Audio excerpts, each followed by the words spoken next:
Hello, hello, hello. Good morning, everybody, or good night, depending on where you are in the world. Perhaps good afternoon. Time difference is weird, huh? Alrighty then. So, a few things to go over today. Number one, I'm ending the first ever giveaway I've ever done, so hopefully that goes well. I hope that I did it properly. We're about to find out. Two, I'm going to finish my Blood DK Vault weekly quest, and then I'm going to play some Preservation Evoker. I do like my ults. And then I might play some Monk if we're still going after that. Should be like 4 keys on the Prez. I do think I want to keep my Prez. I think it's a fun healer, so we'll do that. Third of all, my gym's still closed. So yesterday, we got some push-ups in. Today, I want to do some biceps or forearms, at least just a little bit. Doesn't have to be a lot. Just at least a few sets throughout the day will keep me feeling pretty good. Yeah, so let's go ahead and get started, and then we'll end the giveaway and see who wins a factor box, which is kind of cool. And it's the last day of the sponsor, which is pretty cool. Hopefully that went well. And then otherwise, yeah, we'll chill. I'm excited for bear keys tomorrow. I'm going to push. I didn't push for the last few days, but I want to play some more, probably play more Apex tomorrow. All right. Good morning, Moa. Yeah, I'm going to play one more on the DK. I did 3 already. I've got 3 out of the 4 weekly quests, and I'll play Blood DK probably for a key. Should be fun. You want to come, Moa? Need any vault keys? Need any vault keys? I have oh, my bags are bad. I've got, when I find it, I've got a 10 Windrunner Spire. Surely that can't go bad. Surely it could go well. Let's do it. Dungeons, Windrunner Spire plus 10. What's my DK's item level? It is now more than it was. I got like a piece or two. I'm 233. So I was 229 yesterday, and I think I picked up like a back piece or something. No, it was like I picked up something, right? Bolt. What's up? Who this? This oh, I know Bolt. We need a kitty cam. I'm keyed out for the week. That's fair, yeah. Don't burn yourself out, man. Long season ahead. Long season ahead. Hello. That's Darge, right? Bolts. Imagining in Starch. Earlier? Kinda, TH. Well, first of all, we gotta end the giveaway. So we have to get the giveaway going. That's one of the things we gotta get a giveaway going here. I did a giveaway yesterday. What's up, Blue Yoshi? The cat cam basically is here. Just finish up my vault. Yep, of course. Who be this Darge, right? Should I enter or not is the question. TH, are you in the US? You can. This is your last chance to enter because I will end it soon. Are you in the? You have to be in the US and you can't have used Factor for the last 9 months. You have to be a new Factor user. Those are the requirements. Would anybody like to come to a plus 10 before I just randomly fill this? Give me a few minutes. I do think so. In the future, I will do 1 vault key instead of 4. I will only maintain Druid and Monk probably because I just want to play more Druid. And technically, I should be farming out some pieces. Like if I can find a leech something, it would be good. There's still a lot of hero pieces I have, so it would still be worth me just playing the Druid more, and I would also get more IO. And I get more reps and practice and timings and stuff. However, I like my ults. And this week, since we have the dungeon quest, I feel like it's just worth quickly grabbing this box because it's a good week to do that. Of all the weeks, how you maintain ults. But normally I will just do 1 day of ult keys instead of the several days this week. You know. What a great song. What a great song. All right, we'll give it a second for people to come say hi first. A quick 10 should be a quick 10. I mean, you know, sometimes TH, it's not always a quick 10, is it? Sometimes it is not. There are so many things, TH, I want to do. I want to make a bunch more guide videos soon. I want to make more dungeon guides. I want to make more dungeon routes. I want to edit the routes as well. TH, you want to come? Yeah, I can do yes for sure. There's so many things that I'd actually like to be able to do. Should we do this and I just play Unholy real fast? If they're okay tanking, actually that might be fine. I don't really mind. If you want to tank, I play Unholy. If you want to tank, I play Unholy fast. It's fine. It's fine. Yo, what's up, Random? Oh, Random! Did you want to oh, yeah. Wait. Yes, Random, come. Yes. I haven't said anything yet. I'm just gonna. That didn't happen. No. It's okay, Random. Come. I forgot. I actually just straight forgot. No, come. Of course. I'm looking. No, that didn't happen. You didn't see that. No, listen. We hadn't said hello yet. We hadn't made an introduction. It's fine. Like, that was a little toxic. It was tiny bit, tiny bit, tiny bit. We hadn't said anything yet. There was no communication whatsoever. It wasn't like a hello. There wasn't like a, oh, like, let's go key. We hadn't used the portal. It was just a quick, a whoopsie daisy, as they say. That's all that happened there. Yep, that's all that just happened was a little bit of a whoopsie daisy. Yep. Yep, it's okay. They were plenty geared. I'm sure they can find another 10. They were incredibly geared. No problem. We will end the giveaway, by the way, shortly. The giveaway will do like 1 key on DK, figure out what I get in my box, and we'll end the giveaway then. Discord notification. Honestly, I'm just happy for the first time.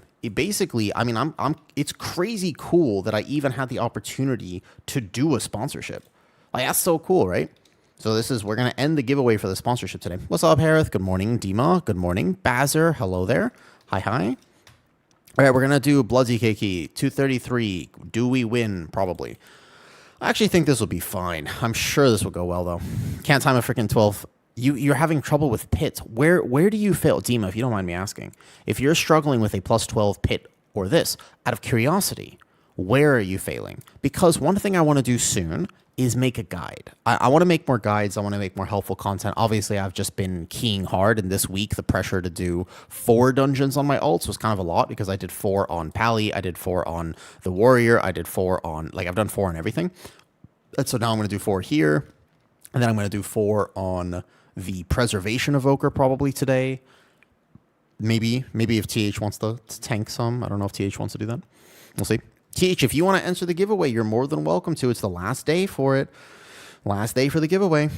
What's up, Bazzer? First time seeing you online. Checked your content on YouTube before midnight. Oh, you're welcome. What did you end up choosing for your main, Bazzer?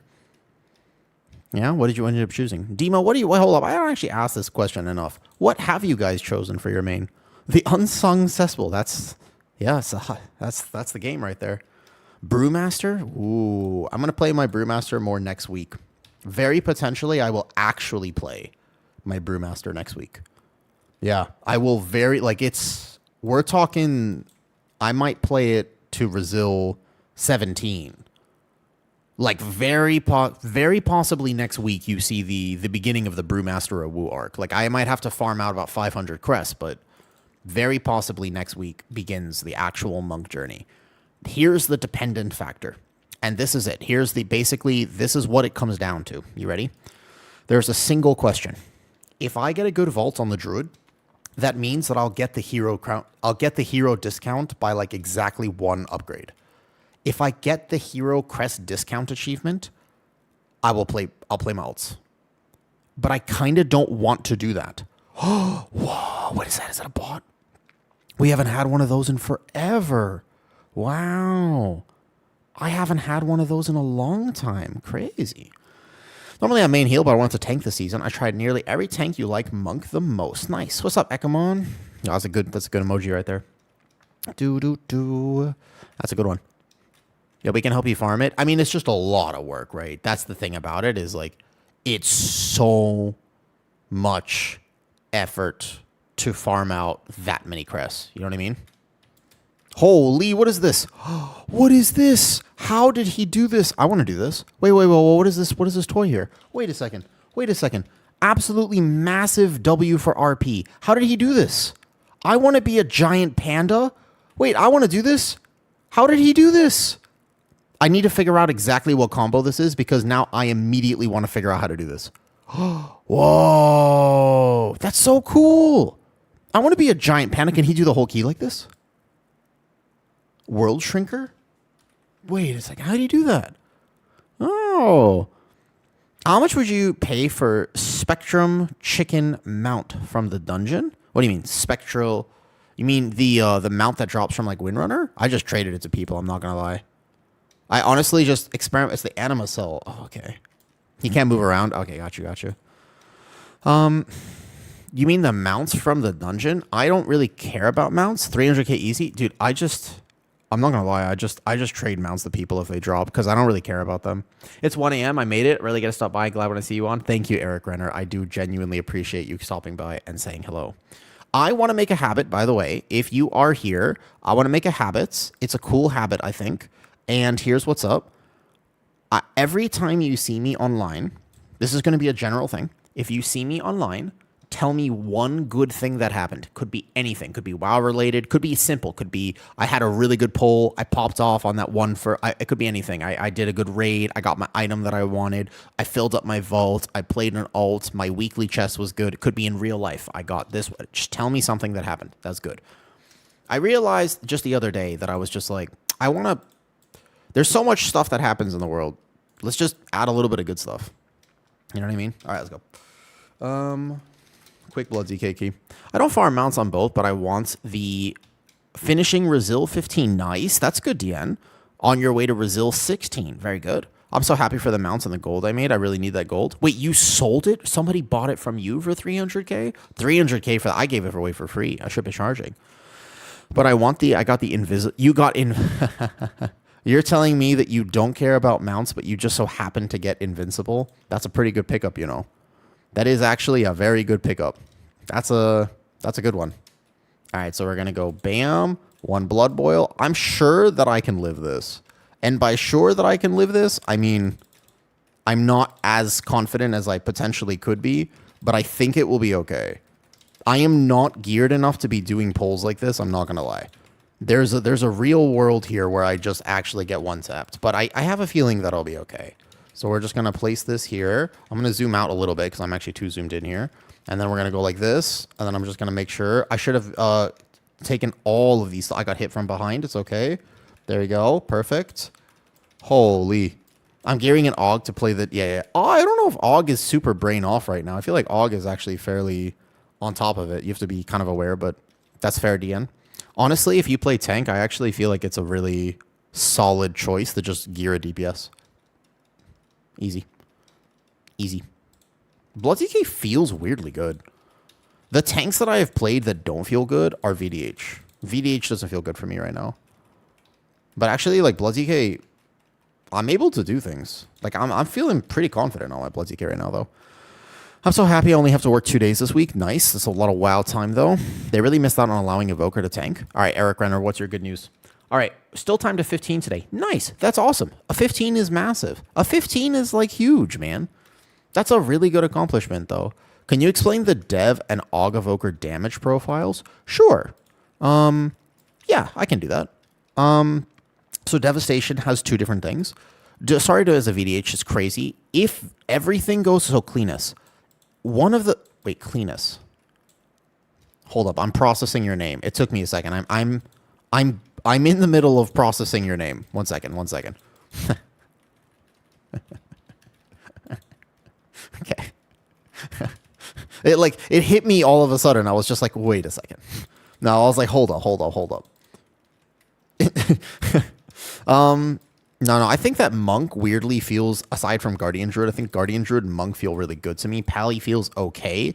And then Warrior feels very dependent on Healer. But obviously I'm not geared. So once I get a lot more gear and I play perfectly on Warrior, I'm sure I'll be feeling better. But Warrior still has the same problem it always has, which is that there are some pulls that just clap you, and you really need your healer to know which pulls those are, because there's a lot of bleeds this season. There's a lot of things this season that Warrior isn't that good at. So I think that Warrior is actually decent right now, but I would obviously need to gear it. That's one of the things with Warrior. Yeah, that's awesome though. I'm glad most people that I've talked to have been enjoying the season. So I just like this though. I like the idea of one good thing. You know what I mean? How did Warrior feel? So Z06. What's one good thing that has happened to you recently? Could be literally anything. And also, why does this feel so smooth? Is it just because my Mistweaver is geared? Is this just what happens when you have a geared Mistweaver as a tank right now? Because this feels way too smooth for my item level. Like, I feel like this is going way too well, no? Like, why is my health not moving? And why am I feeling confident pulling things that I thought I wouldn't feel confident pulling? I'm actually not bad at Blood DK. I just normally don't have a preference for it, but I don't feel like I'm bad at this tank. I think I understand this tank pretty well. I better knock on wood after saying that. I mean, I'm just chilling. I mean, we got really good damage. I guess we are. My group is super geared, so I guess it's kind of hard to say, right? Bolt is the GOAT. Do you know Bolt, Dima? Wait a second, Dima, you know Bolt? Monk is so tanky, it's fun to play. Yeah. It's incredibly fun. Like, this is the most fun version of Monk that I've ever had the opportunity to play, at least in my opinion. It's interesting. Okay, so we're chilling. We're chilling. Nice. Gonna go taunt this. We're listening to the soundtrack of Moana right now. And I'm just thinking to myself, will they ever make new Disney movies? Or are they just going to make remakes? When was the last time a new Disney movie came out that was good? Blood Decay stresses me out with a constant. Yeah. It's, technically speaking, although it's scary, for what it's worth, right? I played some Mythic Plus with Laura Loft the other day. It was kind of a fanboy moment for me. I read that Bazzer as Laura Croft, and then my mind went places that are completely unrelated, of course. And then I paused, and now I'm back. Laura Loft, a German voice actress. That's pretty cool. It's actually interesting to play WoW with your heroes. I was doing some offline keys with some people yesterday, and they did not go well. Last night, I couldn't sleep, so it was like 1 a.m., and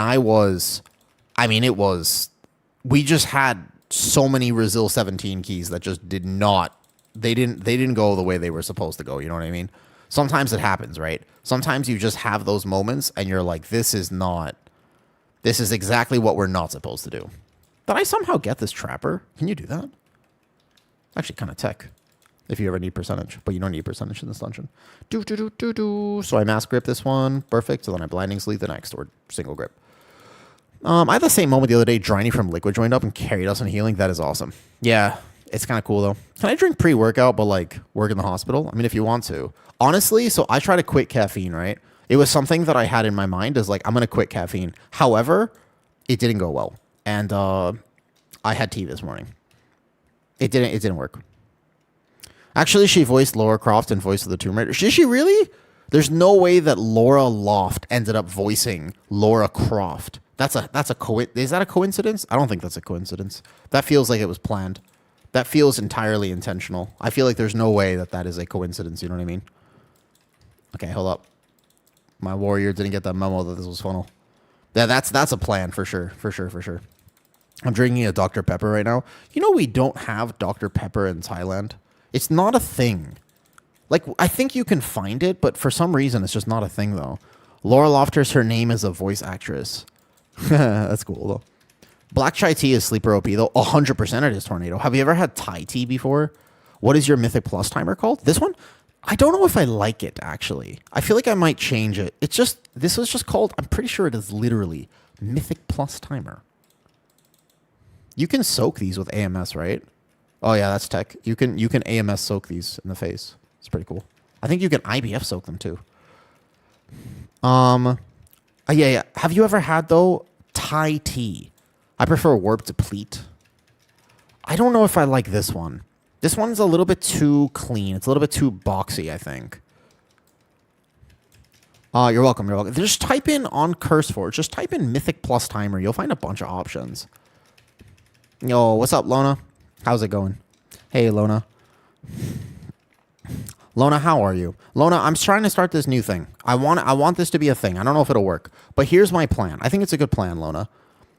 Congratulations, Lona. That's good. That's always good to hear. Whoops. My res is... Uh-oh. Wait. I got this. Oh, man, I really got to set up my ults. Hold up. I got this. I got it. Perfect. No problem. Easy money. No problem. Hi, Papa. How's it going? Right after this, by the way, we are ending the giveaway for Factor. And if you are in the US and you want to join the giveaway at the last second, yeah, ignore the fact that I had to do that. I haven't set up my ults. I never set up my ults before I actually play them. I only set them up when I'm actually ready to play them in the season. These are just Volt keys, you know what I mean?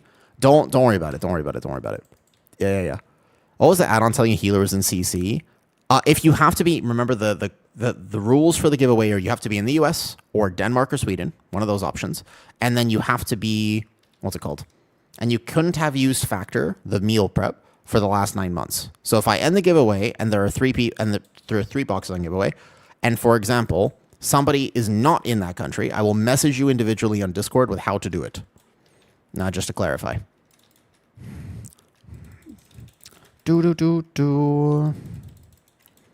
Yeah, but I don't know. My Blood DK feels really good right now. I'm sure this tank still is going to be the same type of thing before, where it's kind of punishing if you end up misplaying, but it kind of does good damage and stuff, though. Yeah, so you just click on that link, though, if you would like to give the giveaway. You don't do giveaway enter, just click on that and then go. You just click on that and then you buy. It just says purchase ticket, but purchase ticket is free. You don't have to like do anything to purchase a ticket. You just have to do it through Stream Elements so that I can track it and do the proper giveaway. This is so that now I hope I didn't make a mistake. Remember, never done a sponsor before. Not this type of sponsor. I've never done this. I'm brand new to it. I believe I have set this up correctly. And if I have set this up correctly, then what's going to happen is that I got this. Here's how it should work. When I end the giveaway, I should be able to draw 3 winners. I hope it doesn't only let me draw 1. The idea is that there should be 3. Hopefully. I'm really hoping I set that up right. But I'm kind of new to this, so we'll find out, I guess. Why did you want to quit caffeine? That's actually a really good question. Why did I want to quit caffeine? I'm going to be honest with you. You guys want to know some Woo lore? Because you asked me, that's just like a simple question. You didn't mean, like, Hibby, you didn't mean to ask me like a sincere, like very serious question. But there's a serious answer I have to that question. May I give you the serious answer? Because you're just like, why do you want to quit caffeine? And I was like, oh, you're probably expecting like a simple answer. But actually, I have a real answer to that question. I have a bad habit, let's call it, or at least a habit, depending on how you want to look at it. I always feel the need to improve my life even when it's already going well. I am very bad at not feeling like I need to do something. That's honestly the true answer, is that I don't know if I've ever cultivated the skill of contentment. I am just so used to having to work on things in order to function, in order to thrive, that nowadays, because I'm actually healthy and things are going well, I don't know what to do with that information. And Kitty, rightfully, this is the thing about having an actually good partner in life. She called me out for it the other day, and I really respected her for that, because I was sitting there and I was like, man, I'm not sleeping very well. Like, I don't know what to do, and I'm a little bit this, and maybe I should try this, and maybe I should try that. And she's like, you do this every 3 months. Like, every 3 months you keep going, oh, I should do this, I should do that. You keep doing that. And honestly, she was like, you're fine. Like, you don't need to do any of this. And I genuinely, and she said it very nicely, of course. That's the easy summary. We had a longer conversation because I was just talking to her and I was like, I feel kind of overwhelmed. Like, I feel stressed and like, I don't know, maybe I need to take a week off stream or something. Like, I don't know like what to do. I just feel really properly overwhelmed right now. And I think that I just have a problem of relaxing. I just think I don't know how to do that. I genuinely think that I'm not incapable of it, of course. I can learn. But I think I need to cultivate the skill of realizing that I don't have to constantly be working on myself. I think that I need to cultivate the skill of realizing that I don't always need to be improving. Because for some reason, I had it in my head that I would just be healthier if I stopped caffeine. Like, I was like, I don't think caffeine's... I think it would be good if I just stopped drinking caffeine. And that's why I decided to stop drinking caffeine. It actually wasn't hurting me, although the energy drinks in the morning probably weren't a good idea. But the idea is, I think that is very difficult for me to acknowledge the fact that maybe nothing is wrong, and the only thing that is wrong is my inability to accept the fact that nothing is wrong. Because I stress. I'm an anxious person. My brain doesn't like to chill. I struggle to go to bed because my brain is just constantly active. You know what I mean? And I think that's the real answer to the question of why I wanted to quit caffeine. And I think that I need to work on that. I don't have an answer for you right now, but I think that I should, for what it's worth. Yeah. I think I should think about that, though, some more. I think that there's really something more pervasive in that than it might seem on the surface. Like, I don't think it's about the caffeine. I think it's about the fact that I'm really bad at understanding how to chill and how to relax. Like if I took a day off of work right now, all I would think about is, oh man, well, at least I could stream. Like I could play WoW and stream. Like that'd be fun. And I could do this. Or it's like, oh, I could make a video. It's like, oh, I have a free day. Like, let me go make that guide I wanted to make. It's like, I don't know how to just like go to the beach and relax. Like I'm really bad at that. You know what I mean? But yeah, I was doing energy drinks in the morning. I tried that for like a week. And then I had a massive caffeine headache when I stopped doing those. The other day, it was like a few days ago. Man, did I have a bad headache. It was like unnaturally bad. And I was like, this is rough. Yeah, but that's the answer. Can you do healing meters, please? Oh, yeah, sure. I'm sorry. If you're tuning into this key, this is my last vault key on the Blood DK for 4 keys. Don't look at the actual meters for how I'm performing here, by the way. Check. Don't just look, listen. Don't compare my numbers. I am not geared. This is very important that you do not use this as a metric for how Blood DK is performing.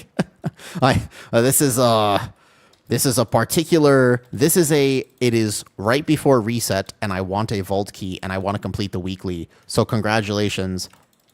I've asked some friends to do a key with me. Although, to be fair, this one's my key.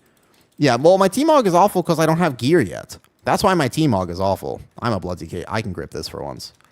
I don't have to depend on anybody else to grip that. Yeah. But that's the reason.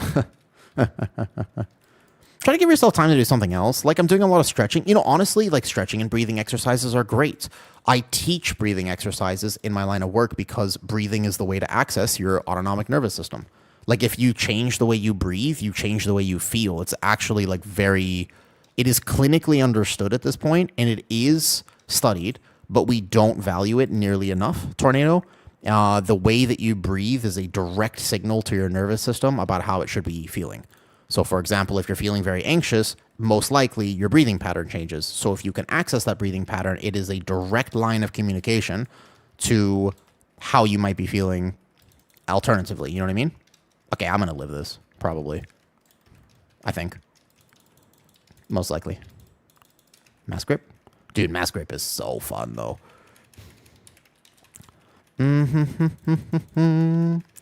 Yeah, I'm so glad Ekamon and Skyrix boys, I'm so glad I never got into it because I have I know my personality. Look at how much I play World of Warcraft.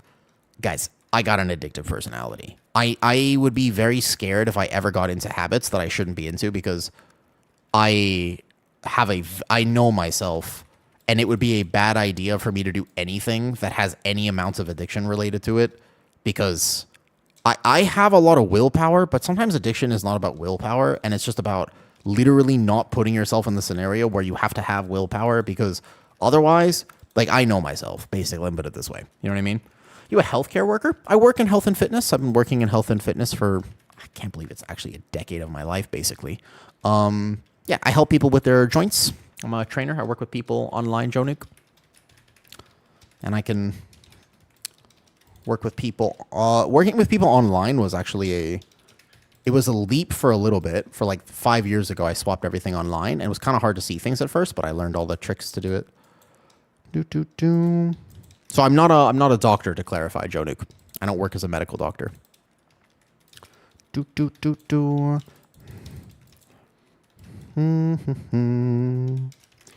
DK looks fun, but the thing about Blood DK is that there is a rhythm to it. Blood DK has a rhythm a lot like Brewmaster, by the way.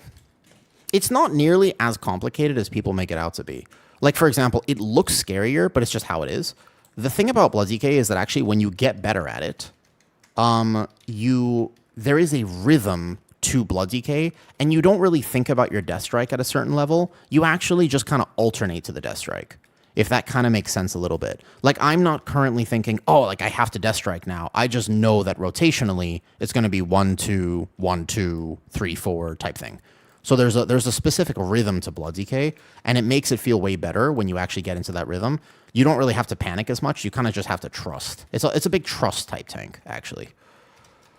Sort of like Brewmaster with Blackout combo, where the longer you play it, the more you realize you don't really think about it. You just kind of know because you can see your abilities. You go, oh, okay, it's time for this, it's time for that, and you don't think about it too much, though. What's up, 130? How's it going? there is a giveaway that I will be ending after this, and then we'll see what I get in my Blood DK box. Vlad, you're a Blood DK enjoyer. You know what I'm talking about? So there's a rhythm to the tank, and I kind of think that once you get more comfortable with Blood DK, it doesn't really feel like your health is actually that ping-pongy. I'm not that geared, and granted I have a Mistweaver who is geared, and that makes healing tanks very easy, but still. Today got all your 10s. Nice. Was fun. Nice. Yeah, Monk is super powerful right now. Monk feels very powerful. I'm going to play my Monk more to like higher keys, I think, next week. As long as I get the Heroic Crest discount. Otherwise, it'll be the week after. I could see both happening. We'll find out soon. Vlad, are you a caffeine person? Do you like your morning caffeine or something like that? There's some planning to it to time it. Yeah. You're sick, noob? Oh, that sucks. How's your fitness progress going? Noob, how's your fitness going, by the way? I had a comment on I watched your shoulder press video, and I'm hopefully your trainer has addressed it, but I did notice something that I would encourage you to look at. I have 300 heroic crests and literally nothing drops. I need so many crests to farm. I wish there was a catch-up system for crests already. I wish there was more of like an actual thing there, though. With a prop, I literally didn't know how to kite mobs and kept pacing back and forth to make everything spread out. It's hard. Caffeine does not affect me at all. I can chug a monster and go to sleep. Damn. So coffee makes me feel like that. Caffeine does not make me feel like that. Can't express why. I have zero clue why. But for whatever reason, yeah, caffeine makes me awake. Coffee puts me to sleep. I'm taking a bunch of appointments today. Sorry. My parents just got COVID, noob, in America, like 2 weeks ago, randomly.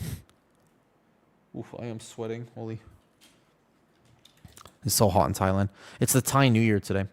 It's your first season tanking. I muscled to 2700. Decided to completely redo your UI and keybinds, and I each have to practice. Yes, when you redo your keybinds, it is very important that you give yourself time and a little bit of patience to just practice. I had this happen when I used to heal more often, and I redid my healer UI, and I had to learn how to use that.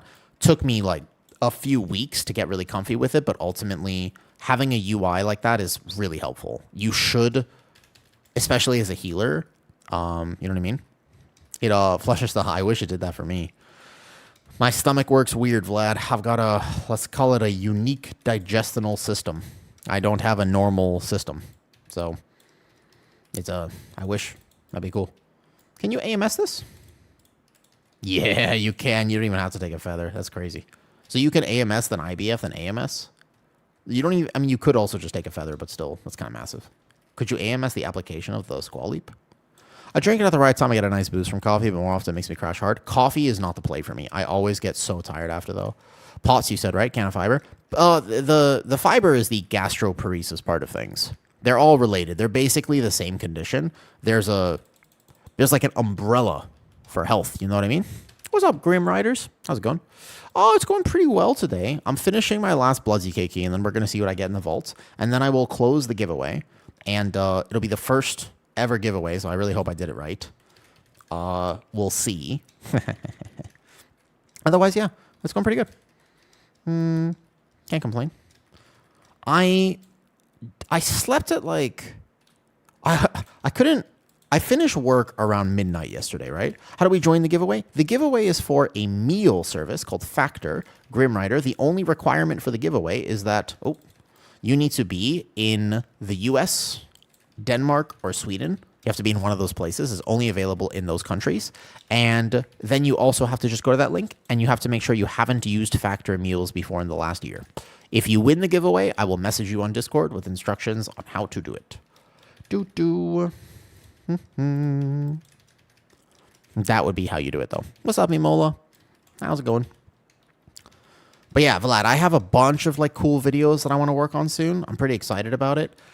But I haven't gotten to them yet. I've been busy with the season. I've been enjoying. I just kind of want to game like pretty much all day. So soon I'll work on some more videos. I think I'm excited. Easy key. That felt really smooth. Granted, I had a Mistweaver still. For me, it's also a first season tank. I spent 3 hours set up a UI last night. Tried a small key with it. Threw the UI at the trash can. You got time. There's no rush. Figure out what you like. I'm very excited too. I got some cool stuff in the works. I pray for teams like this. 233 item level tank. Is there anything I can steal from you? Oh, is that a trinket? Can I grab that trinket, TH? Do you need that? It's a bad trinket, but you know what? It's better than what I got. You interested? TH, you need that? How do you feel about this? Ooh. Need that? He got Heart of the Wind, too. Does he need Heart of the Winds? That would be a crazy pickup. Does he need it? He might need it. I mean, that's a pretty good trinket. I don't know if he needs it, though. It's bounds? No problem. No problem. No problem. Does TH need the trinket that he got? Because I have a 220 trinket, so it's better than this for sure.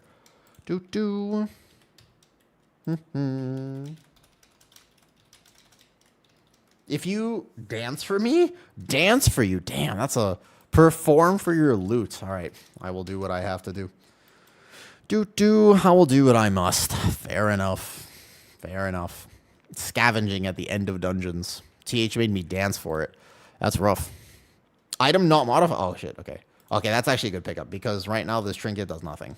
So we'll grab that. All right, my blood DK. Look at this. I am no longer that undergeared anymore. 236 item level. Holy. Look at that. Look at that. You look so big. I look so big. But there's a double message there. Hi, Aaron. Hi, Connor. All right. We are going to just check my weekly box on the blood DK. I've done my 4 keys. Let's see if we get something good, or let's see if we get an upgrade. Honestly, I'll just take an upgrade. Doesn't need to be crazy. Let's find out. War Crime Transmog. I don't know if my Blood DK has a good Transmog, actually. Let's find out. All right, let's see what I get in the weekly box. That's it for the Blood DK, though. We have now done our 4 keys. So we'll quickly check this. I think if I was a geared, that the Blood DK would feel really good. 1, 2, 2, 2, 2, 2. Do you see what the bonus rolls do next patch? Kinda. And 12 with 233. The 12 I was playing Unholy for what it's worth. But yeah, I've done some keys now. Yeah, gear is a crutch. They say item level is a crutch used by the media to try to persuade you that you can't do what you want to do. But I say no, Cyrix. I say no. Here you go. Emissary of War. Do I open as blood, you think, just in case? Should I open as blood or unholy?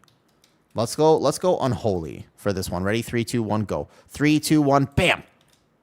Lights Company Guiron. It's actually not the worst trinket, to be fair. It's a decent trinket. I'll take it. It's not the worst trinket in the world.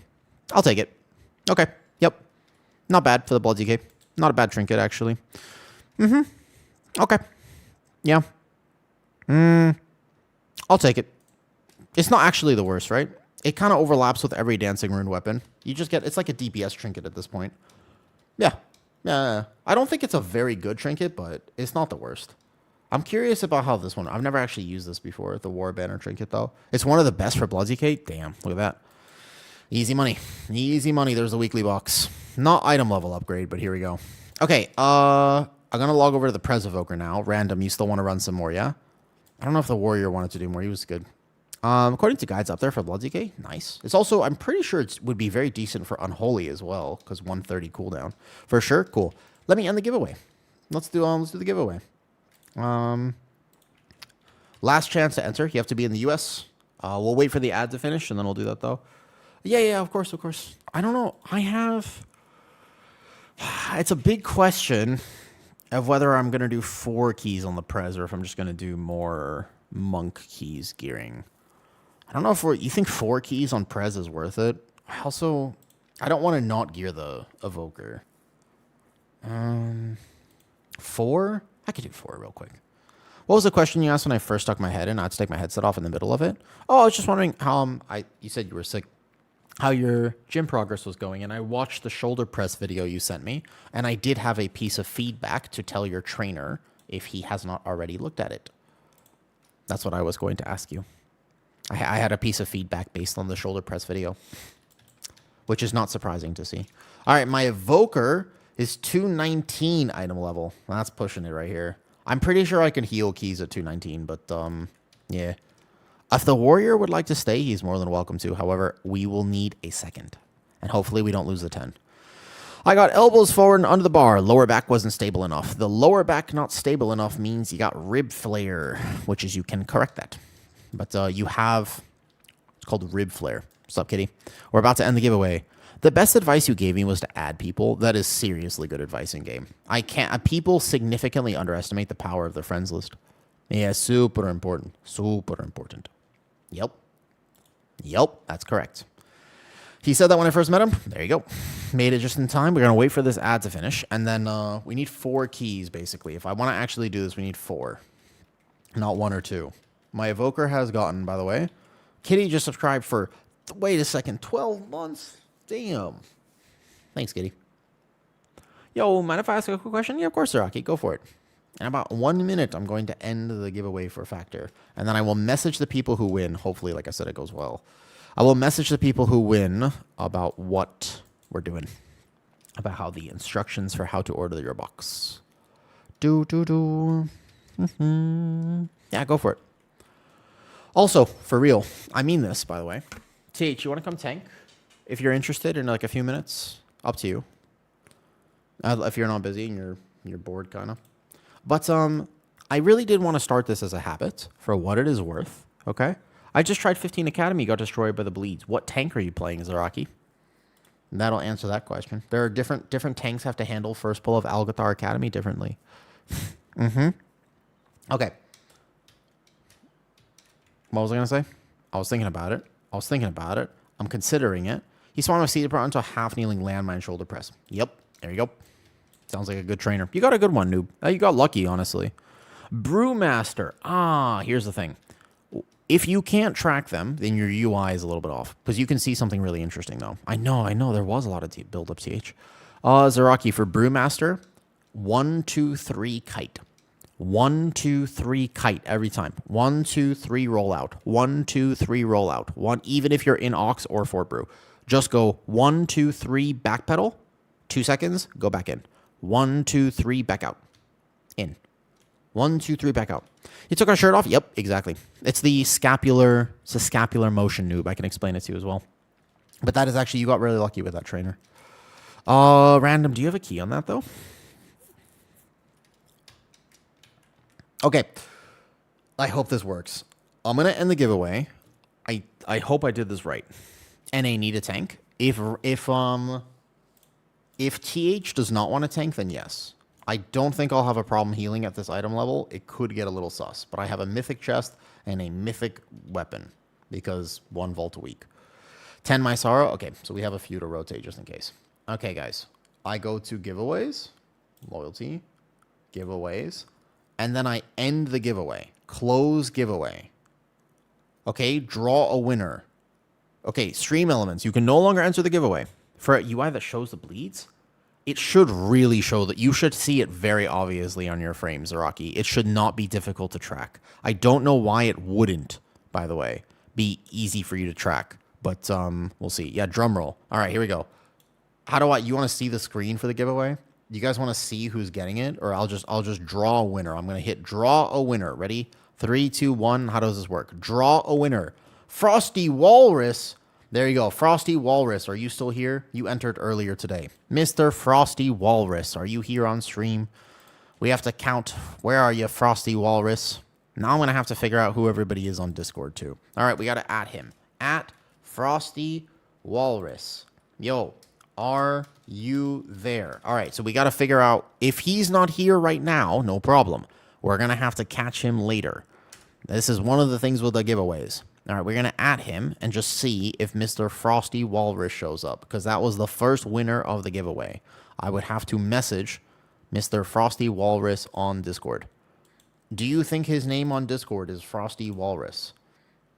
All right, Frosty Walrus. I got to work on this giveaway stuff. Frosty Walrus. Okay, let me see. Frosty Walrus. It's me. Oh, he is my name. Okay, cool. Hello there. Hello there. You won the giveaway. Are you there? Cool. I got him. I shall send you instructions for how to do it. Okay, I found him on Discord. That's good. Okay, draw another winner. Drum roll, please. Papa Jagil, you won the next giveaway. Cool. Papa, are you there? There we go. This one for sure. Papa's got to be there. I know you were here. You were just here saying hi to Vlad. All right, Papa. Are you there? Papa. Papa. Are you there, Papa? Hello? Oh, wait a second. Oh, man. We got to work on how... Okay, the next time I ever do a giveaway, I'm going to really have to figure out how the hell to do this properly. Because maybe I got to do it all at once. Maybe I got to do it in like 10 minutes. Because I was thinking... I thought to myself, what if I end the giveaway, TH, and all of a sudden, he ain't there? You know what I mean? It can be. I think you can tell them, Demo. So you're allowed to tell them if you do or do not want that. Also, I need way more salt. So salt, well, no, salt is not bad for you, Dima, just to clarify. You have to have very particular health conditions for salt to be bad for you, and you have to have a particular diet. Salt is very good for you in the right amounts. A crazy amount of salt's not good for you, but in the right amounts, like I take extra salt. I have a condition, to be fair, but still. You're here? Papa Figs? Wait a second. That's the other Papa. Papa Figs. That's actually been a while. How are you, dude? Papa Figs. Tell me one good thing. Wrong Papa.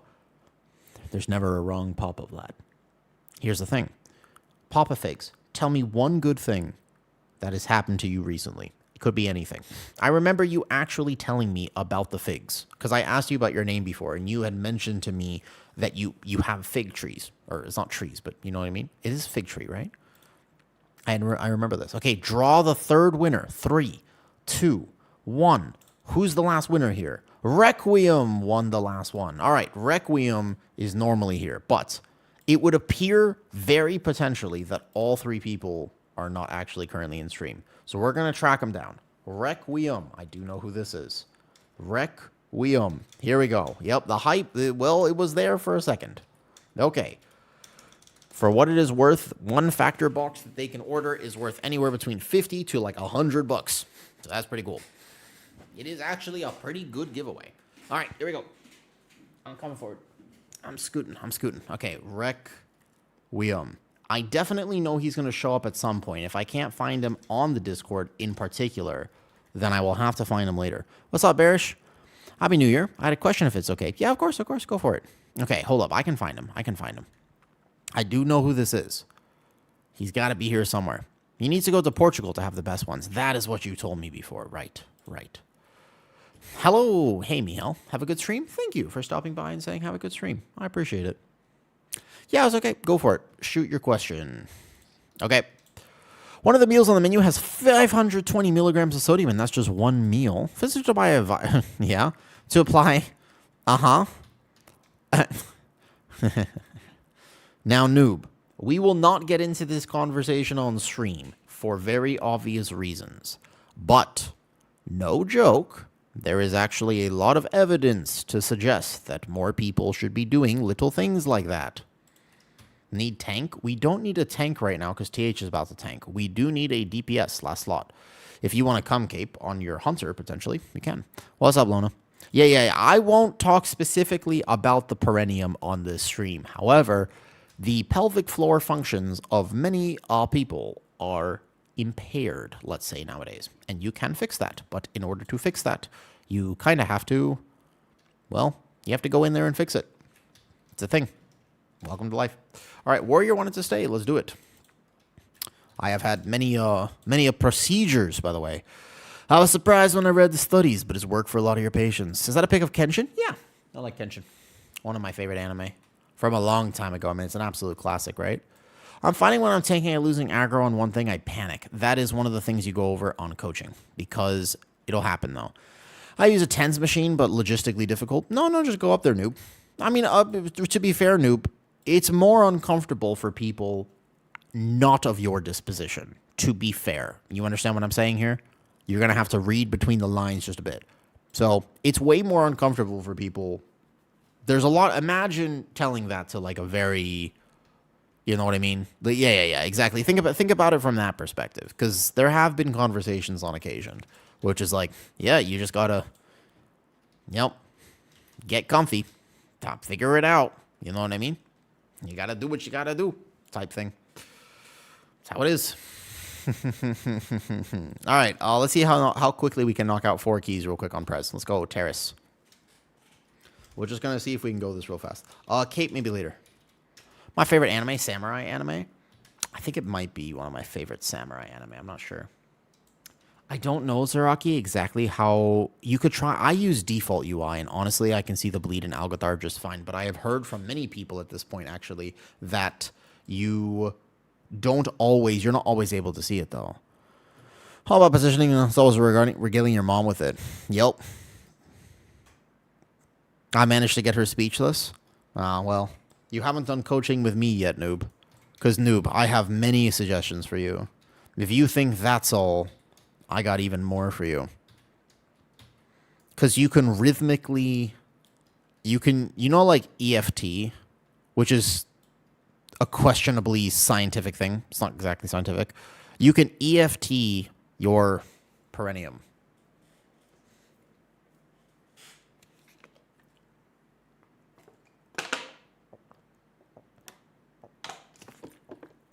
Well, sort of. What do you think is the easiest healer to play in Pugs? Isn't that more psychosomatic? Yes, but psychosomatic is physiological. They're not different. That's the thing. A lot of people think that the human body works differently than the human mind. They're not different. They are exactly the same. Your brain controls your nervous system. Your nervous system controls your body. So actually, like, working with the brain is the key. Yeah. Yeah. What do you think is the easiest healer to play in Pugs? Mistweaver. Not even kidding. Mistweaver, actually. No joke. It's either Mistweaver or Resto Druid. One of those two. It's Mistweaver or Resto Druid. Hard to say exactly which is the right answer to that question. All right, let's go. Quick 10s, quick turnaround time. Okay, so Papa Jagil, he won one of the giveaways. All right, so we have a few giveaway winners here. Papa Jagil is one. Then we have Requiem. And then on top of that, we have a third one. I will message these people and get them hopefully soon. But we have to also track them down. We've got Frosty Walrus and a few others. If I actually played Prez, I might need to set up a UI because this is kind of rough. This doesn't look fantastic, I'm not going to lie. It looks a little bit suspicious, to say the least.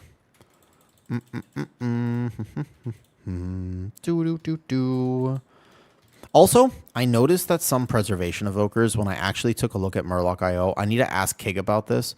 I would be so sad if this is true. Most of them have actually just been dropping, and I think it's probably the right move because it doesn't do that much damage. I've seen a lot of people dropping Life Force Mender and Life Spark, and I would be so sad if that was the right way to play. This is what makes Prez fun. If I have to drop these two talents, you dropping them, bro, I don't know about that. That's so rough. I mean, I understand because you both want Simulacrum, but you also want the twin talent, and it's like, but that's rough to ask me to drop those things. I don't know how I feel about that whatsoever. Like, I can tell you how I feel about it. I feel really bad about it, to be honest. Like, that does not feel good to me. I couldn't really imagine. That's the fun part of playing this healer, is actually being able to just go big fire breath into a big this. Like, that's the whole point, you know? You dropped them, you spare? Bearish. Aggro is difficult to explain because a lot of times tanks think that aggro is rotational.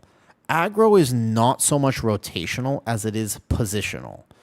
Now, there are some pulls this season where you just drop aggro regardless, and there's not much you can do about it because of the nature of how that pull is structured.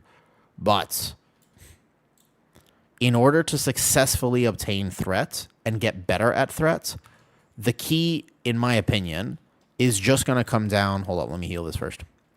The key is going to come down to figuring out how to get more confident as a tank. Most of the time, I see that aggro problems are actually related to the fact that people are not going fast enough. They're not confident, so they're stagger pulling, and your DPS get very confused about what's happening, and they don't understand what you're about to do. That's what creates a lot of aggro problems, in my opinion. I have noticed that creates most of the problems that I have seen. Not so much your rotation, although sometimes that is a part of it, but it isn't all of it for what it's worth. Does that make sense? Yeah, I mean, Prez is so fun, but imagine, I don't know if I want to drop all my damage. I feel like Prez is kind of, with respect, kind of only fun if you can do the big numbers. Maybe not only, like that might be tough to say only fun, but it would be a tough ask for me to drop these, I think. This feels pretty chill. No problem. It helps to have a geared group for sure to heal. Where are we pulling? What are we pulling? What are we pulling? Okay, we're going here. Perfect. Just heal that debuff off. I should have caught that one, actually. Okay, so we pulled this Pyromancer. Probably just going to hit a little rewind here, because I'm going to die otherwise. Whoops, he got hit by the fire. It's okay. I've got him here. A little spot healing action for the good old Preservation Evoker. Should have echoed that. It's been a little bit. Prez was so fun in the War Within.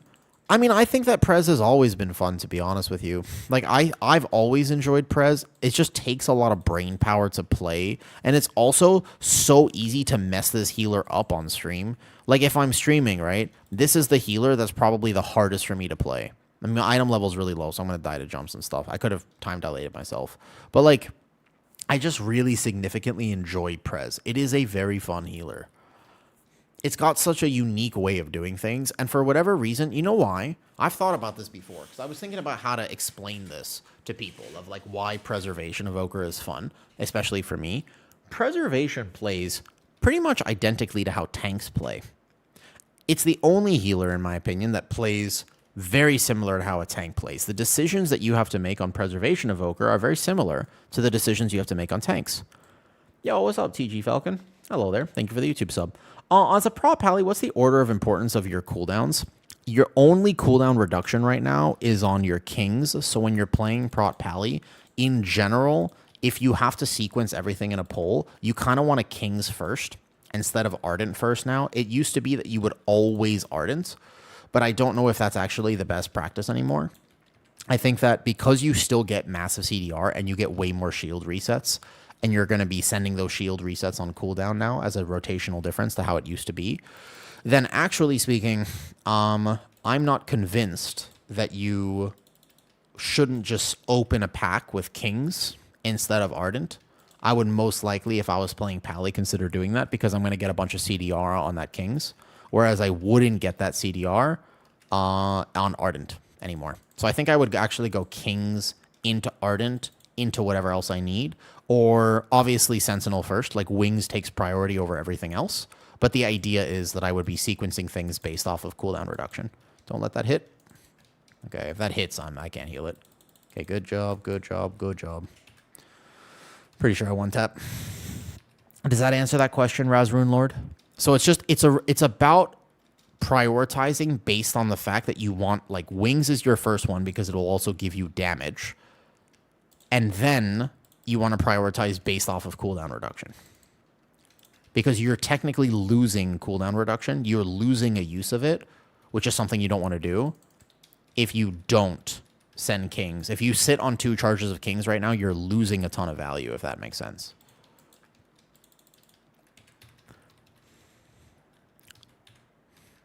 Yeah, you're welcome. You're welcome. The real question I have is, I wonder if Prop Pally, this is the one thing I'm not in the loop for. On beta, Templar was bugged for a long time, so no one was really playing Templar. However, I have seen a mix of Lightsmith and Templar, and I don't currently know which is, technically speaking, the better option. I would be infinitely curious to learn whether people are favoring Lightsmith or Templar now. I don't know if there is a dominant Pally hero talent for Pally Tank. I am unsure as of this point. I wonder if they're both viable instead of just one. Normally, it's like just one is always better. I like it when tanks have talent options. I think that tanks are in their best state. Is it definitely Lightsmith? Are we sure about that? Is it like a damage versus survivability thing? Lightsmith still has better group utility, I imagine. So we're sure about it. I would assume it's Lightsmith just because Lightsmith provides something that the other things don't provide. So if I had to guess, if I wagered a guess, it would be Lightsmith. But I can't say that I'm certain about that guess. because Bulwark is pretty massive. And the fact that you get extra shield resets on Bulwark just basically translate to a whole bunch of really valuable utility. Let's just do this here, and then I dispel myself there. Perfect. Pres healing does feel fun. Send a little Verdant Embrace right there. Perfect. All of those explode, and then that guy's dead. Nice, nice, nice, nice, nice. Easy enough. Okay, here we want to go like this. The toilet calls again. Good luck, Lona. I hope it's I hope it provides some relief. Immediately go like this. Watch his last tick there. We need to have at least one home emo karaoke night. I don't know about that. That's pushing it. I don't know if I really have like a proper emo bone in my body. Maybe I do. It's got to be somewhere in there. But I wouldn't describe myself as being very emo. Would you describe me as being emo, Kitty? I feel like I went through like a fake emo phase. Like there was a time in my life I listened to My Chemical Romance, but I feel like I did not embrace the emo. Not as much as some other people that I know. Your playlist is? Well, yeah, the music, but I feel like that's not... The music is kind of like... Yeah, they're just good songs, but I don't know if I was ever really... I thought that I was. It was like a cosplay. I was like, I'm seen. But actually, I just wanted to be seen. You know what I mean? Okay, that was really good. I came up with that on the spot, by the way. That was really good. You got to admit, you have to admit, even if you rolled your eyes just now, that was deep. That was that's deep thoughts with a deep. That was really good, right? Am I the only one who thinks that was actually kind of amazing? Out of curiosity? Yeah, I feel like I did good there. Do do do do do do do. Oops, forgot that last dispel. What's the damage profile here? Just heal this. Genius stuff. Thank you. I appreciate that. That's a solid first time right there. I appreciate you taking the time, Tempsy, out of your day to confirm with me that it was actually kind of decent, though. You kind of look like the deep. So a lot of people, I'm not the one who actually, for what it's worth, that's not my philosophy. Everyone else is pretty geared in here, to be fair. If everyone was my item level old whiner, I wouldn't be able to do this. Definitely, I'm not trying to brag about the fact that this is doable. I am 1000% getting helped by the fact that my tank is very geared. That pretty much, I think my Evoker, I don't know what his item level is, but pretty much everybody in this group is geared. And they're also pressing defensive. So this is going very smoothly, partially because of that. I will absolutely not take credit for just being like a Giga Pres Evoker somehow carrying this run. I actually don't like it when people do that.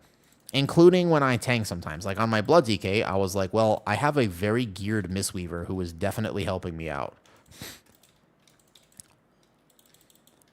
Like, I think I'm playing pretty well, but that's not the reason that this is going well.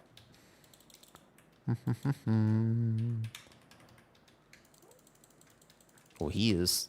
Yeah, he's a little under geared. I'm getting him. Go clear, go clear, go clear. I'm topping you. I'm topping you. Oh, there's 3 marks out. Clear, clear. Rewind. He procs his cheat. I play some 10s when multiple people like, yeah, so item level is not what creates success in a plus 10 environment. Like, item level is simply not what actually carries a plus 10. Knowledge, skill, and pacing, and just understanding the dungeon, item level certainly helps. But you can fail a plus 10 with everybody being quite geared. That's not like it's not a recipe that like, oh, this is definitely going to go well. Just a lot of, especially as a healer and a tank, understanding the pacing of the dungeon, understanding how everything, like the mechanics and how you're supposed to do things, when to send externals, when to send your cooldowns, like all those types of things tend to matter a lot more. Like, in my opinion, that's kind of one of the keys, if that makes sense.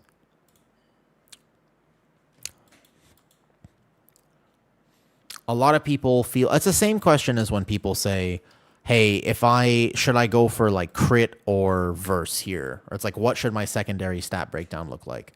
Your secondary stats just don't matter that much.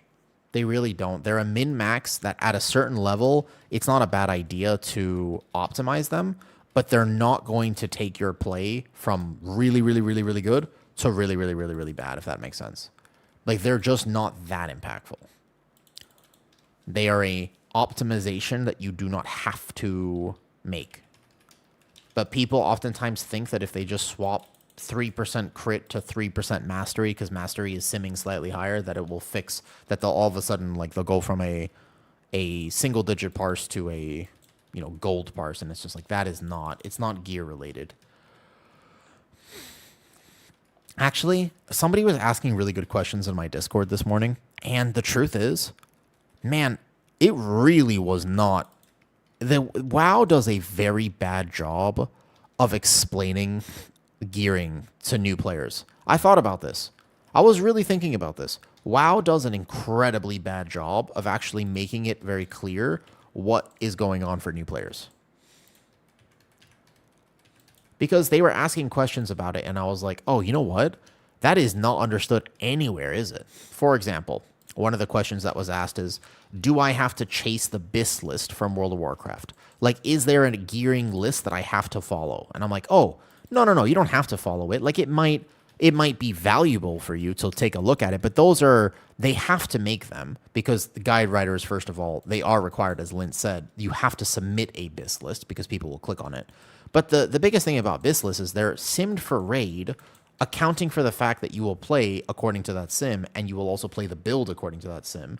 And they're not for dungeons. And also, it's like, there's a lot of things that are weird about that. There are some classes where secondary stats are more important because, like, some classes just have really bad mastery values. So if you have a bit of, like, if your mastery is super high and you swap to more crit, you might actually feel that. But for the most part, things won't really feel that different. You know, an example being Brewmaster versus Guardian Druid. Guardian Druid, you can play any secondaries you want. You could take any of my secondaries, by the way, Cambria, on my Guardian Druid right now. You could literally take 100% of any of my stats, and you could put them anywhere you'd like, and I would be able to do the same exact level key. You could take 10% of my haste and put it into this. You could take 13% of my verse and put it into mastery. I'd be fine. It really doesn't make as much of a difference as people think it makes. However, on a Brewmaster, it would, because Brewmaster just has fundamentally a relationship with haste and everything that just is different, if that makes sense. I'm going to rewind that one. Whoops, I missed that last tick. I should not have rewind there. It was a bad rewind. But I'll have stasis for next. Secondary matter when it gets to high content. I still think it depends also on what spec you're playing. Again, some specs have really weird relationships with secondaries. So I'm not sold on the fact. There's also people who disagree on secondaries even at a high level, Braygod. For example, there are many classes where they think that the best secondary is actually going to be... I messed up the stasis, but it's okay. I got this last tick. Good morning, Soridos. How's it going? Just try and swap out all haste mastery to crit on Resto Druid then. Resto Druid is an example of a spec that does favor certain stats. However, I would still be able to heal so long as I had decent haste. Because unless you are doing a plus 19, Resto Druid has so much overhealing right now that you wouldn't even have to think about it. Like, you could swap all of my mastery to crit and I would still be able to heal on a Resto Druid. You could swap most of my haste to verse, and I would still mostly be able to do it. It depends on the spec you're playing. Certain specs have more relationships with certain things. On a prot warrior, it's here, though. You're a Shami healer now, Ace? All right, how's it going? How's your Shami feeling? But you're right, so I'm not, by the way, just someone. You're absolutely right that Resto Druid is going to prefer a specific breakdown of stats. Stacking like 23% verse? Yeah, 100%. Feels strong. Nice. Resto Shaman, I still wish they never got rid of Whispering Waves. I still feel like that was a mistake, to be honest. Like, I feel like that was actually a wrong decision. I feel like they should have kept Whispering Waves. I feel like Resto Shaman would be playing a lot better if they did that. I understand why they wanted to get rid of it, but I disagree with the decision still. Didn't Shaman? It had Thunderstorm. Well, that was part of the CC, them getting rid of. Yeah, yeah. It used to have the full CC package, 12-second kick, knock up every pack, and cap totem. They got rid of all of that. Now the kick is 30 seconds, so much less valuable. And your totems aren't as big value this season as they used to be. So what's really weird, as an example, and I said this on beta, and people were like, what? But it's true. We never lusted. Let's lust the last boss, actually, at this point, then. Yeah. So one of the very strange things right now is that Mistweaver has more utility. This is wild, but it's true. Mistweaver has more utility than Resto Shaman. That basically shouldn't be a thing, but it absolutely is true. Because Tiger's Lust this season has big value. Ring of Peace this season has big value. Even providing a disease dispel has pretty big value in Pit of Sauron. But like, yeah, Tiger's Lust in particular is the real tech there. But there's also Transcendence tech. Like, you would rather have in terms of pure utility, you would rather have a Mistweaver than a Resto Shaman, which is kind of crazy to think about, because Resto Shaman was traditionally always the healer with the most utility. But it's not like Tremor Totem has a lot of value, or Poison Cleansing Totem is only valuable in 1 or 2 pulls. So it's interesting. I've been double monk, yeah, because although you normally don't class stack Bray God, it's very interesting right now. Brewmaster works extremely well with Mistweaver. The way that Mistweaver heals right now technically is the best tank healer by far in AoE. So Brewmaster and Mistweaver, because how Brewmaster with Celestial Fortune, man, you just get so much value. If you were to play both of those things, you get like a massive ton of value. It's actually insane. So yeah, as interesting as it sounds, Brewmaster and Mistweaver is a very good tank and healer combination, but because it's a class stack, you won't really see it. Kind of unfortunate, actually. But Brewmaster is in a weird spot. I mean, you're playing Brew in comps that don't really benefit from Mystic Touch. For once, a tank is not being brought because of its group buff. A tank is being brought because it just lives better than everything else. Does this Gamelli boss randomly move? Is there a way to group them? They kind of, I believe it chases after people for what it's worth, though. Tub and Mega Center, so they run that combo. Yep. As basically, you play with friends. Mistweaver does big damn, so you can kind of you can count for the group buff not being there. It might matter at the highest end, but you can make it work.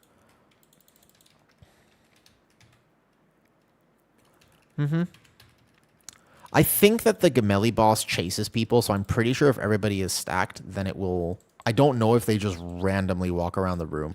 On beta, it at least seemed like they chase people, but now it seems like they walk around the room. I'm actually not sure about that. That has definitely been a thing for several seasons. Kind of, but normally, I think it just goes in circles now, yeah. I was going to say, on beta, it definitely fixated on people. Like, that was absolutely a thing, right? Any Prot Pally season, Prot Warrior Season 3, Prot Warrior wasn't the tankiest tank in Season 3, not necessarily. Not by a crazy margin. That's actually just, it wasn't the tankiest tank, but it did do a lot of damage, and you played specs that heavily benefited. Definitely not crazy true. There were many tanks that were actually viable and tanky in terms of the last season of the War Within. Prot Warrior was very tanky, but it wasn't like leagues ahead of everything else in terms of tankiness. But it was leagues ahead in damage. Specifically, the type of damage you want in keys. That one you couldn't really compete with a warrior on. Good morning, peeps from the EU. Good morning, Zap. How's it going? Zapotheosis. Do you play Holy Priest out of curiosity with that name? That's a name for Holy Priest, I feel like, though. Yeah, it's actually interesting. There are some people playing a true Fizz comp, but as interesting as it sounds, it is not a physical comp type season, and yet you still see a ton of Brewmaster, which I think is interesting.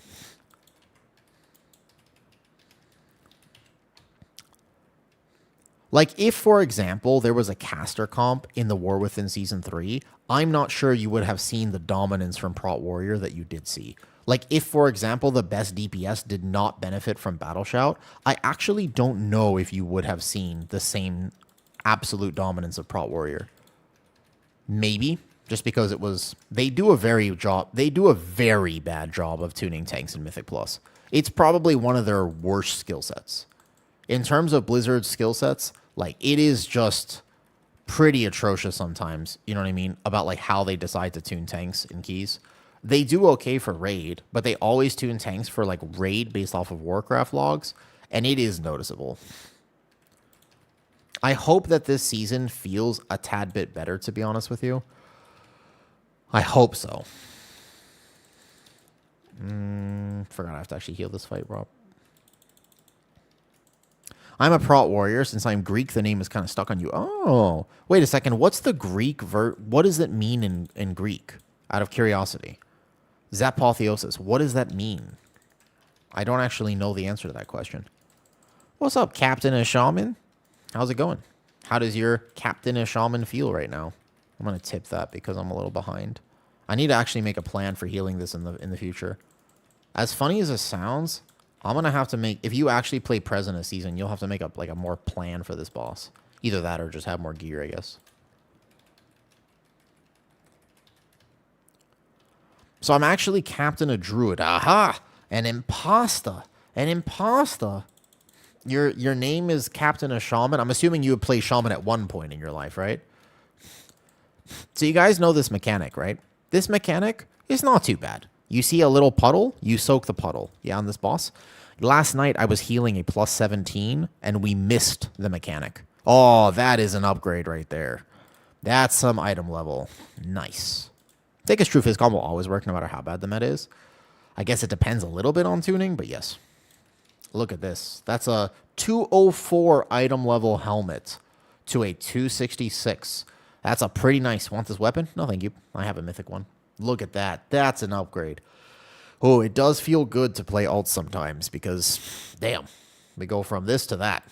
That's nice. That's 4 item levels. I am now 223. All right, next 10 real fast. We go Pit Sauron. You want to just keep going with the same comp if we want to, maybe? I could do Pit 10. I can drop to 10. Let's roll. Good luck. Okay, we lost the Hunter. No problem. I got so mad. Today was Tank and Crown. The other tank started to bully me because I missed a taunt. I'm sorry, Saito. It does happen. I wish that other people wouldn't bully just because you missed the taunt on a boss. It absolutely does happen. And if he's crashing out, just let him crash out. That's the truth of it, though. Couldn't do Resto Shaman this season with the changes. Yeah, a lot of times Resto Shamans though are having. I don't like the changes that they made to Resto Shaman either, though. What's up, Toastai? Happy Thai New Year. May I ask what brought you to Thailand? Yeah, of course. Healing on Prez. I am, Twavis. Just some quick 10s. I want to get the weekly done real quick. Which I did accept, right? Oh, yes, I did. Okay, good. I want to get the weekly done on Prez real quick. You never know if you'll get something really good on it. Just do a quick plus 10. Just running 10s. My Prez is not geared, but it's going well. Double time that last one. It felt pretty clean. 223. I got this new helmet. Oh, wait, I listed it wrong. Start a group. Plus 10. Mythic plus Keystone. What do you not like about the Resto Shaman changes? It was okay when Whispering Waves was still there. Without Whispering Waves, you have a very strange relationship with Cleave Healing. And the thing is that Cleave Healing has been an absolute factor. Don't I know this guy? Do we want to try to wait for a male person to maybe funnel us some gear at random? We could wait for a Hunter real fast. We don't need to, but we could. I think might be from stream. We could wait for like a Hunter or a Shaman super quick, I think. Might be worth. Travis, you want to come boo me? I do see you there, but can we... I might wait for like a Hunter or a Shaman just in case, because I don't want to be super undergeared forever. So if we're doing dungeons, I kind of want to see if maybe we can grab like a... You can go Hunter. Do you have a geared Hunter, Travis? If you want to, sure, go for it. Just feels so slow. Okay, so there were 2 big things that they did for Resto Shaman that I don't like. The first one is obvious, and every Resto Shaman is going to agree with this. It's super obvious what they did wrong. Number 1 was that the way you do Cleave Healing is weird. Just straight up. It feels off. Without Whispering Waves, you at least had a way to do some form of triage Cleave Healing. So they got rid of that, okay? Got to invite someone else? Okay. Number 1, that's the first thing that happened. But the second thing was more subtle. and no one really talked about it, but it was something that I noticed when I was healing beta. Healing Wave has a 1.8 second cast time. Now, they did technically bring back tidal waves in a weird form, but that is a very slow cast because every other healer's spot heal is 1 second. It is 1.1 seconds. The fact that Healing Wave is so slow means if you are depending on it, you can be in trouble. Because that is actually, it doesn't sound like a big deal, but in practice, I think that they should have reduced the cast time of Healing Wave, and that would also make Resto Shaman feel really a lot better. Because in pugs, you don't really know when the damage is happening, and you're constantly doing things. 1.8 seconds, if you're like Healing Wave, like bam, bam, bam, bam, and then somebody, you need to Healing Wave this person, that's not how you're supposed to be healing right now. Always be on top for keys. But you have to depend now on your trickle healing from totems more than anything and your big cooldown, but you only have one big cooldown. And so it's just a little weird. That's why I wasn't like super... I actually played Resto Shaman last season. I didn't play it very high. I played it to what, Resil 17 going into some 18s or something. But I like Resto Shaman. I still think it's one of the best first healers to play. But it's weird. I don't know. I'm not like a huge fan though. I miss when I could press, someone from the stream was, yes, who, Velenita? Really? Message me on Discord. Just message me on Discord. If that happened, message me on Discord. Do you like the pres changes coming in 0.5? Yeah, but I wish that they just kept Temporal Anomaly outside of this. I don't want it to be a talent. I don't want to have to choose. I want them to just make Temporal Anomaly baseline, always have it, because there's going to be a weird... They put it as a talent instead of Resonating Sphere. I guess I don't mind that this is now baseline, but I still think that because it's a talent, guess what's going to happen? Some pres at the highest level are actually going to now play Nosdormu. I think that's how it works. As far as I know, the recent changes, they're now going to make Resonating Sphere baseline, which is good. That needs to happen. And that means that you might not take the thing. And I feel like that would be super sad. You know what I mean? Let me go drop the key and port over there. Sorry. That's what I think happens, though. It's faster than Healing Wave used to be, but slower than Healing Surge. Correct. Deep Breath working with Life Force Mender, though. True, except for one problem. I don't know if you're going to be playing... You're playing Life Giver's Flame, you mean, random. Yeah. If that ever happens, Velenita, just message a mod of mine or me. On what region are you? NA. I play NA, although I live in Asia, so it's a little weird. Wait, you asked me about the Thai... Hold on, wait. Toastai. You said, Happy Thai New Year. What else? May I ask you what brought you to Thailand? Yeah, of course. Let me drop the key and we'll get into it, and I'll happily tell you the Thailand story. It's a good story. I get asked this story a lot, so I have no problem answering it as many times as you'd like to hear. I do my best, Toastai. I am not... Always remind me. I have zero problem with people being like, hey, I asked you a question earlier and you forgot to answer it. I like it when people do that. I do not take offense to it. I know a lot of people are going to be like, oh, like, just let it go, but don't let it go. I forget all the time. Please tell me about it. Like, I want to know. Like, I enjoy talking to people. So if I miss your question, remind me. Say it twice. Sometimes I'm in a key and I don't quite catch it. There's a lot of ways for me to answer the Thailand question. The truth is, the first question is, have you ever been here before? I still feel like that's a really good way to start this conversation is, have you ever been to Thailand? Because if you have, it might make a lot more sense, though. Elemental Shaman is so good right now. Ask Random, do you like how Elemental Shaman is playing right now? You have not. Okay. Have you ever been to Asia before? Where are you from originally, Toastai? Also, keep in mind, there were 3 winners of the giveaway earlier, and all of them... Wait, the Cold Wraith... Oh, we can do Cold Wraith because we have rescues. That should be all right. Ellie has seen much better days. I'd love to go to Thailand. If you ever get the chance to visit, you should. It's a really amazing country, and I've lived here now for... I've lived here for like 8 years. It's quite a big... It's a long time. Lived here for over 8 years. Every Cold Wraith is getting pulled? All right. I'm from the U.S. Okay, all right. So I grew up in the U.S., Toastai. That's a great comparison. Now we can have a conversation. Where in the US did you grow up? I grew up in LA mostly, and I lived in Colorado for 3 years. I lived in Ohio for 2 years. I lived in Connecticut for a year. I spent some time in New York. I've kind of lived all over. Not every state, of course, but I have spent a lot of time. Bay Area, California, now LA County. All right, so cool. My brother lives in the Bay Area. I grew up in LA. There's a specific culture, and you can tell me what you think about this. Depends on who you're around. But when I was growing up in LA, okay, here's what I noticed, okay? Here's something that I really, as I was growing up. Yeah, we can hear a first poll. Everyone is kind of stressed. And the reason that everyone is kind of stressed is because things are so pricey and people are really just trying to figure out how the hell they're going to live.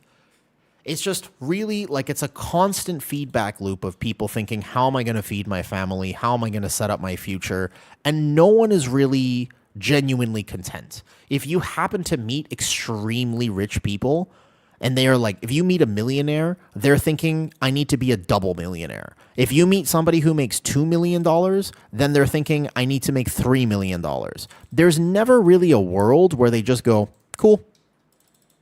That's just not a factor. Like I remember always thinking to myself, it'll never be enough.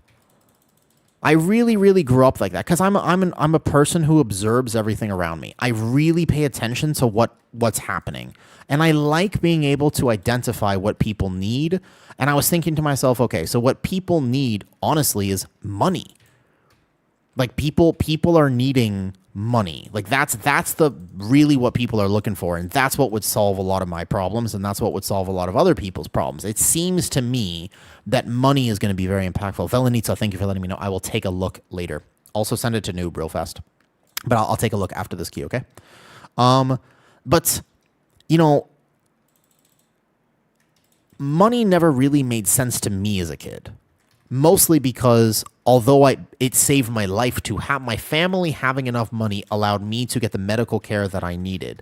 But for what it is worth, I was a very sick child, and so for me it was like I just want to live. Like this money business, like I'm just trying to make it to tomorrow. So I'll worry about money another day.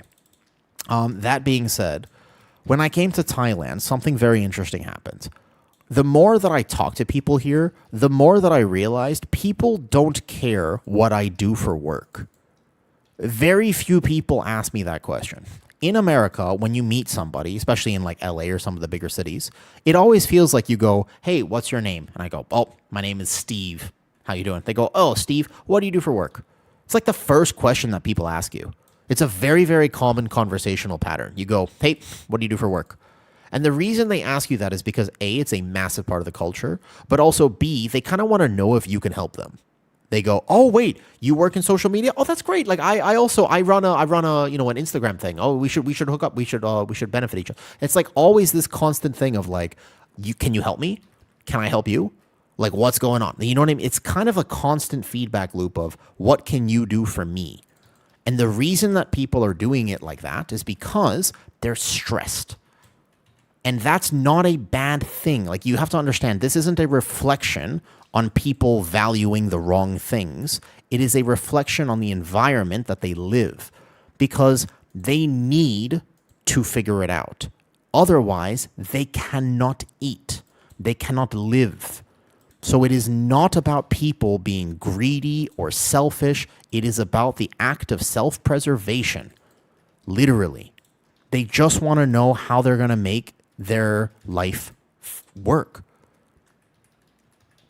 When I moved to Thailand, no one cared. I was not asked what I did for work. No one really cared how much money I made. And it wasn't a big factor. And I thought that was very interesting. And I had to stop and examine why that was happening. I actually couldn't figure it out for what it was worth. I was trying to figure it out when I first got here. I was like, wait a second. What is the difference? And then I realized, A, the cost of living is way more accessible. That's a big part of it, although it has gone up a lot recently. So it's not as accessible as it used to be for what it's worth, by the way. A lot of people still think that Thailand is super cheap. Rent prices went up 35% on average last year because a lot of people have moved here now. So it is not nearly as cheap as it used to be, by the way. Okay. Nice to see you on playing Chrono. Struggling with mana on that lizard. I think you have to play E-Loop on high keys. Definitely right now, Boy Trust. As you get more gear, I mean, I'm not geared right now on the Prez, but I think you'll have to play this. Okay. So now, here's we go. Why is it that Thailand does not have that relationship with financial incentive? A, the cost of living means that more people are able to get by with a little bit less effort. In America, right now, if you don't work, like if you are not a very high earner, you have to work 2 jobs just to figure out how you're going to make your ends meet.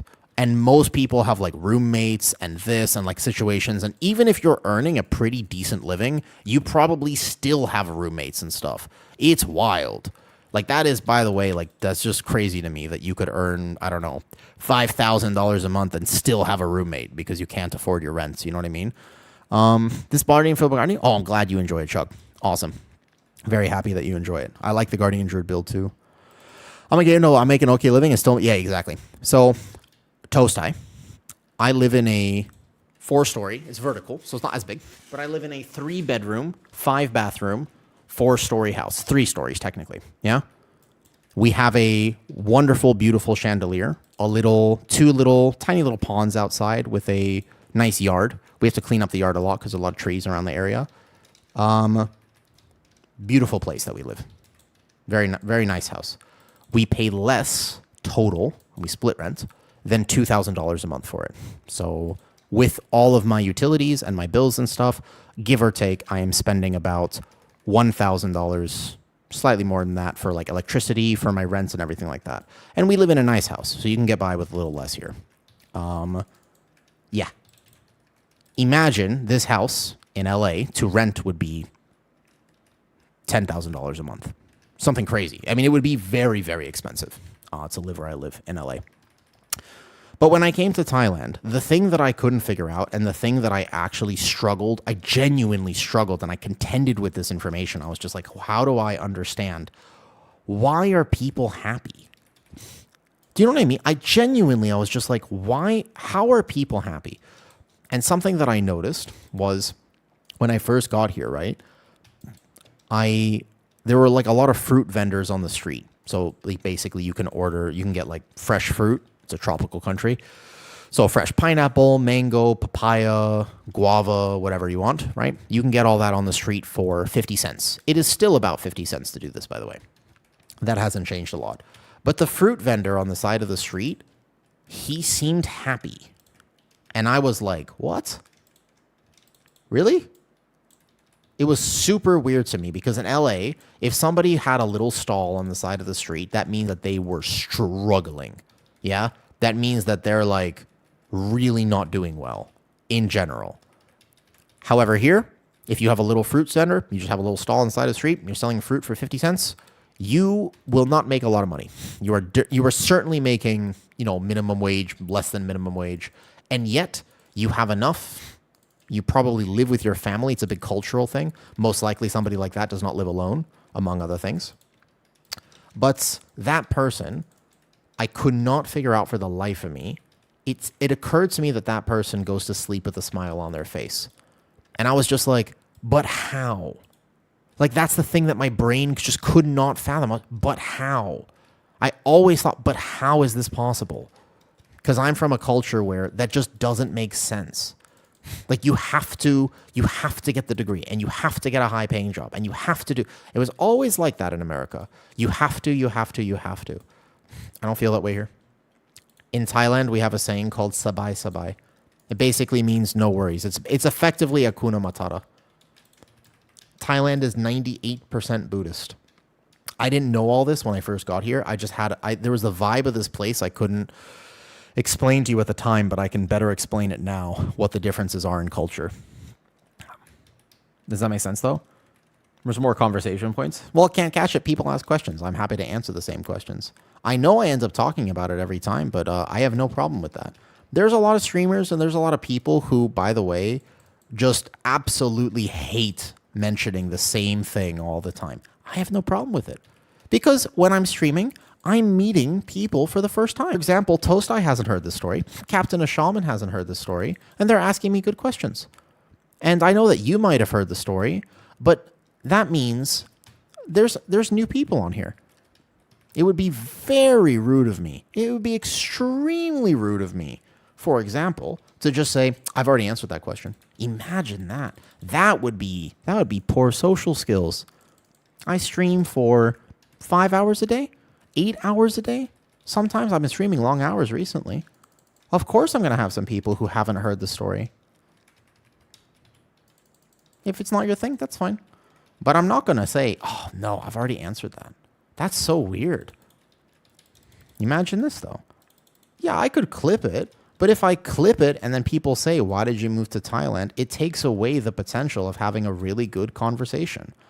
Well, hold up. Like Vatian people, imagine that I were to clip something like this. The problem with that is that it takes away my opportunity to have a conversation that is meaningful with people that I don't know.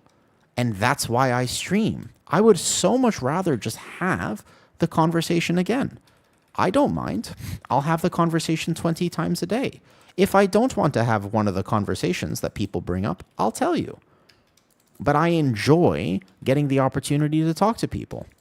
And I think that a lot of times people forget, although you are hanging out with me in my stream, it is ultimately an opportunity for me to connect with people the way that I want to connect with people. And I will never lose that. I don't care how many times that I have to say the same story. It is my favorite part about streaming is that I get to connect authentically and genuinely with people across the world from me. Because where else, and how isn't it amazing that I get the opportunity to talk about Thailand with Tosai, who is a game developer that lives in LA? That's wild. You know how far LA is from me, by the way? Literally, LA is 8,000 miles away. Ridiculous. We get to actually try that. We get to have that conversation 8,000 miles away. Oh, we're about to die, but it's okay. That's amazing. That's super cool. And I'm in the UK, and we get to have, at the same time, the beauty of the internet. Yes, there's a lot of things the internet gets wrong. But there are also a lot of things the internet gets right. How cool is that? How cool is that? And I choose to focus on the things that matter. Hey, Rihanna, I'm so sorry. I apologize. I can't. I've been doing a very bad job of keeping track of all the different avenues here. Yes, hi, Rihanna. I recognize your name as well. I apologize. I know. I try stream, and it's very difficult for me to actually keep track of all three. So I kind of focus on just the main stream here and the YouTube stream. I actually can't really do the third one. I've kind of had to let that go a little bit. I wish I had the actual ability to do so, but yeah, it's something that although I enjoy for sure, and it's really cool. Yeah, it's a tough one.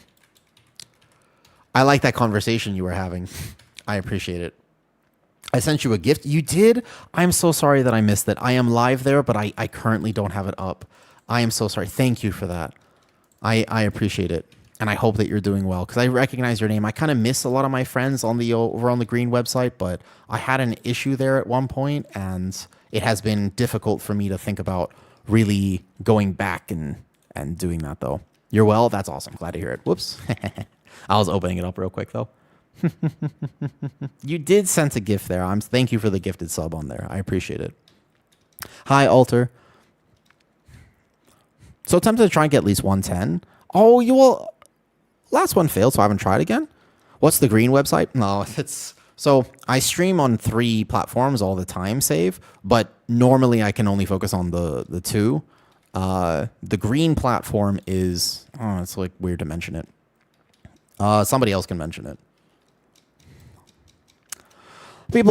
Some people's rich can be something other than happy. I agree with that, by the way. Because I had the opportunity when I was a kid, yes.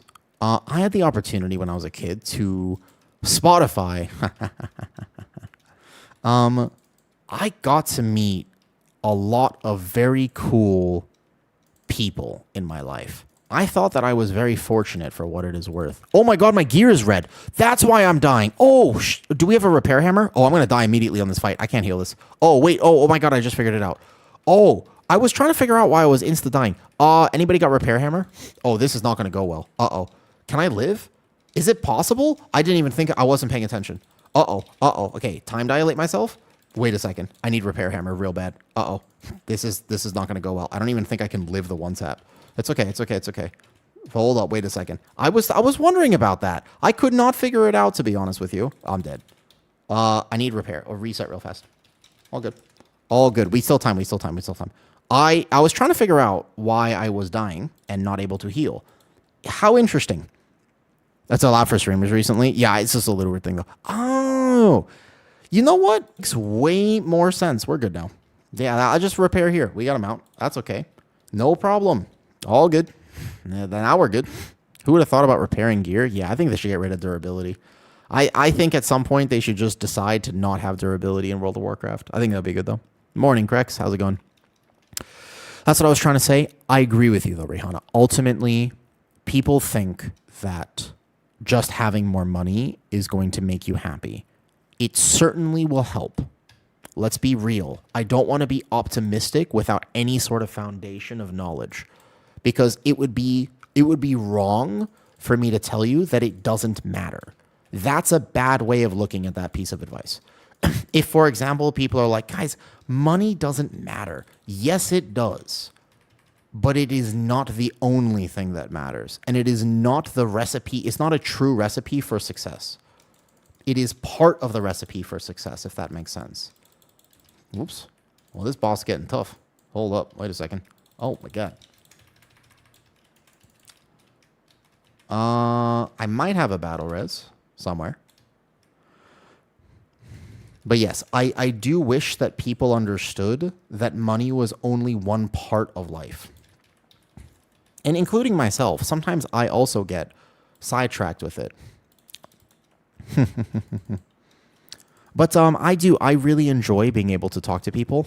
So it is never something that you have to worry about. If I've already answered a question a bunch of times, you can ask me that same question a whole bunch of times. And also, thank you for saying that you rewatch the VODs. I get such a kick. I've noticed this sometimes. People will comment on a YouTube VOD after I have posted it, which is wild to me, by the way. Okay, I have the B-Res, but I can't B-Res just yet. Okay, hold up. I'm going to be able to do this. I've got it. I've got it. Wait, where is he? Wait, I have to heal this first. Oh, no. Hold up. I've got it. I've got it. I've got it. We need you for the face. I've got this. 1 second. Rewind. Bad potion. I might die. It's okay. Wait a second. Almost there. Almost there.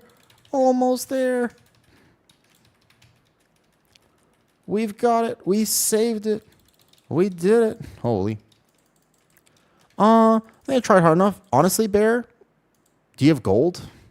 I'm not. If you really want a 10, but you're struggling to get a 10, I'm not gonna lie. Do you have gold? Like, if you have a bunch of gold in game, you can just buy one. I don't think they're that pricey. I'll get you a 10 for some gold if you want. But I think that might not be a bad play. So instead of stressing about it all the time, you can just get your 10. If it's something you really want, though. No one cares what you do. This guy is a game. All right, hold up. I died there. Can't catch it. Hold up. Wait a second. Are you being toxic on my YouTube? Can't catch it? I tell you what. I don't know if you're intentionally being toxic. I'm going to give you one warning. I would appreciate it if you could phrase things a little differently. In my stream, I want to be joyful and happy. I totally get that you don't like this conversation. That's absolutely fine. But you don't have to mention it. There's the old adage. I don't mind this adage. I think there's a lot of truth to it. If you don't have anything nice to say, just don't say it. You know, there's a lot of people who spread absolute, there's a lot of negativity online. There's no need to add to it. There's plenty enough. If you wanna be feeling really bad, you can go read the news. That's a really good way to feel extremely bad. That's an excellent choice. But if you're in my stream, let's try to feel good. We don't have to avoid the hard topics. We can still talk about things that are difficult to talk about. But let's not be like that. There's already plenty of things happening in the world that you don't really have to think like that. I also need to bind my rescue in the future because I might die here. And that is mostly because my rescue is not bound properly. Well, last take. I keep thinking my rescue is the same bind as it used to be, and it is not.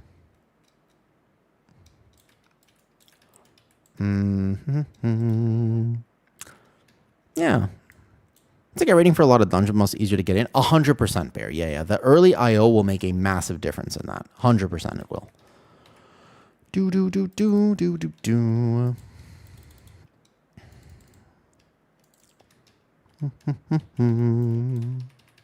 In fact, one thing that I wanted to do, by the way, in general for my streams, is we were having a conversation a few days ago, and I was asking people if you thought the world was good or bad right now. Like, if you look outside and you're thinking, the world that we live in, 2026, do we think that things are going in a positive direction or a negative direction?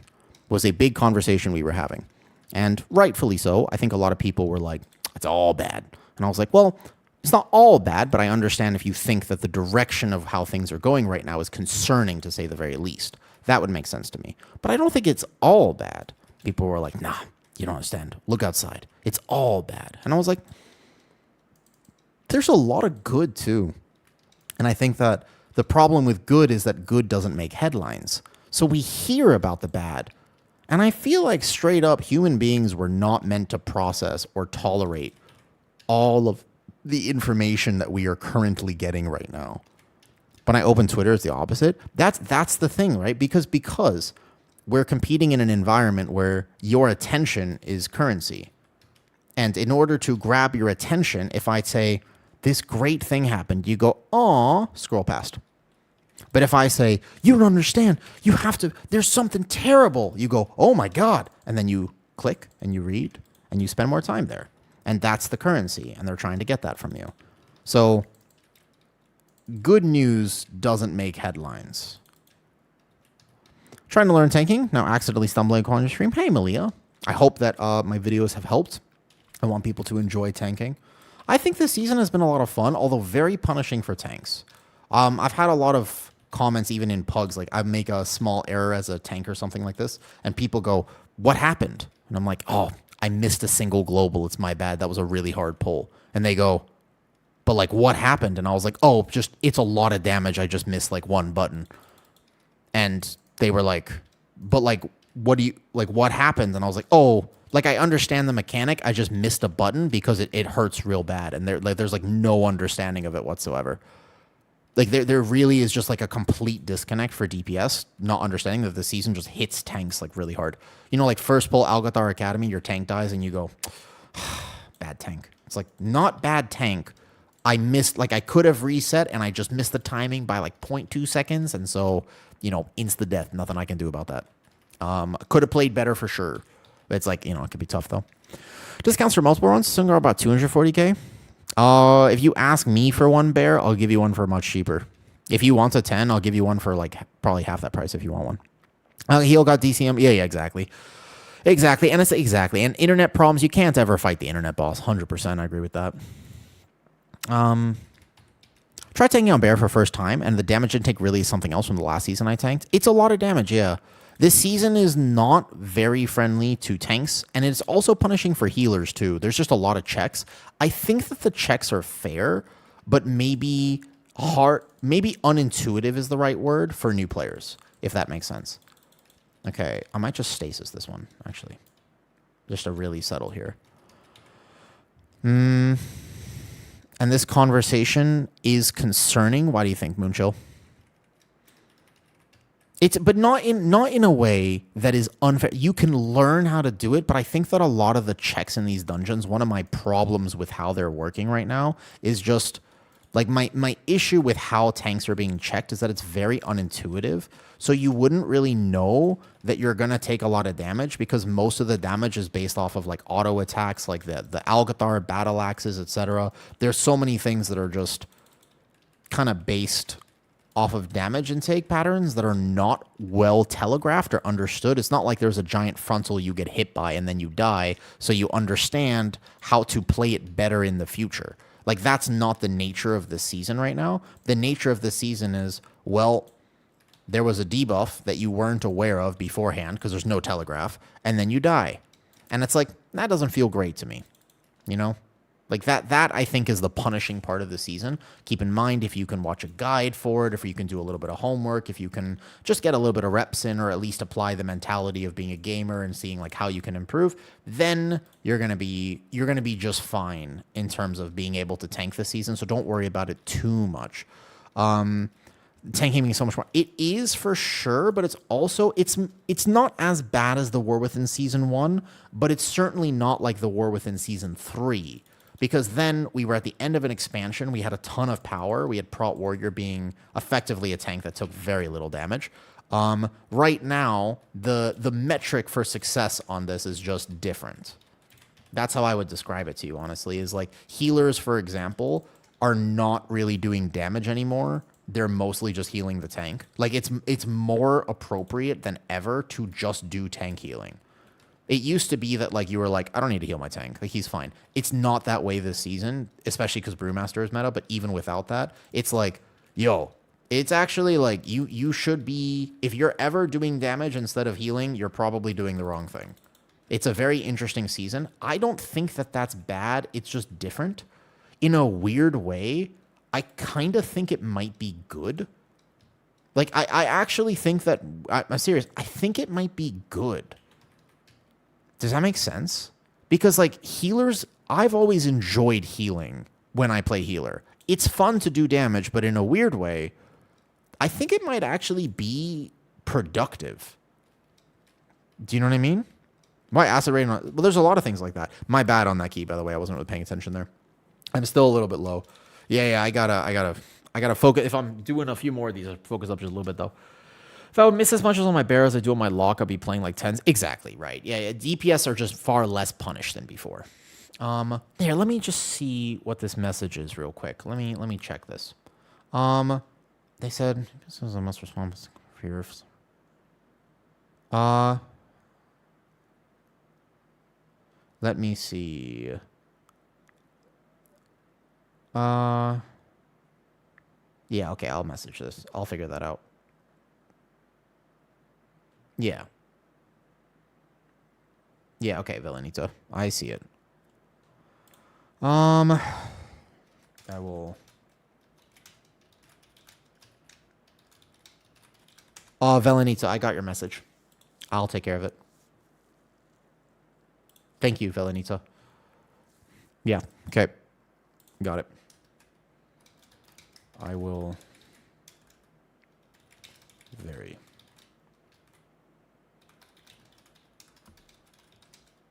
Thank you for letting me know.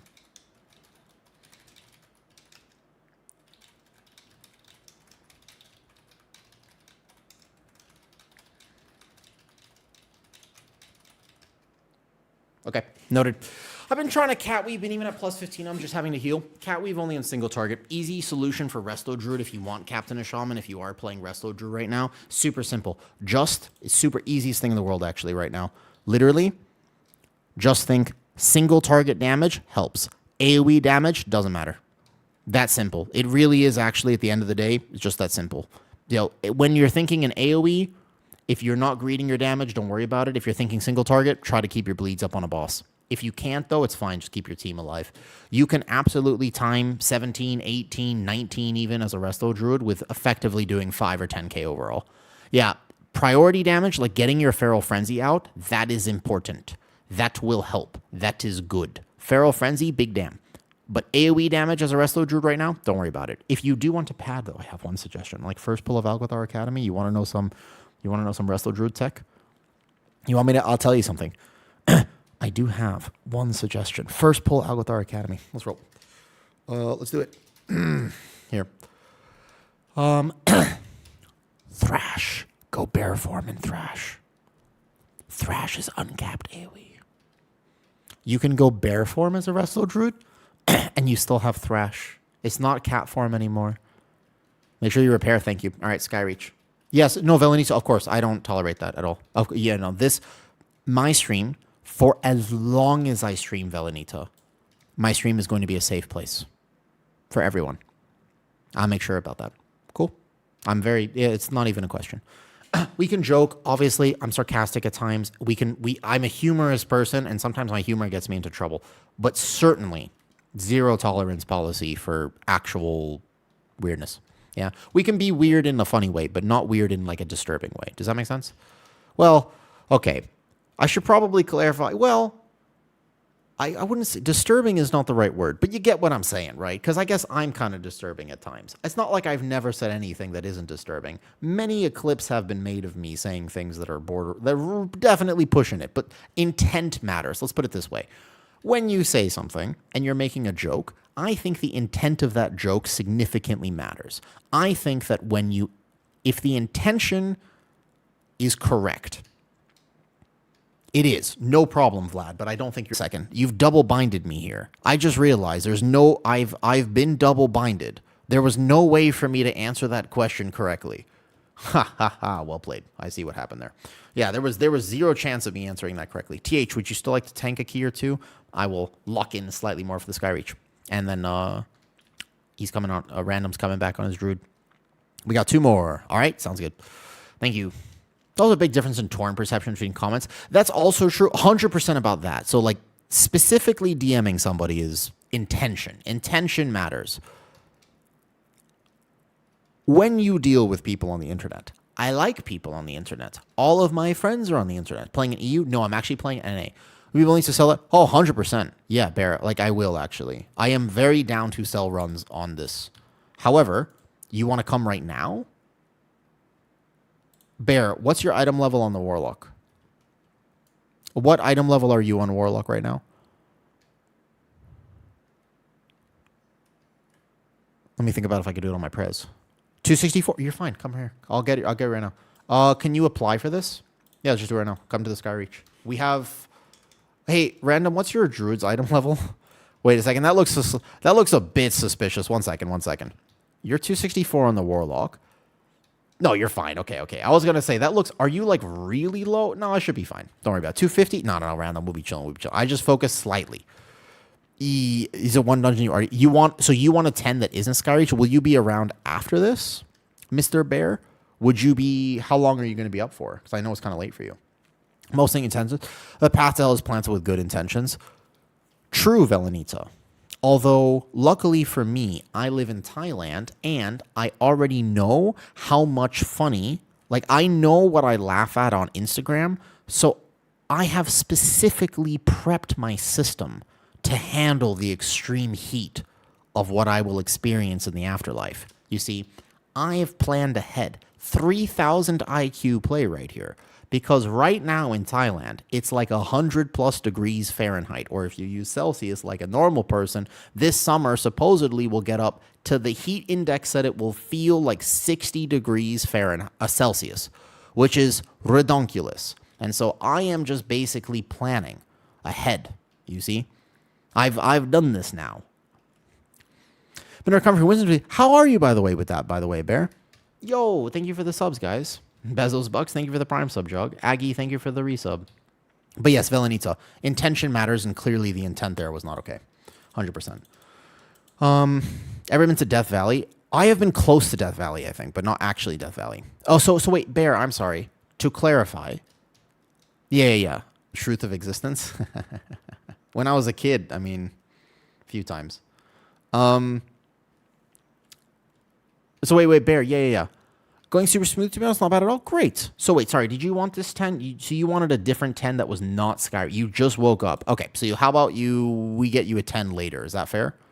Who is Easy RX? I don't know who this is. They're on friends list. Okay, so we'll do the Skyreach real fast, and then we'll do one more after, and we'll see what we get. Sound good?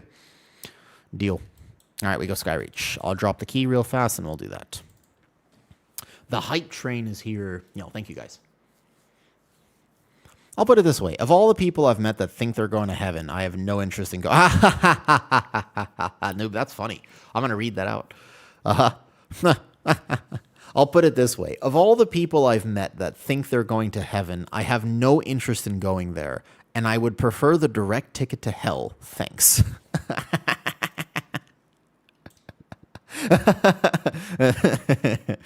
That's kind of funny, actually. How do you track people's defensives? It is a new add-on called Mini CC. You could do this. Mini CC. Yep. Easy to use. All right, Skyreach it is. Let's go real fast. What was the gold cost? Don't worry about it too much. You can, if we're just doing a key together for what it's worth, like how about half the going market price? I think we're in heaven. You know what? That's what I'd like that mentality. To be honest with you, Velanita, I have a really. I want to say something about that. Corvus also just subscribed with Prime. Yo, thank you for the Prime sub. We got a hype train going. Well, we'll go to hell. Yeah, we're bound to have a good time. Exactly. We won't be lonely, right, Vati? You guys know who Alan Watts is? I found you through your YouTube videos. They've been so helpful. Thank you. Not your average driver. Not your average river. Wait a second. What's the river? What's the reference? I've been reading a lot of novels recently. One I liked is Screw Trying to Ascend Facing the Heavens Alone. I'm just going to make my own heaven here on Earth. I think there's an Alan Watts brief video that I heard about 11 or 12 years ago, and it fundamentally changed my viewpoint on life. Genuinely did. It's a 3-minute video, and I should probably just link it to you. But I will give you the thought experiment. Fair? Here, follow me on this journey we're about to go on. Imagine for a second that you could dream anything you wanted, like lucid dreaming. And not only could you lucid dream, but you could make it seem very real. And on top of that, every night when you went to bed, of how long you were dreaming. So for example, every night you could dream 75 years of life. And you could make it anything you wanted. What would you dream about? You would imagine that the first few days, the first week, the first few months, you would just experience every single pleasure that life has to offer. You would try all the most amazing food. You would have everything that you've ever wanted. You would give yourself. You would have every wonderful adventure. You would meet all the people you've ever wanted to meet. You could control anything in this dream. But after a while, it would get kind of boring. And you would want a little bit more of adventure. Because you're dreaming and you know you could control everything in that dream. So eventually you would say, I'd like to make this a little bit exciting. I'd like to change it up a little bit. Perhaps today I'm going to fight a dragon. And you go, ooh. But instead of controlling what the dragon's going to do, I'm going to let it be a little random. Because I'd like the feeling of adventure. I want the exhilaration. Worst case scenario, if things go bad, I'll wake up. But it would be exciting, wouldn't it? To fight a dragon. And you would say, today I'm going to go be a berserker from this era of time. Today I want to be a Viking. Today I want to be a samurai. You would dream everything that you wanted. But as time went on, you would get a little bit more adventurous. You would get a little bit more frisky with it.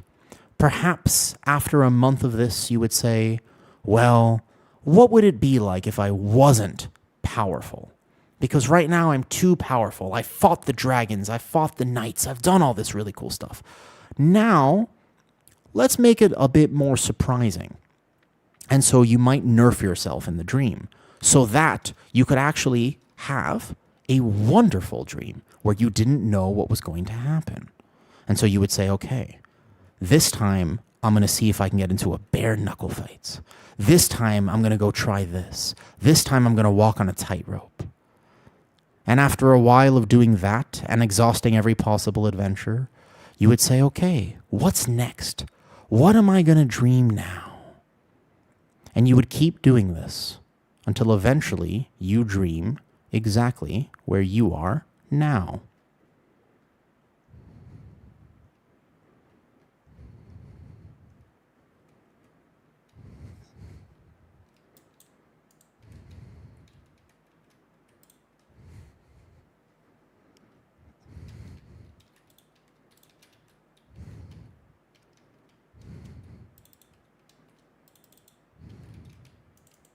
A future where everything is known is no future at all.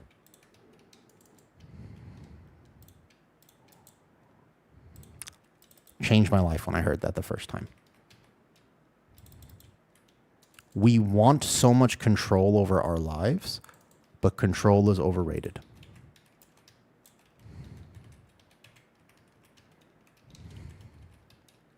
Really, really like that. It really did fundamentally change my perspective a little bit. With more Labradors, that sounds like a very good life to me. Hey, DementQ. Hey, Maverick, thank you for the sub. I appreciate the Prime sub. I feel as though the goal should not be to have absolute control over life. I feel as though the goal should be to have the most wonderful adventure that you can have. An adventure involves an element of the unknown. It involves an element of risk. Life is risky. Enjoy the ride kind of thing. Yeah. And also realize that the ride is adaptable. If there's something you don't like about your life, you can change it. If there is one thing that I have learned beyond a shadow of a doubt in my life, it's that things are not nearly as static as people make them out to be. Life, human beings, we are endlessly adaptable creatures. Man, we're so cool. You know how cool we are? Do you know how much we can do? It's incredible. Human beings are the best puzzle I have ever heard of in my life. We're like the best. There's no other jigsaw puzzle that even comes close to what human beings can do. It's awesome. I just wish more people knew that. It's so easy to focus on all the bad things that people do, but man, we do a lot of good too. You know what I mean? What's up, Exelios? Hey, Form, am I going to play Og? Yeah, eventually. I'm very undergeared right now. I'm just doing the weekly quest, basically. For what it's worth, I am absolutely just doing the weekly quest. Like, this is not, do not misinterpret this key as a professional Preservoker or professional Og Evoker key. I am amazingly undergeared right now. For what it is worth. Yeah. I know it'll be fine. We're just doing the weeklies real fast. I wanted to get a weekly box because there's always a chance that you get like a very good trinket, and I am interested in that trinket. Just in case, because I don't want to raid. So if at all possible, if I could maybe just get like a really good, perhaps weekly vault and pick up one of the healer trinkets, then I wouldn't have to raid, and that would be awesome. So we'll see. Maybe we get extremely lucky. That's kind of the idea. I found it really hard to put humans back together. Yeah, that's a tough one. That's a rough one, Vati. But don't worry.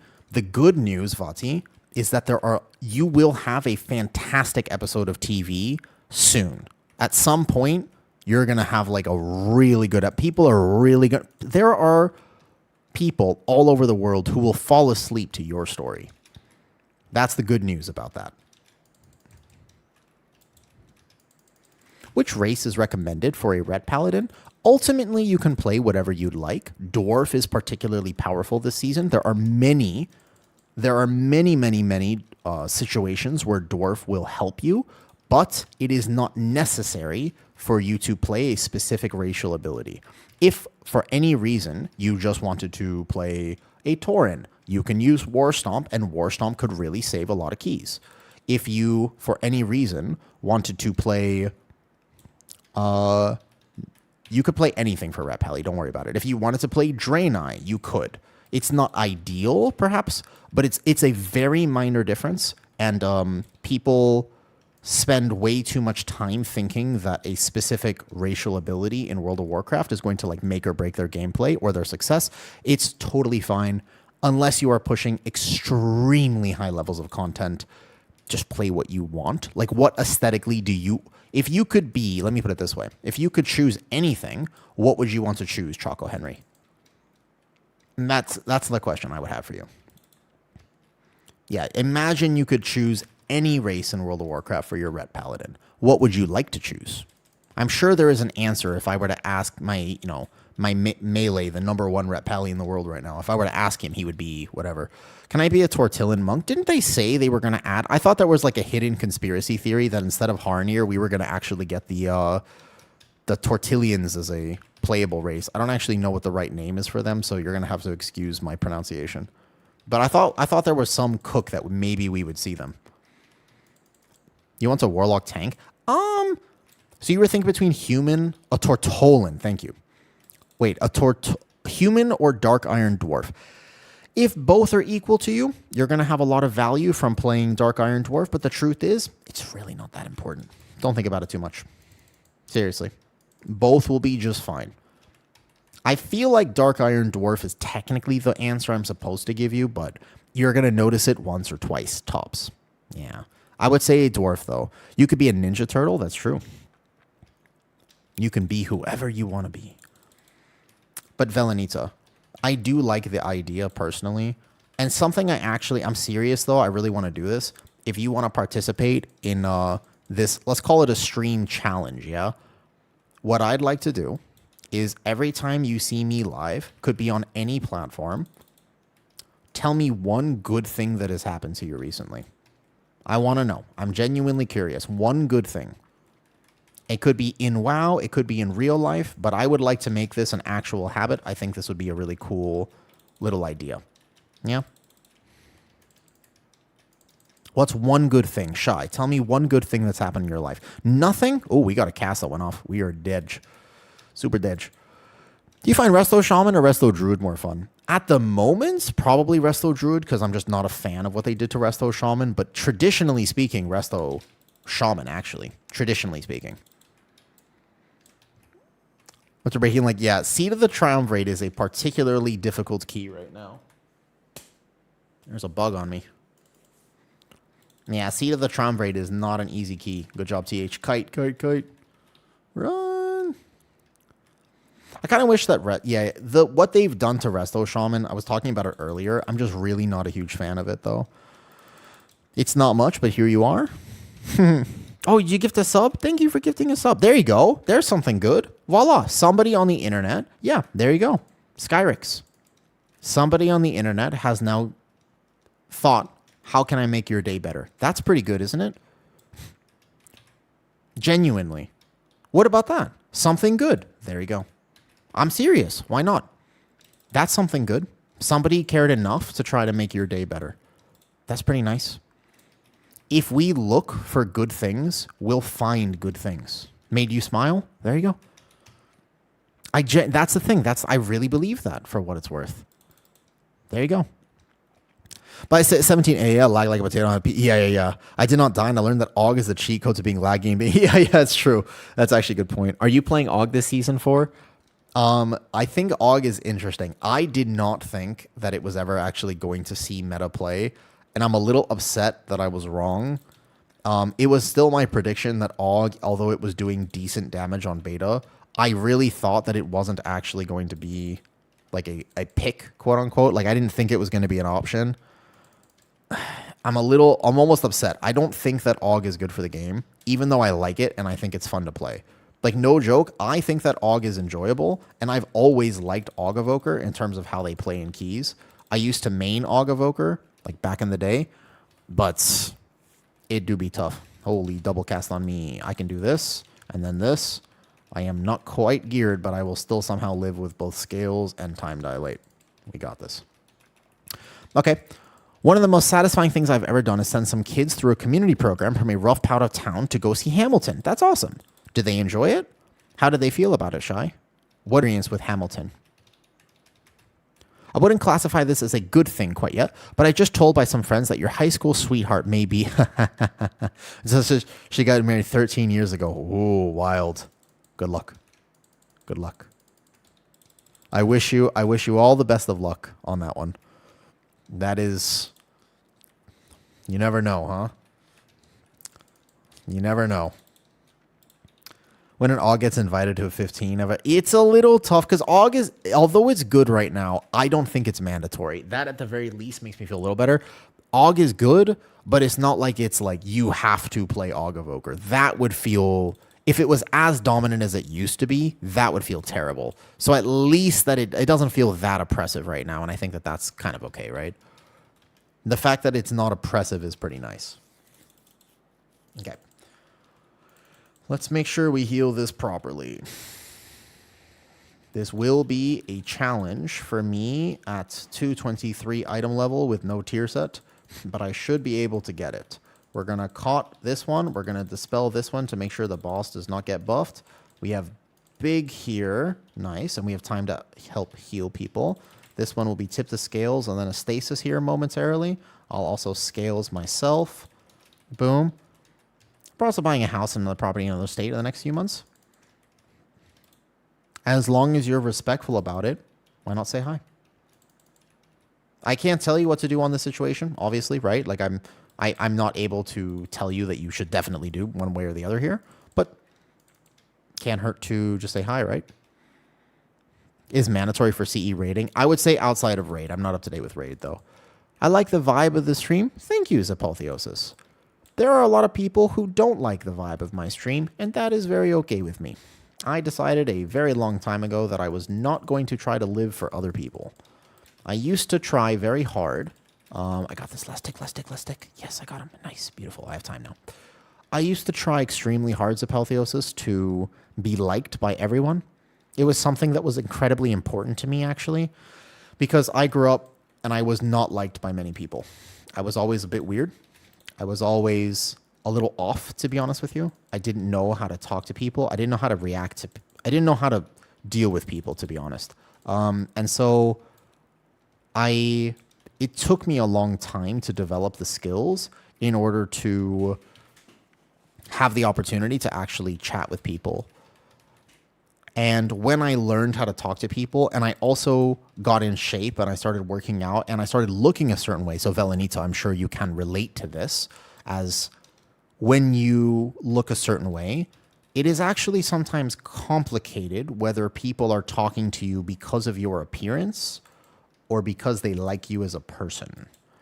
And it can be a little bit addicting when you first, especially if you grew up and you were not a traditionally attractive person. Like I grew up and I was always the biggest kid in my class and I was very, very awkward and I didn't know how to talk to people. And so when I got really into fitness and did it for a few years and actually got myself in shape, and then I started doing fitness modeling, it actually came into an interesting scenario where I really liked the fact that people...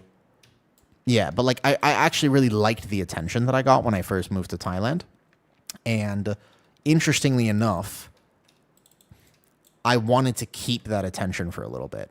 And it kind of drove me toward being somebody. I wanted to experiment basically and say, well, what if I acted a bit more normal? What if I acted like everybody would want me to act? Because then it would then I would be even cooler, right? Then I would be super popular, and then I would be like a 10 out of 10 instead of just a 9.5 out of 10 instead. I did that for a few years. I'm glad I did, because I got the experience of being a bit more normal. I socialized outside. I didn't have a computer. I didn't play WoW. I went out.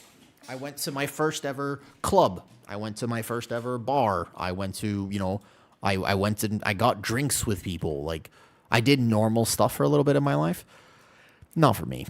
Like I said, I'm glad that I had those experiences. I am also extremely glad I stopped feeling the need to do that, because I like who I am. Even though there's a lot of people who won't vibe with me, I thoroughly enjoy who I am.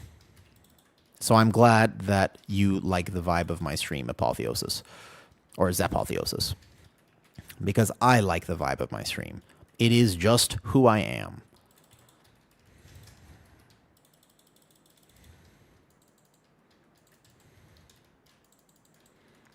And my stream is basically a place where I will... no Z is only because it was taken. Okay, so Apotheosis it is. Without friends, how do I make a group? You actually develop the groups, Grixis. Honestly, the truth is with World of Warcraft, if you don't currently have... oh, yes, Poons. That was 100% That was my childhood. I was diagnosed very early on. In fact, when I was... I'll have to check with my mother, but basically I think it was 3 or 4 years old. I was actually diagnosed with low functioning autism originally because I was very developmentally delayed. I did not speak publicly for a while. Like I was, that's how they basically decide that. Oh my God, we have 2 birds. We're dead. Probably reset real fast. Reset real fast. Just stay melee with us and face tank bird. I think that's a quick reset. Yeah. Face tank bird, no need to kite. All good. Quick reset there, no problem. My was exactly the same. Selectively mute. Yeah. So I think I was about 5 when I started, 4 or 5 when I started talking to people though. So I visited Songkran for it back in 2024. It was a blast. I am not a huge Songkran enjoyer, the Thai New Year. It's an interesting holiday. I can't say it's for me, basically. But yes, so that's the story of my life. I was diagnosed early with a lot of mental health problems, and you know, in time for Songkran 24. I just saw your comment there, Panda. Hi.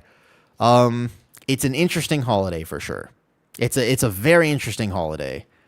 The entire city, if you don't know this, for the Thai New Year celebration, the entire city transforms into a water gun fight. It's wild. And when I say a water gun fight, I don't mean like a little splishy splash. I mean that right now, if I was to go outside, I would have to put my phone in a waterproof case. And I would have to make sure that I have not only a waterproof case for my phone, but I would have to have one also for my wallet, for everything, because it is the most ridiculous holiday that I've never seen a holiday like this ever before. It is wild. It is literally, it's actual insanity that this exists. So the entire city, like literally packed, it just becomes a water gun fight. You know? What concept with no limits to get gear? What do you mean? Can you clarify, Choco Henry? No limits to get gear. What do you mean by that, if you don't mind me asking? This should cover that. Perfect. Nice stream breath. Oof. Kiting this out actually makes this harder for me. It's okay. We got this, though. Whatever I cosplay as the Deep, apparently Drabs I already do. As I have been informed many times, I apparently already do without realizing or intending to. Let's burn this external here. Okay, that bird is covered. This entire city must be soaked. It is. I'll show you a photo after this. It is insane, though. But yeah, Velenito, it's interesting. So I swap it exactly. So that's the thing, right? It's actually I don't regret the fact that I got to experience it, but I'm also just very proud of myself that I didn't let it get to me, and I basically realized quickly that it wasn't for me, because otherwise I would have felt like I think that I win things that didn't actually matter, and I think that I would not have enjoyed that for what it's worth. Yeah. So I'm proud of myself that I managed to figure that out early on, if that makes sense. Because I think that a lot of times people feel as though they learn things, but only when they're 50 or when they're 60 or when they're 70. And I feel like I'm lucky that I got to learn all those lessons when I was younger. Wait, can't I just glide around? I'm an evoker. Can't I just go off the edge and glide around with like a hover? Oh, I missed the hover. Okay, so I try one more time. I got this for sure. For sure this time. Definitely this time. So we hop off. Boom. There you go. That's the one. Exilios, look at my item level. Look at my item level, and also people were just line of sighting me around the edge. That's the one. I'm not geared. I have I have auction house gear on. And I have no tier set. So that would be a large part of why this feels a little bit hard to heal right now. A massive part of why this feels a little bit suspicious, to say the very least, would be the fact that I am extremely undergeared for this. Oh, we got stunned again by the priestess. Oh, TH is gonna die. Yep, that's definitely death there. One kick. That's a reset real fast. Reset. Which is one I don't get invited to nines. Well, friends are important, Velenito. Friends list in WoW. We go slower a little bit. It's okay. I don't think we're timing this one, and that is okay. Oh, I missed the hover again. Is that ping? I'm dead. Hold up. I missed the hover. I try again. That's not casting when I hit Q. That's okay. Wait, man. Why isn't my hover not casting?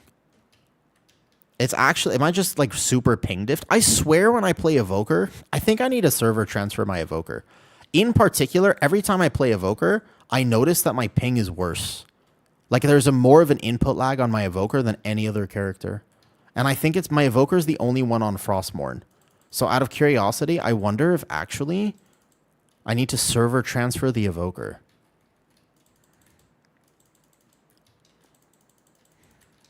Interesting. I might need to.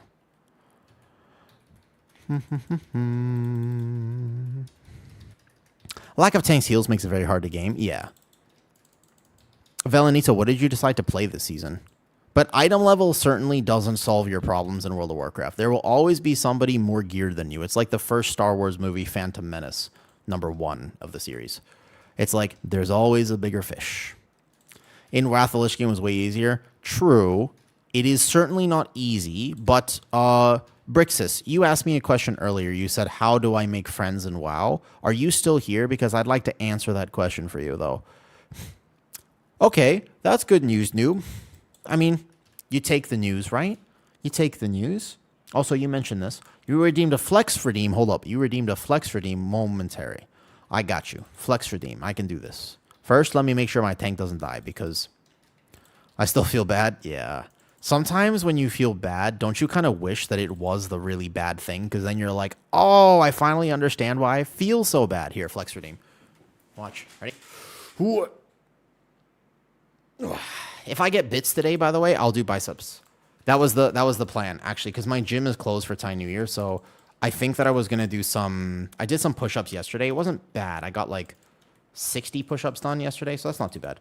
But basically, I would go for... I think I would want to do biceps today. I would just do like a little arm workout. If I got a bunch of bits, I would do biceps, forearms, and shoulders, probably. I would do like delts today. Could be fun. You want to know how to? So, I would say, are they in keys? I really like Mistweaver. Mistweaver right now is my favorite healer for keys. I want to gear my monk partially so I can play Mistweaver more. I think it's my favorite healer by far. Okay. So the secret to making friends in WoW is that you need to make friends with people who are of a similar skill level. That's kind of that's the answer for how it's going to make you feel your best. Similar skill level matters a lot in World of Warcraft. If you have people who are of very different skill levels, it tends to create a little toxicity and a little drama because an expectation gets formed that you're going to play a certain way, and then all of a sudden, you don't end up playing that way, right? Fox ears. All right, let's do it. Here we go. Fox ears on. So the key for finding friends in WoW is finding the skill parity of people, okay? Well, yes, but that's not, you're not supposed to basically be like, this is a thing to overcome. Here's the key. When you are doing keys, okay? Everybody's got a price, Brylax. Here's how you actually make friends in World of Warcraft. When you are doing keys, okay, and a key goes well, add people. You don't have to get in Discord with them. You just have to add them, okay? Here is why. WoW has a system that when you apply for keys and looking for a group, if somebody in that key is on your friends list, then it flashes blue. You understand the system? You see? Well, Brylax, I have something to tell you about this later, but that's unrelated. So, yes, and it's not because you have to be pressured now to communicate with these people. You don't have to get in Discord. That is not the recipe. That's not what I'm saying. But what happens is that if I were to apply for a key right now, that let's call it above my pay grade, yeah? Let's say that, for example, I have a friend, let's just imagine this isn't really true, but let's say I have a friend that has Resilient 19. Wow. I haven't timed a 19 yet, and I'm playing an off-meta tank on my Guardian Druid. But when I apply, they're looking for a tank. Clearly, 19, They want a brewmaster. Yeah, this is a very high key right now. So they would be looking for a brewmaster. But if I apply and they go, oh, that guy's on my friends list, there's a chance they'll take me. And that means I might get a chance to do a 19. But if they weren't on my friends list, there is zero shot, right? Basically no way that they would take me as an off-meta tank. So it isn't about my item level or even about what class I'm playing at that point. It is, in fact, entirely about whether that person was on my B tag or not. And that, I think, is the key. Exactly. If soap applies to one of my keys, even though I know, his gameplay leaves something to be desired. That's a joke, by the way. But even though I know that he might not have IO this season, I'll take him because he's a good player. It's that simple. Yes, you add them to your battle tag. You can have 600 people on your battle tag. And your goal, if you really want to do keys in World of Warcraft, is to have 600 people on your battle tag. They don't all have to be active. Yes, I have 600 people on. I have to constantly delete people, actually. Is it really that high? Yes, I have to constantly be deleting people right now. It's actually terrible. Can't I rescue out of this? Out of curiosity, can I rescue somebody out of this? No, you cannot. Oh my god, people are going to die. Yes. He parsed to 0. That's rough. So anyways, hold up. Let me make sure I don't die here because I don't want this group to disband. Uh-oh. Do you wish you could have more? Yes, I do. I wish that it just was kind of uncapped, to be honest with you. But the idea is the more people you know, the vastly, you will have significantly more success. Not a little bit more success, a massive amount more success. Don't try to kill that one. Just kill boss. Yeah, you will have way more success. Now, again, not because you're going to get in Discord with people. That's not the reason. The reason you're going to have a lot more success is because just naturally, as you apply for keys, people will have a blue thing that flashes, and they're way more likely to take you. But in order to develop this list, you do so, by the way, not over a week. You do so over like a year or more, by the way. Like significantly, you will do this over the next 2 years you develop this. But if a key goes well, like you've done keys this season then, right? Have you done a key where you're like, man, that tank was really good? Add them. That's like the key. The key now is to add that tank. Don't let him leave your party. This is like one of the biggest things that I think a lot of people don't necessarily understand. What's up, Stormwolf? How's it going, Storm? This is a good example, by the way. Storm, if you wanted to do keys, I would be like, oh, that's Stormwolf. I would love to take you. Even if my IO is higher, and it doesn't matter, like as long as you have substantial item level, if you were like, yeah, I would love to do that Rizil key, I would take you.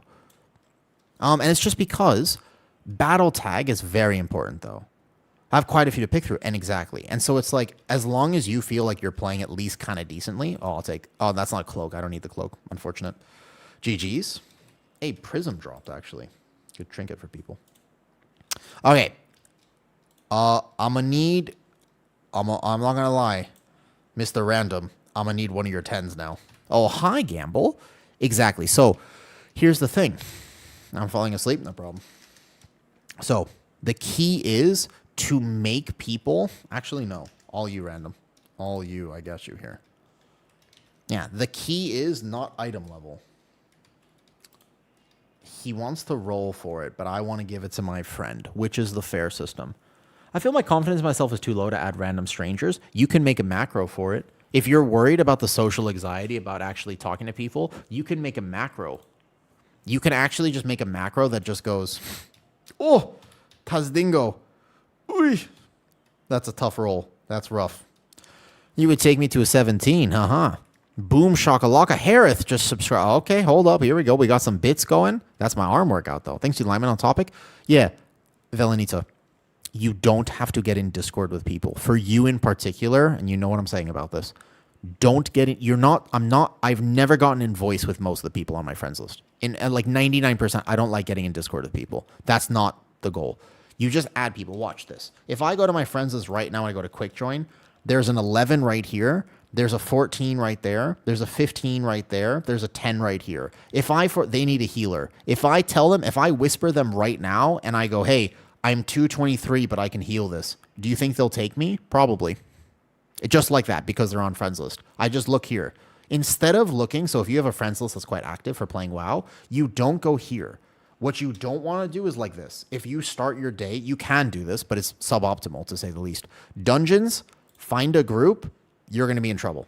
You want to immediately look, there's a sky reach right there. If I said I can heal this, they'd probably take me. Both have my Sara 10 if you need. Did you need anything? Wait, who won the cloak? Sorry. I can trade this, though. No, the other hunter won the cloak. All right, we're going to be fair. No problem. My bad, my bad. I actually do not need the cloak. Here you go. Trade here. Trade. I was ranting. Not bad. Sorry. I was ranting the stream. Yeah. Yeah, Tazdingo rolled a 2, so that was a bit tough. Unfortunate. So doing amazing. I've been praying for a Biz Dagger. Good luck. I hope you have a great vault, Stormwolf. I'm done with weeklies besides Druid. I can do 2 more Mythic Zeros or something later. Okay. I'm also happy to game with you later as well. I'm not in too much of a rush today. Thank you, Stormwolf. It's Christmas Eve. It is. It's the Thai New Year today, Stormwolf. Which, by the way, can I show you what this looks like? Can I show you, by the way? I want to show you something. I got AFK for like 5-10 minutes. Okay, it's okay. Here. First of all, Harith. I'll do... Hold up. I'm going to do... 5-10 as well. Okay. So happy Thai New Year. Yes. Let me show you what the Thai New Year looks like. This is why I cannot go outside today. It's interesting. By the way, it's fun in a way that is wild. Let's call it this way, yeah? Hold up one second. Hold up. Songkran, Thailand. This is ridiculous. The entire city becomes not just a water gun fight, Stormwolf. It becomes a water gun palooza. It's a war zone of water. It's ridiculous. This is, and I've seen clips from this year. It's water gun day again. Yeah, look at this. It's really been that long. It hasn't, no, isn't it? It's a water gun waste. I'm not kidding. No, it's literally packed. Like, literally everything is packed. And the entire city just literally becomes a water gun fight. And when I say water gun fight, again, I'm not talking like, haha, like pew pew. It's like a water gun fight. There were oh my God, how do I find Instagram? I sent you things on Instagram so that I could show stream. But now I'm really, really, really, I'm very scared to open our Instagram chat on stream for many reasons, most of which involve immediate bans across all internet-related activities. But I'm thinking, how do I get reels? How do I share reels from our Instagram chat to like Discord or something like that? I don't know how to do that actually, though. Oh, yeah, I have. Yeah, you want to see photos of me last year or whatever? The thing is, Storm, I'm kind of an introvert, though. You could just copy the link. I swear it doesn't actually load properly. All right, fine. Let me see. But how do I copy the link? I guess I have to copy the link. Okay. Confirm for me that you can't see my browser, correct? Because I'm going to log in Instagram right now.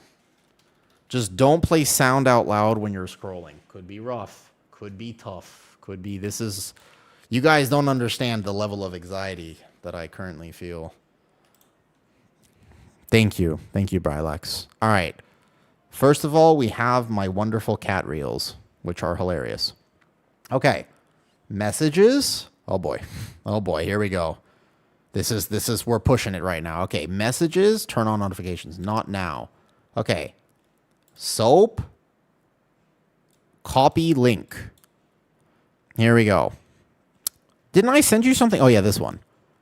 Here we go. All right, I sent you this. Can't I open this and just screen share it? Or do I have to try to copy the link or something like this? Okay, share post. No, this is not a copy link here. How do I copy the link from this post? Go to, okay, copy link, Discord. Here, general Thailand stuff. I'll put this in Discord. When I say that okay, this is good. I think I got this now. No, yeah. Don't ever open DMs in front of people. This is a general rule of thumb. Okay, I've got this. I've figured it out. Okay, watch this. Let me show you this. When I was, for example, telling you this. Hold up, wait a second. I've done something wrong. Okay, I figured it out. This is the city right now. This is from yesterday. And this is not AI. This is literally from yesterday. Wait, now the post is, of course, not loading. I've got this momentarily. I've got this. It can't fail. Probably. Well, Instagram isn't loading. I've done something weird, apparently. I have somehow messed up my internet browser. Unless my internet just went out. My internet didn't just go out, did it? Please. I hate when that happens. It's been doing that recently. Window capture. All right, bet. Here we go. Wait. That's what it is, though, Vati. Wait, did you guys see it already? Yeah, that's basically what it is. Exactly. That's what it is. Watch this. Ready? This is what it is. It's literally what it is. This is the city. Right now. How do I refresh the reel? Come on, man. Come on, dude. I don't know how. I'm so bad at this. 1 second. Uno momento, por favor. How do I... It can't be that hard to look at Instagram on my computer. I am cooked. How am I so old? How am I so bad at this? I don't understand.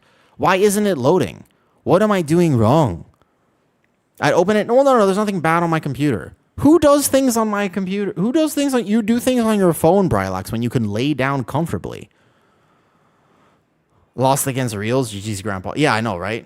Just for easy purposes? No. Easy purpose. Move mouse to the upper corner. Move mouse to the upper corner. What do you mean upper corner? Trust the process? You gotta lay down and enjoy the process. No, I am trusting the process. Yo, it's literally not even opening right now. Why am I so bad at this? It's just, Instagram is just bugged. I blame Instagram. It's actually just bugged. My entire browser is just bugged, though. The hell went down in this plus 10 shenanigans, JJ. Yeah. It definitely wasn't me. It has nothing to... I didn't do anything... Yeah. Let's actually, speaking of which, let's just quickly hearth out of this. I think that's a great...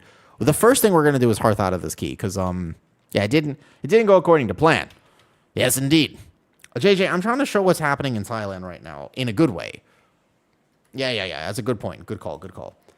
Why is Instagram just not even open? Okay, here, got it. I got it. I got to go fast here. Ready? Window capture.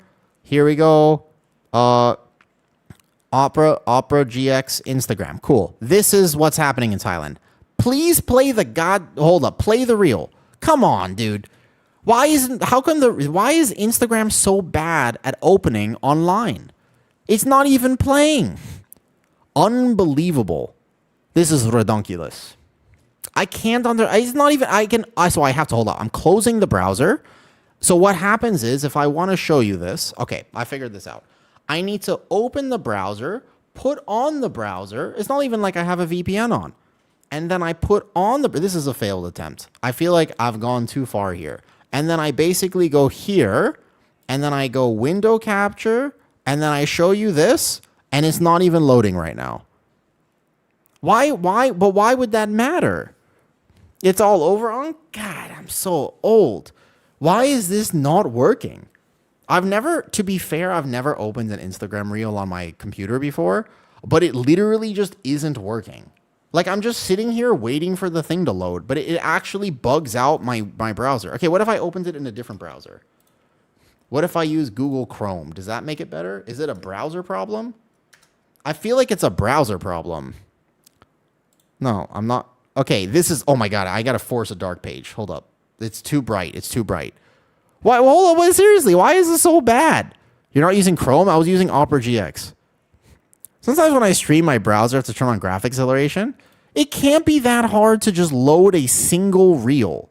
I'm just trying to show you what the city is like right now, man. It can't be that hard to show you this. Okay, so when the reel plays, I should be able to click... Okay, I got this now. It's going to be very bright, though. Here we go. This is all I was going to show you. It's just like this is what the city is like right now. There are basically... This is just like hilarious. It's just basically... No, I've got it now. This is the city. This is all I'm trying to say. It's just basically like nonstop. What happens is just... There's literally... The entire city becomes a procession of a water gun fight. Everything is soaked. Every single thing is soaked. That's all I was trying to show you. It's not even that good. I hyped this up for no reason. Yeah, eventually I figured it out, but basically I just hyped it up for no reason. Now I feel like it was a lackluster reveal, I'm not going to lie. I feel as though this did not go very much according to plan. Also, while I was doing that, I exited out of everything else that I had open, though. That's tough. That's tough. Anyways, yeah, that's the Thai New Year right now. Probably the most human thing we will see today. Thank you, Lumish. I appreciate it. Yeah, it's basically just like the entire city becomes a water gun fight, and even like the police and everybody just take part in it, and that's everything. I missed it. It's Songkran Holiday. Can you show it again? I had an ad. Oh man, was there an ad during that? Yeah. Okay. It's just all I was showing you is just this though. Wait. Hold up. Wait a second. Was that for real? Did you actually have an ad? Open it back up. This is literally my mom sharing a meme to you. Wait. This is literally my mom sharing a meme of 5 minutes of hyping up the meme, trying to send it. Do you have 5 minutes? Okay, hold up. I got it now. It was a problem with the browser. I've got it now. It's just on Chrome now. It was just even like everyone takes part in it. It's just the entire city. That's all. But I can't even full screen it. The whole city becomes a water gun fight. That's all I was going to show you. That's it. That's all I was actually trying to show you. There's many reels about this, but this is just one of them. Okay. That's all. I did not miss anything. It's okay. As I mentioned, it was hyped up, and it wasn't the most wonderful hyped up. I'll show you fine. Let me find some better reels. Fine. I accept your challenge. All right, so I'm reopening up our DMs. Hold up. I got this. I can't fail. What was not funny, but the process of showing was, I'm not trying to show you something funny. I was trying to show you something educational. I'm trying to show you something educational. This became a real stream? Why not? I'm just trying to show you something. Didn't I send you other Songkran things? Wait, hold up. Didn't I not send you? Who else did I send Songkran things to? Wait, hold up. Wait, no. I'm opening up other DMs. Let me just check something. I'm like triple checking. No, you can't see anything, right? Did I not send? Oh, hold up. Let me open this. Nope. This is just how many people died on the first day of the Thai New Year. Nope. Okay, hold up. No. I'm not leaking anything. No. Guys, stop. No. Boomer 2 when it comes to Insta. I made social media for myself, and I'm just bad at it. I'm literally just bad at it. That's all. Yeah, no, okay. Now I can't find anything. I'm definitely not scrolling my reels, though. I didn't do anything in this entire process, and you're exhausted? Well, it's a very demanding job. Yeah, I can be. Wait, I'm like super scared to open up my homepage. Never mind, I'm not showing you anything. No more reels then. Fine, no more reels. Hi, Stump. The new incarnation for Guardian is now a 2-button press. I don't quite understand it. Stump. So here's what's up. Basically, here's what you need to know about the new. If you're playing the Apex, basically it is 2 buttons, but you don't have to press them immediately. They're 2 separate buttons. You can hit Incarn. The next time you hit Incarn, you will get your Apex proc. But sometimes you want to hit Incarn and wait for the Apex a little bit. It's a difficult thing to explain, but I will make a guide soon that properly explains it, okay? Very soon I will make a proper Guardian Druid guide, but it's not yet. Give me a few more days at least to test some things, okay? Sounds like OBS was bending you over the... Well, hold up. First of all, why the sync? Why not, like, the counter?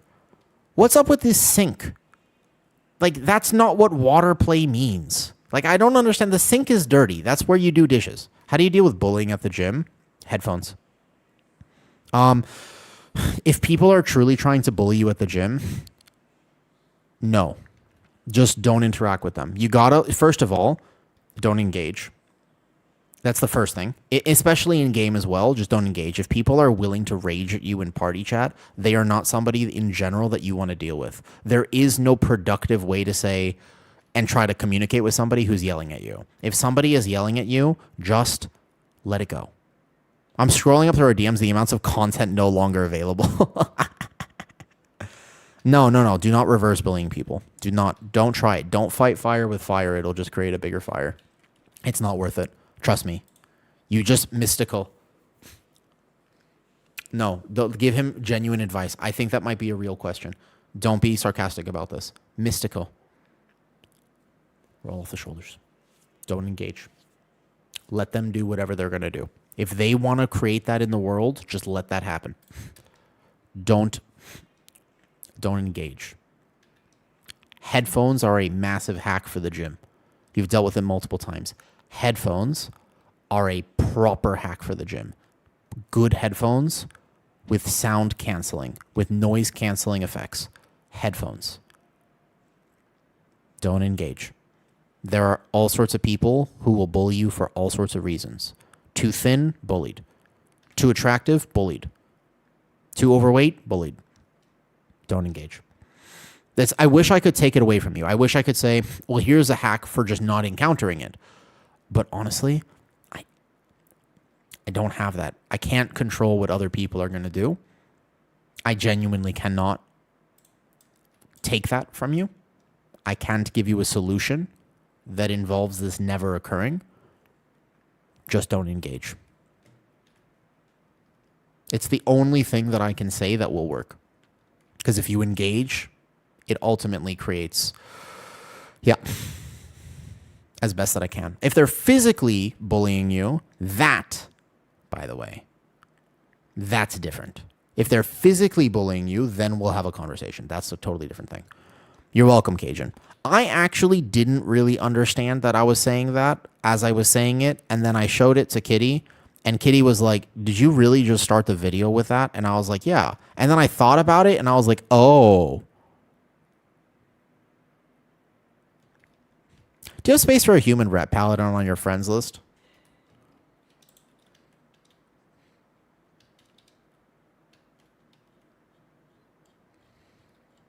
What's your IO, Brylax?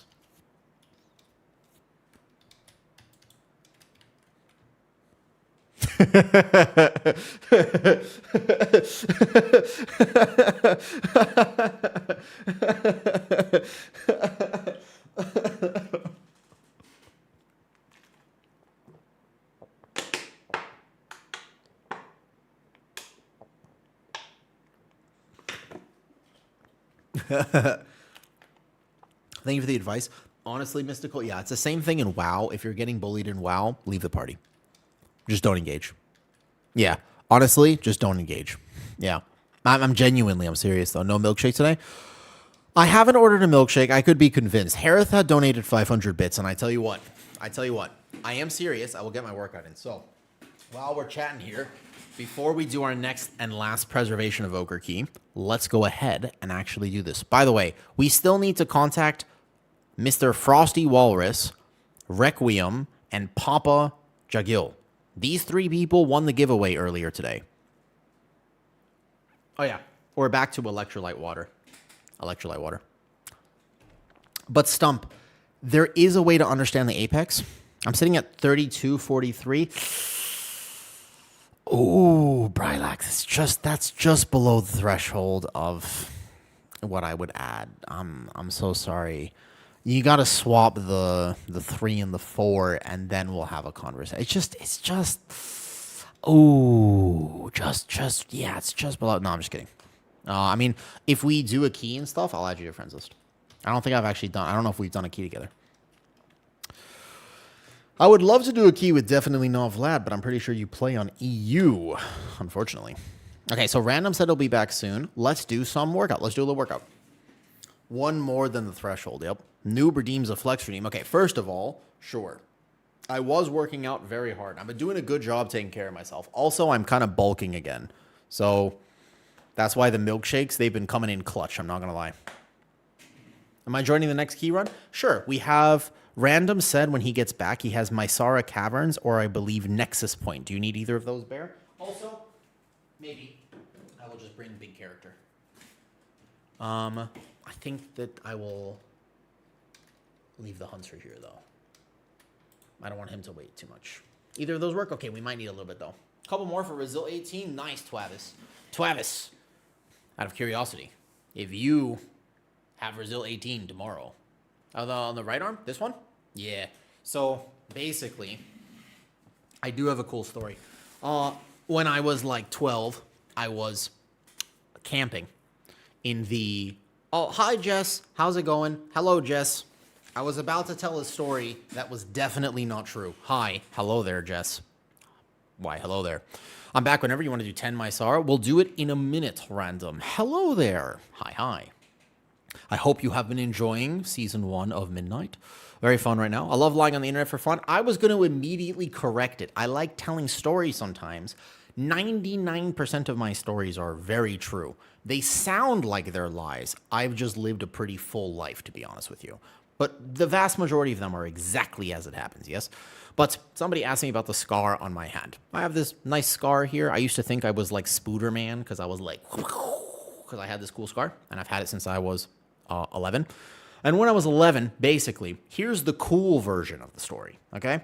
So when I was 11, I grew up in America. Don't live there anymore.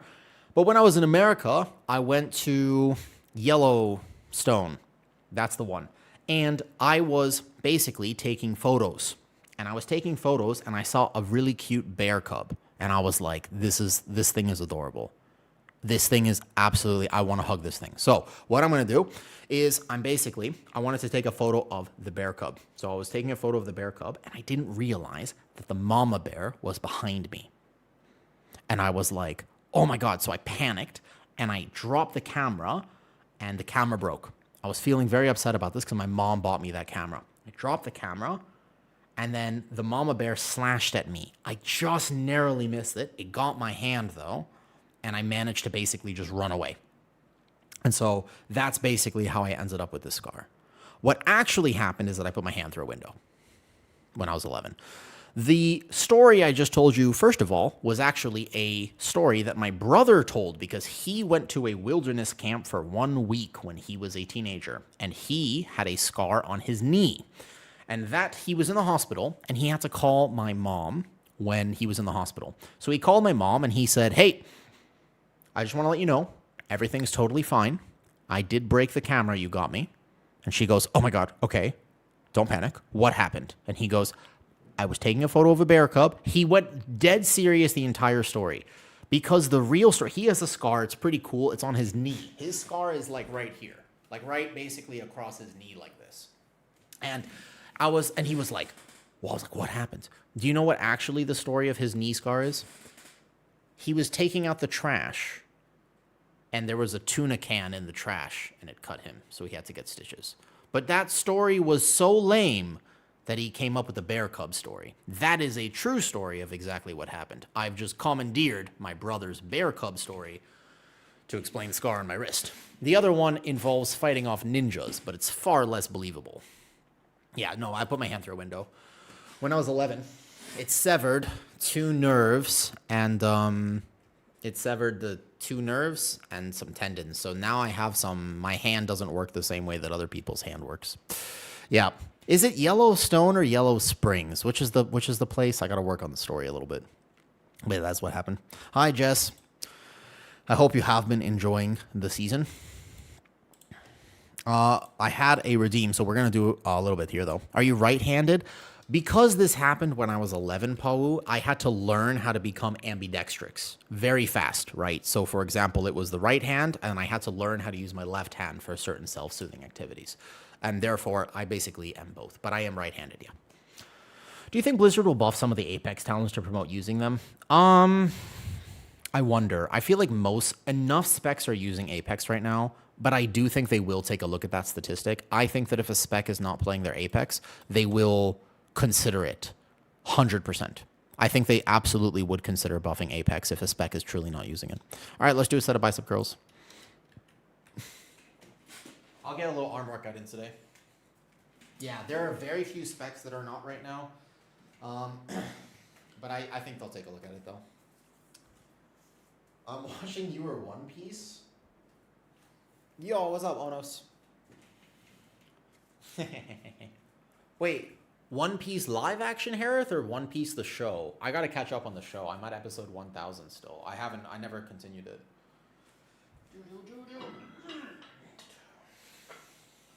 Both? Oh. Yeah, you could watch both, probably. I guess you have me in the background and you do it. There you go. On a break? Yeah, that's the way to do it, though, Bear. Honestly, you have to watch One Piece, the actual anime, in, like, phases. Because if you try to do everything at once, it's pretty much impossible. It's very, very difficult to do it all at once. So, Harith, you redeemed 500 bits. I'm going to call that 2 to 3 sets. Reasonable? Thank you, Harith, by the way, for the bits. The bits do help, and also, it is very helpful for me to actually move while I am streaming. Yesterday, I got way too lightheaded because I've been streaming just very long hours because I've been enjoying WoW. You're doing the community a service. I don't think this is a very flattering angle. I don't think that this... Should I do it like this? Is that better, Harith? Should I do it like this and then flex my tricep as I'm down? That's how I would do it. I would make sure I'm not doing this weird thing. I would be like this. Is that better? Is that the way? Yeah. There you go.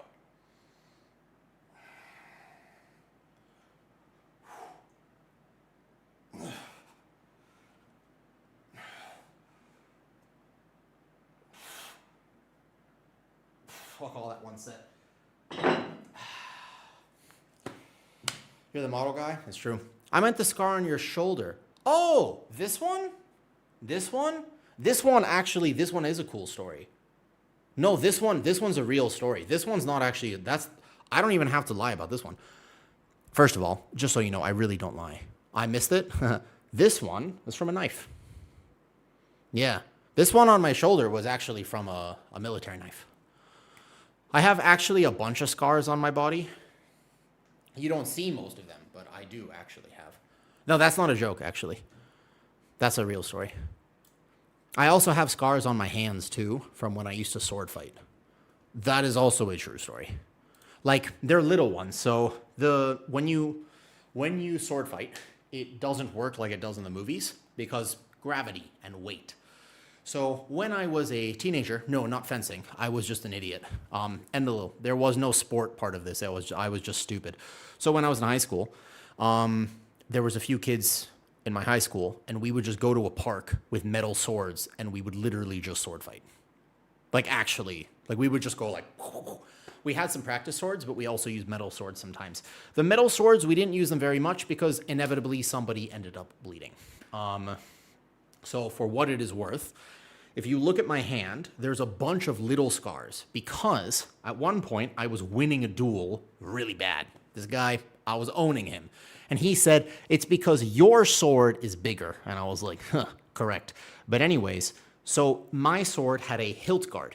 And the reason that you have a guard is because oftentimes when you clash with real swords, they slide. Very common, if you were to clash with a sword, they slide down. And so we swapped swords for a second. We had a clash, and then this one. So that's like a scar right here. It's a pretty small one. You can't really see it that well. I mean, it's from so long ago. Sorry, this way. Here. Like right there. Like that's this one. But then also on my fingers, there's a scar like here, here, here, like all over the fingers. And that's because when you're sword fighting, you just get a lot of nicks. Happens. Yeah, it's normal. Sounds dangerous? I'm a dangerous kind of guy. Kitty and I never, Kitty and I didn't actually fight with my sword until I was much later. We had to wait till we reconnected for that. Yeah. I now also have, by the way, like 2 scars from your cats now too, Kitty. What's up, Imola? But yeah, I also have scars. Show swords picture. Careful, noob. This is awfully familiar to that one time you couldn't talk on Twitch for a week. Yeah, you gotta be careful, noob. This is awfully familiar. Yo, what's up, J-Mart? We're doing a little bicep workout before I finish up the vaults, though. I do. I've shown them, though. Yeah, I know. I've shown many of the sword photos. I thought they're on. They're in Discord. I'm serious, though. They are. Yeah. They are. I'm pretty sure. Are they not? Here, hold up. Yeah. Okay, one more set biceps. Let's go. This sounds like an AI prompt. It's not an AI prompt. You guys have never seen that photo? What are you talking about? That's a real photo. I used to collect fantasy blades. When I was in America, I used to collect fantasy blades. Do I not have this? I think I might have deleted this photo. Where would I have put it? Cosplay stuff? No, yeah, it's here. No, I'm serious. No, I'll show you right now. He's not joking. Hold up. I got you. This is not a joke. I used to collect fantasy blades. That was me when I was like 18, 19 years old. I'm serious. Like, I used to look at it. I used to collect all sorts of blades. Different like battle axes, flails, energy sword, batleth from Star Trek. I used to have some that was the one spear that I had. Yep, the rainbow swords. Some of these are actually things you can battle with. Most of these are just replicas, so you can't actually hit things with it. Like the energy sword, for example, would just break if you try to actually hit things with it. I had a Kit Ray sword. I had Deadpool swords. I had a few katanas down on my legs. I'm wearing Doctor Who socks. Yep, that's the Halo energy sword. That's a Star Trek sword. That's a claymore right there, like a dragon claymore. Again, mostly for replica. If I with lightsabers, 100% I did. There's a glaive from World of Warcraft too. Yeah, no, I'm serious. And there's also, if you look, there's a flail right by my crotch. There's a steampunk sword. I used to collect all sorts of things. I had claws as well. That was not a joke though. What's up, Poa? You got a Frostmourne replica recently? That is so cool, and I want it so bad. Poa, do you see the bleach sword? There are two bleach swords here. I don't know if you can notice them. One of them does have, can you see it? Look, so this one is Ichigo's inner white hollow sword right there. That one right there. And then this one, look at the shape of it. If you can identify from Bleach, Poa, who this is, it's very hard to see in this photo. It's not very good quality. Look right here. This one, Kenpachi's sword. Yeah, that's Kenpachi's sword right there. And it was jagged, actually. It's not Rukia's sword. It's inner white hollow replica. This was the first sword I ever got, actually. That's why the thing is so worn. I had that for like 5 years. Yeah. No, I'm serious. And that was not a joke. Yeah. Yeah. All right, we're sitting here. I am actually also serious about getting a bicep thing, though. Here. I've always wanted to cosplay the final Getsu Gaten show. I feel like I would do that cosplay really well. You want Byakuyo's sword? Like, the flower petal version or just the actual version?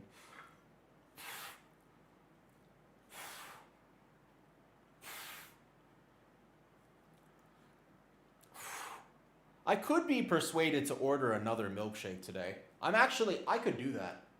I could absolutely be persuaded to get another milkshake today.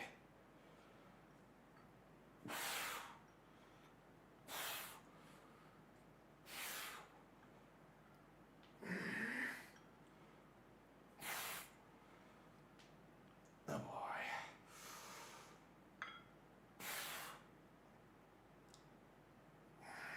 A few more reps.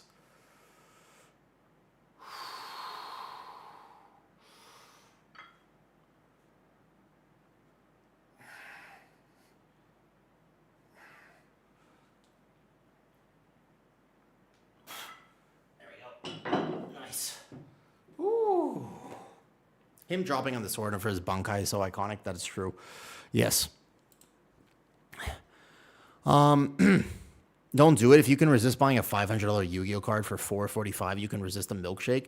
And if you're going to buy a $500 Yu-Gi-Oh card, you should totally sub to the channel. I don't know if that's fair for me to say, but I feel like it's fair for me to say. I feel like that's solid. I feel like, you know what I mean? Senbon Zakara. Yeah, it's true. I have some friends who are very, very good at cosplay. When I used to work for cosplay companies, I had some friends who were incredibly good at it. And, God, they're so cool. Don't you get a cut from Turbo? No, not real. I mean, very little, I think. You mean like the Twitch Turbo? No, I'm just kidding. I know. That was a joke. Don't worry about it. I will never, ever ask people for subs. However, I was thinking, now, I actually I had this thought process. I've never done, I thought about it for my birthday. I didn't do it. I've never done a proper like subathon before. There is one achievement that I would want to celebrate with everyone. I don't know if I would do a 24-hour stream. There is something I have in mind though for a very cool moment of stream. It would be a massive milestone. I would love to do a celebration of some kind. I don't know what yet. I would love to do a celebration with everybody when I hit 10,000. 10,000 is like a huge milestone for Twitch. I think that would be awesome, right? And we crossed 9,000 today. That's crazy. Like when I started streaming, that's insane. Like a big in-game hangout. I don't know. I don't know. But I think it would be super cool to do some sort of celebration when we hit 10,000 to do something just amazing. Like I think that would be really, really, really, really cool. 18 seat. Do you have a time? I did time it. Yeah. Invite everybody to the cookout. I don't know what we would do. Maybe a cooking stream. Maybe something special. Maybe an outside Thailand stream. Just something. That would be a moment that I would like to celebrate. I have learned in my life that it is always worth celebrating the wins. Yeah. So that I will consider it. I don't know when that will be, but I had in my head that will be a special stream. Otherwise, I never want to ask people for subs and stuff. Vacation stream? Maybe, Kitty. Yeah, maybe instead of all that, maybe we just actually go to the beach. Yeah, maybe we'll just celebrate by getting a dog. Don't tempt me. Don't tempt me like this. Don't tempt me. Yeah, they have sea cucumbers in Thailand too. I'd love to see an outside stream, but trying different snacks or foods. We did that once, Papa Figs, actually. Interestingly enough, we did that before. Did you know me at that point? We did that with Kitty. I took her to a Thai street market and she ate everything. Basically, it was like a stream goal. We raised $100, and then we raised $100 so that I could buy Kitty everything. Yep, we got a camera too and the microphone, and then I just took Kitty to a street market and we did that. Should we make that a goal? I think that's actually a really cute goal of like raising money for a stream where I basically take Kitty out and then she gets to eat everything and then we watch her eat. Many haven't seen it. Very few people would see it, right? Joining group. Oh, here. Sorry. I will list it right now, Bear. We'll go 10 Mysara Caverns. Boom, like this. Mysara Caverns plus 10, and I'll put my name in the title so you just find it there, okay? Plus 10. Oh. Yes, and explain the different foods. I think that'd be super cool, actually. Yeah, maybe we do that at some point. Okay, I only need to do a few sets of this to actually get a decent bicep exercise in. Oh, I'm gonna make a space here. Cute Axe Girl. I'm super down. Honestly, I think this is a great choice for a tank, right? Can't go wrong with Cute Axe Girl. Do I know this person? I hope that this goes well, actually. To be fair, should I tank it Bear, that's you, Bear from Twitch, okay. Seafood market stream at the beach, that could be cool as well. Vacation food stream that ends in getting a dog over to. Guys, getting a dog is a big decision. I don't know if I can rush getting a dog. If I get a dog, that dog is going to have the best life.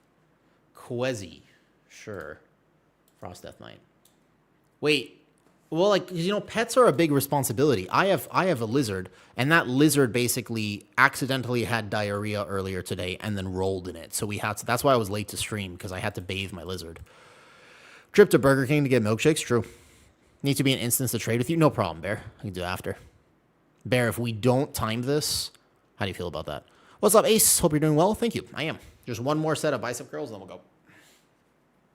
Keeping myself active today. I'm doing better. I'm trying to keep myself a bit more active. And hey, J-Mart. All right, here we go. We'll do some key in a second. Momentary. Okay, one more set.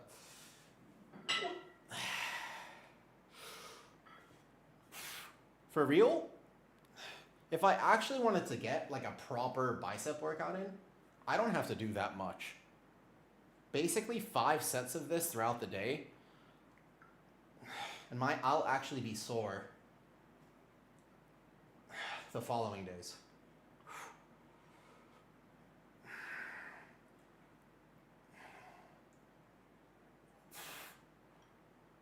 So this is set 3. A few more sets of this, and I actually got a pretty decent bicep workout.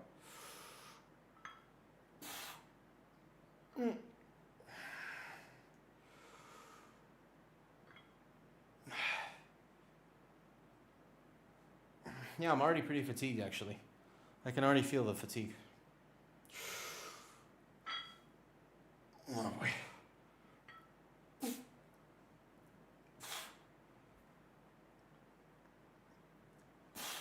Good. I'll take it. Nice. Done. Donezo. All right, let's do key. Ooh, you guys think, I mean, we trust me to heal this, right? I'm not exactly the most geared on my prez, but it's the last key we need for the weekly.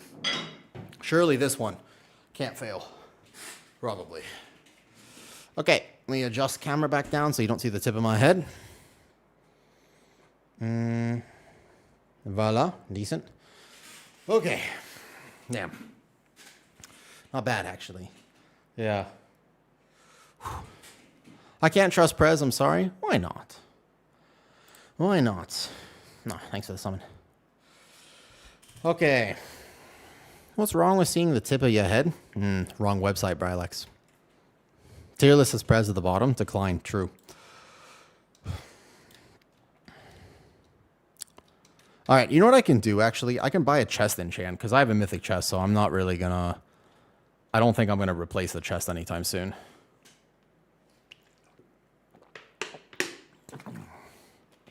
Did they just link a route? Did they just link a route for a plus 10? Uh-oh. Is that a good sign or a bad sign? I feel like that is incredibly suspicious. I feel like if you link a route in a plus 10,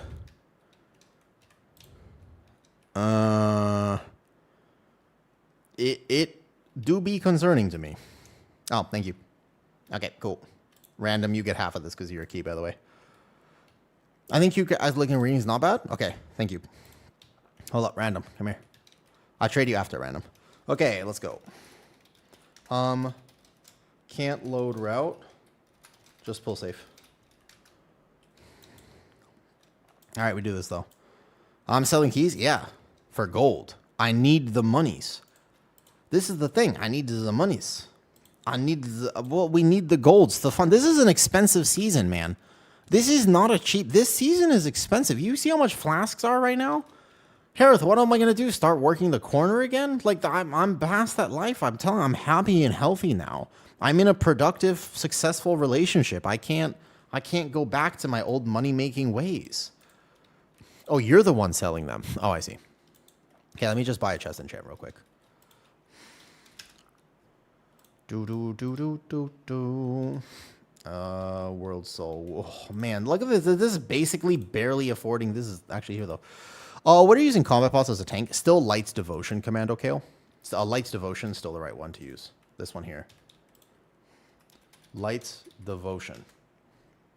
What is it called? Is it with an apostrophe or something? Yeah, this one. Light's Potential. Sorry, not Devotion. This one. Here. Okay. I pray that this goes well. Oof, yeah, my biceps are like very pumped up right now. Holy. I'm feeling this, man. You need to practice your name. Commando Kale. Commando Kal. Commando Kali. Common Nukal. Common Nukal. That one? Did I get it right that time? I think it's Common Nukal. Okay. Common Nukal. That one. That's the one. I've got it. I wish I had the slightest will to do gym stuff. You don't have to have a big will to do gym stuff. Just do something. You don't, Harith, you know what I mean? The thing is, you don't actually have to do that much. I feel like that's the biggest misconception that I've heard. And it's still the thing that so many people believe that they absolutely have to work so hard at the gym, right? But you don't have to. It's not actually a necessary thing to push yourself to an unreasonable degree at the gym. Okay, big first pull. I've got this, probably. Boom. This tank's confident. I respect the gather. Okay, so what we're going to do here is make sure we press a defensive and a Zephyr, probably. Cool. Some more mobs come in. We're just going to top everybody up. On this AoE, we have the stasis. Bam. We go like this. Bam. Watch my tank after the shield wall expires. Maybe consider an external because he's kiting now. Yep. So I know he's going to need an external right here. Bam. Tip the scales. Can do this now. Excellent. A little bit of damage here. Boom, boom, boom, boom, boom. And then we go like bam. And then we just keep hots on. I can actually caught the bleed off of him. Pres Evoker for the win. Oh, tank's dead. Okay, that's fine because he was overzealous with the pull. I don't know why tanks always feel the need to do stuff like this, to be honest with you. Still, Pugs, and we're still going to win this key. It's okay. It's okay. It's okay. We're going to freak out a little bit. Freak out a little bit. Here we go. Here we go like this. We go like this. And then bam, we freak out a little bit. It's okay. Please don't. We're still, the key is still fine. Here we go. Just don't reset the pull completely. It's okay. Keep it alive. Keep it alive. Keep it alive. There we go. I don't understand why tanks actually do feel the need to do this because it is a bad idea. And pulls, just go safe. We good. Here we go. We good. Just go safe. We good. We good. Keep going. Please do not leave. No, no, no. Cute axe girl. Do not leave. Do not leave. This is like, we're just doing this for vault. Just go safe. No need to go. Need rep. It's fine. Just don't over pull in a 10. The only thing is that, so here's the thing. The only way that you lose a plus 10 right now is if you have a full wipe. And the only way you have a full wipe in general is when your tank decides to overpull. If your tank actually just pulled, basically, pack by pack, you know what would happen? You would win the key. Isn't that interesting? That's literally it. If your tank just actually decided to pull pack by pack, you would not lose. Pretty much impossible to lose key. So, I do wish that that was more understood. Are you winning, son? I hope so. I do hope so.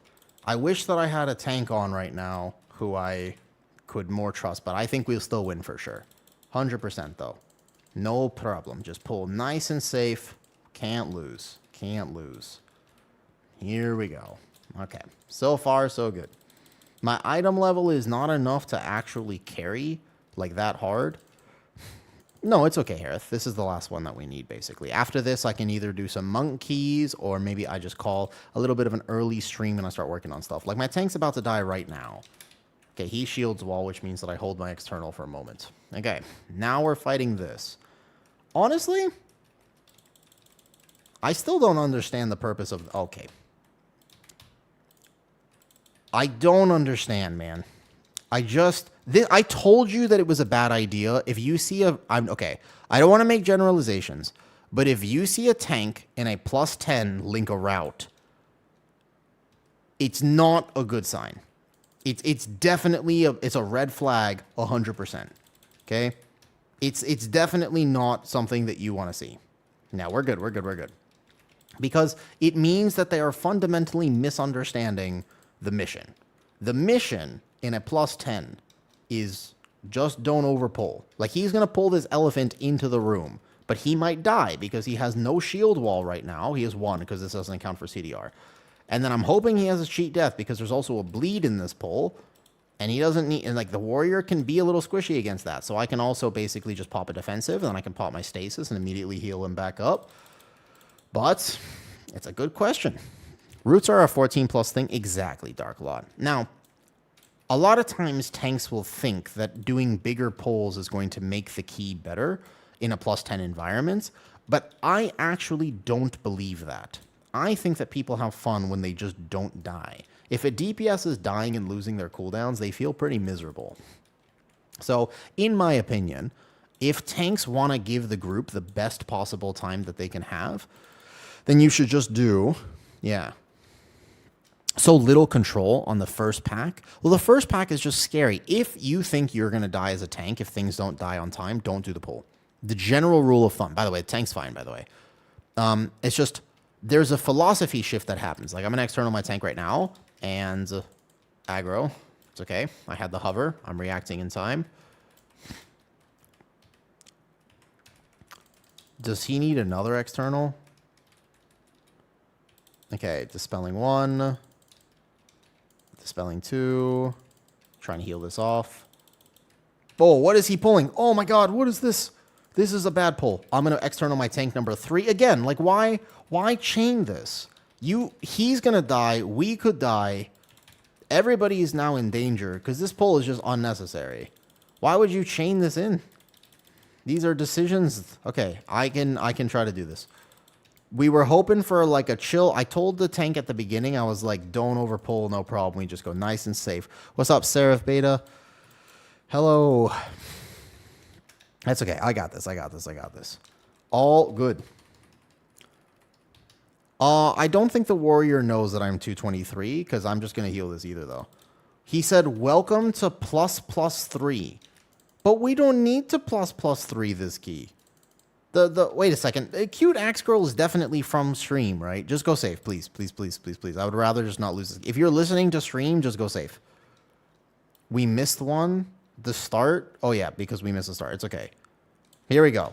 We don't need to ++3 the key. We're chilling. We can do it on a +1, and we'd be chilling. No need to ++3. But I appreciate it, though. Yeah, if you're listening to stream, we just go +1. +1, good. +1, good. No problem. Do.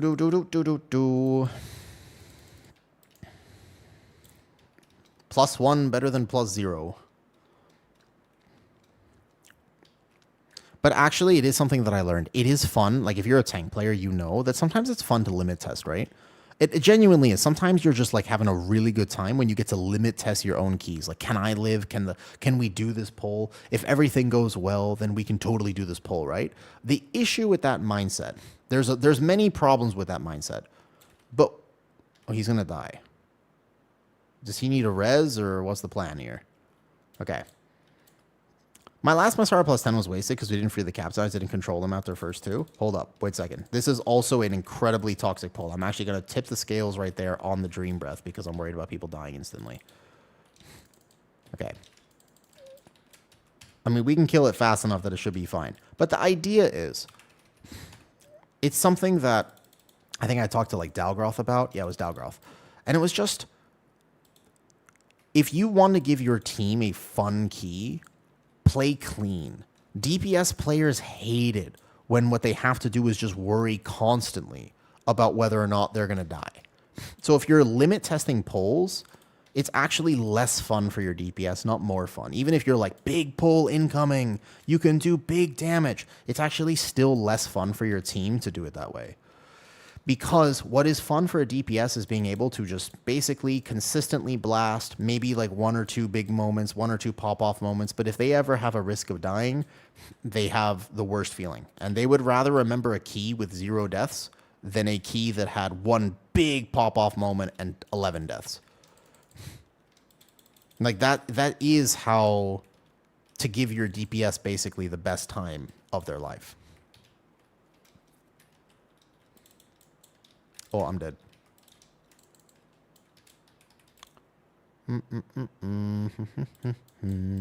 I wait for a res real fast.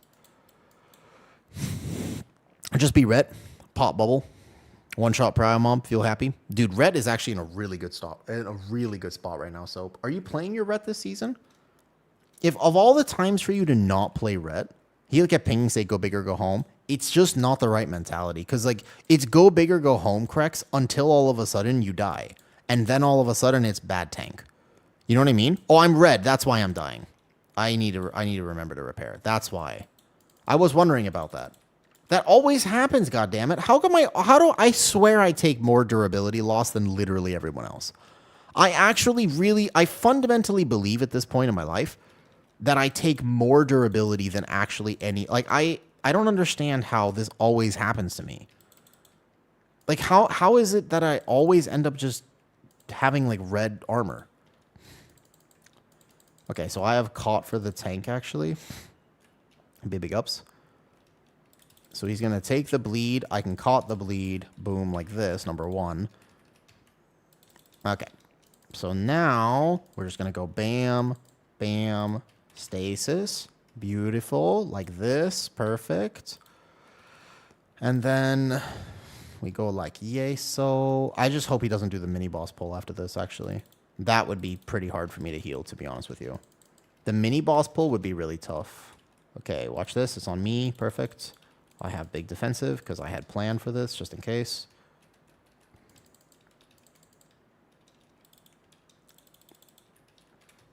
Good mechanics. Nice, nice, nice.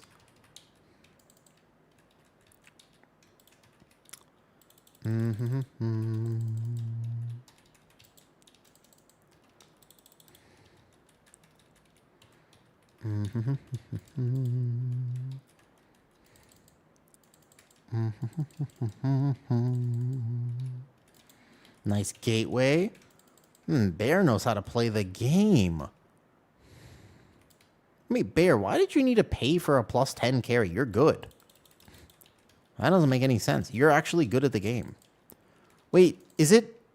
I guess it really is just that competitive right now. Like, if your item level... You don't even have low item level. You really couldn't find a 10? Wait a second. You really couldn't find it? That's so random to me. Really? Huh. Is it that bad out there? Like, so you're saying that with fair item level, you cannot get into a 10 as a DPS right now? Like, not even... Your mage is 271? Decline all night long. What? Really? That's bad. People are so picky at a 10? But it's a... Really? You have 3... Okay, the 300 rating, that makes way more sense. I will say, the 300 rating makes a lot of sense. Foreign opes? I mean, I am privileged because I use my friends list. When I post a time, I got 20 people applying. It's not item low. I just probably don't see you. I mean, I don't play a solo DPS, and if I'm on an alt trying to do a 10, I am definitely not... Please don't fucking do the big pull. All right.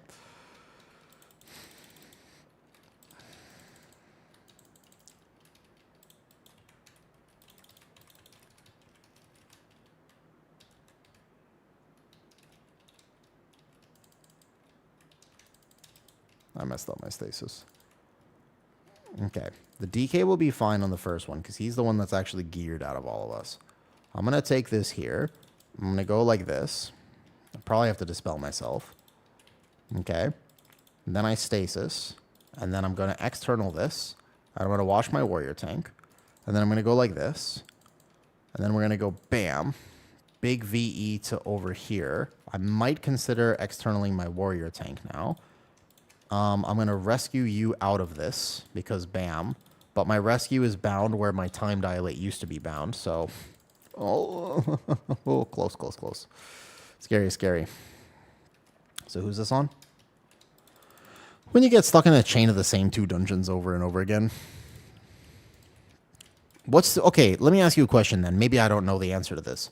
What is your least favorite dungeon as of right now, according to Pug rules? So if you're going to pug anything, right? What's your least favorite dungeon to pug? I'm trying to think about what mine is right now. There are a lot of dungeons that are hard, but I'm thinking to myself, Mysara is the answer for you? Okay. So you say Mysara. What about everybody else? What is your least favorite dungeon to pug? Another Mysara Caverns. I'm kind of surprised about Mysara. Nexus Point, Skyreach. Skyreach I could see. For me, it's Seat of the Triumvirate. Seat of the Triumvirate feels like it's pretty much impossible. Academy. Is it Academy last boss? Is it because it's Academy last boss?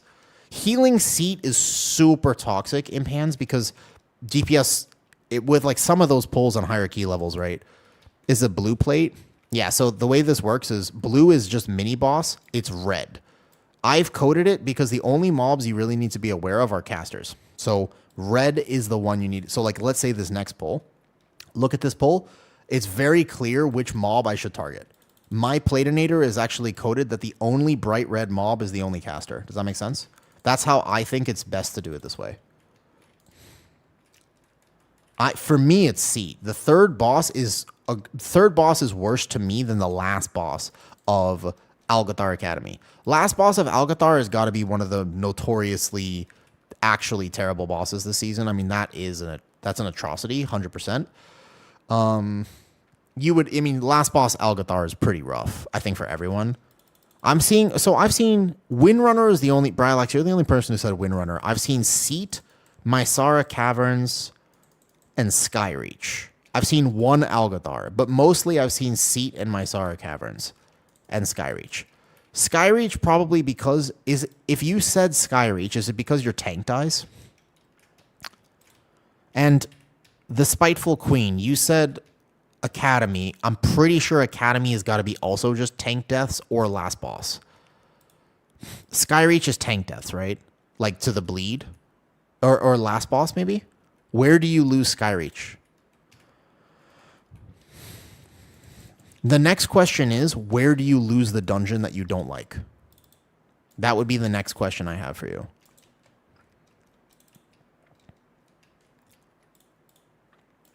Because DPS are... Well, that's true, that guy. Love the name. What is Heavy to the Heavy reference from? I don't recognize the name. Last boss, platform, fire can't stand anywhere. True. I think the last boss of Skyreach is definitely anti-pug flare. Anti-pug friendly. AA is first pull and then Croth or last boss, yeah. Mostly DPS dying. Okay. I'm surprised that I haven't heard, like, tank deaths on the first pull have probably got to be the most common thing. Because that pull is really difficult to understand. Like AA last boss 100%. Seat last boss. I played Mistweaver this season. I only played it on beta. My Mistweaver's not geared. If I could gear a Mistweaver, I would do it next week. I'm a tank and you basically don't die. Fair enough. It's basically first pull and last boss. That's what I think too. First pull are usually a +10 and onward issue. You don't think it happens even at a lower key level? I feel like I would expect the tank death to be very common even at all key levels. If they do a big pull. I guess if they do it pack by pack, it's not too bad.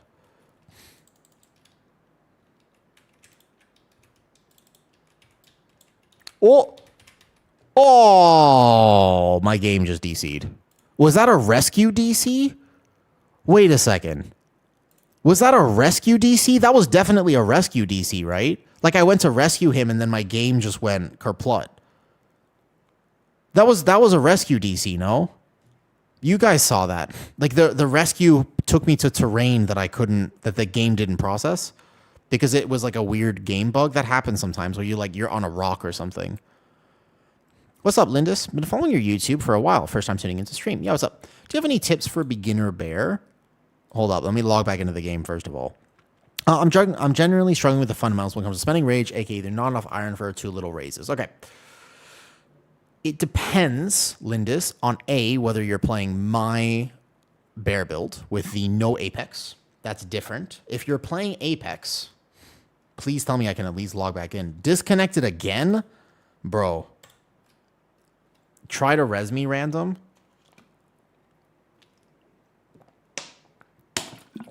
This is hilarious. The game does not like Evoker. The World of Warcraft was not meant for dragons. Okay, take 3. I think I'm stuck on bag terrain. It's definitely a rescue bug. Try to res me maybe. Maybe that works.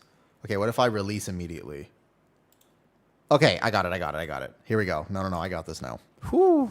Scary. Yeah, I got it.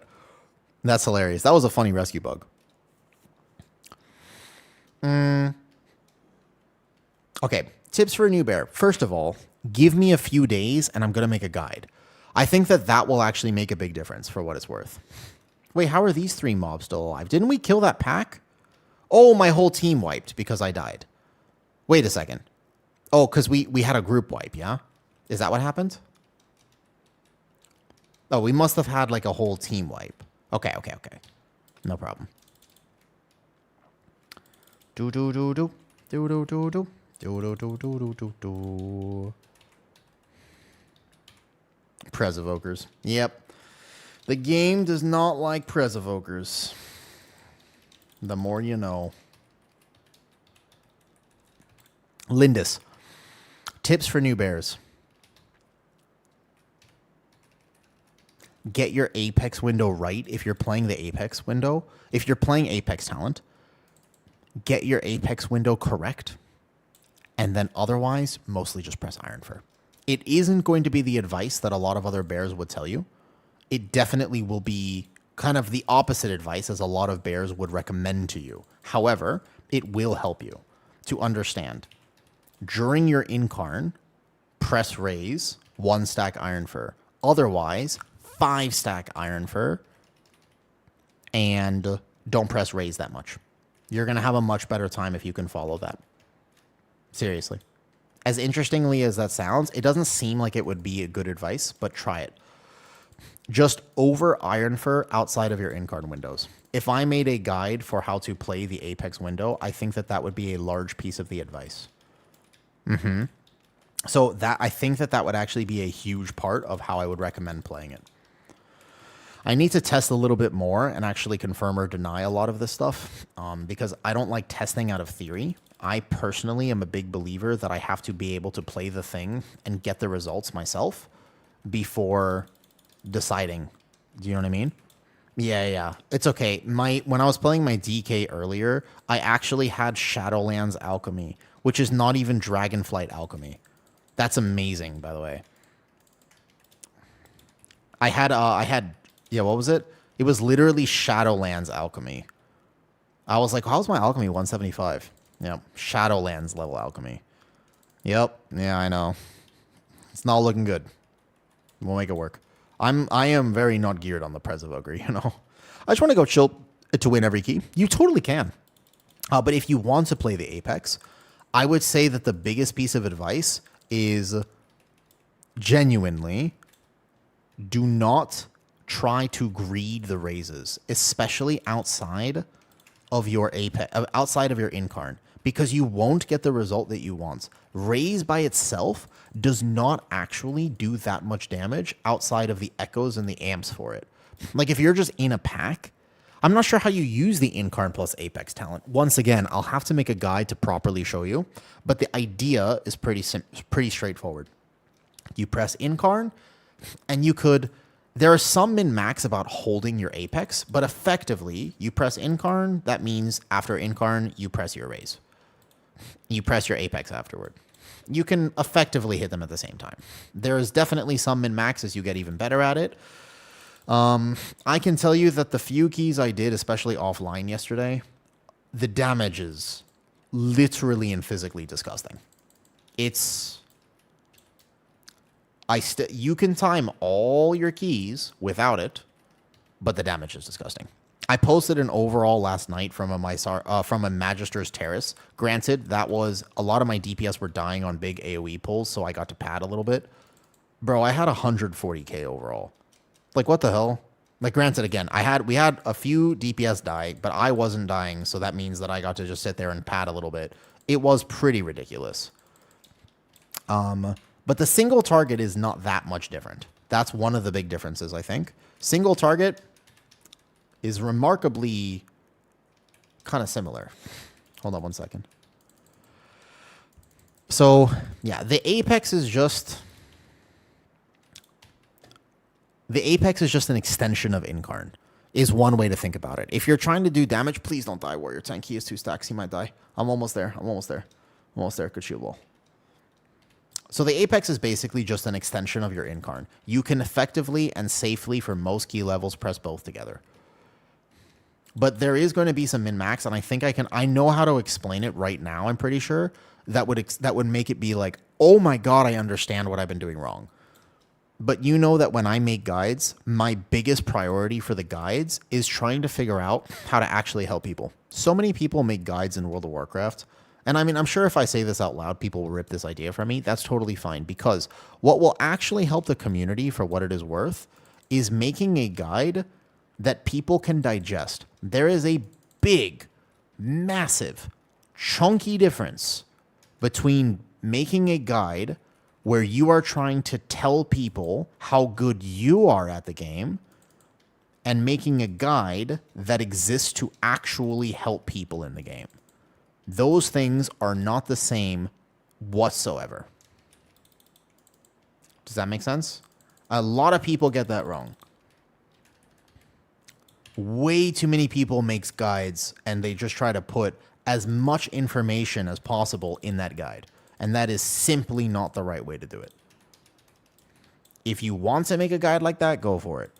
Yeah, but you got to take your ego out of it. Next week, I will play Apex for Guardian, and as long as I get a good vault, which is very dependent on RNG, right? But technically speaking, as long as I get a good vault, I'll set some very high rank 1 parses in some of the keys that I do. And that can be the ego trip. Then I can just link those logs. But in terms of the guide, keep it simple, man. At least for what I'm going to try to make, that's what I would do. That's a secret sauce.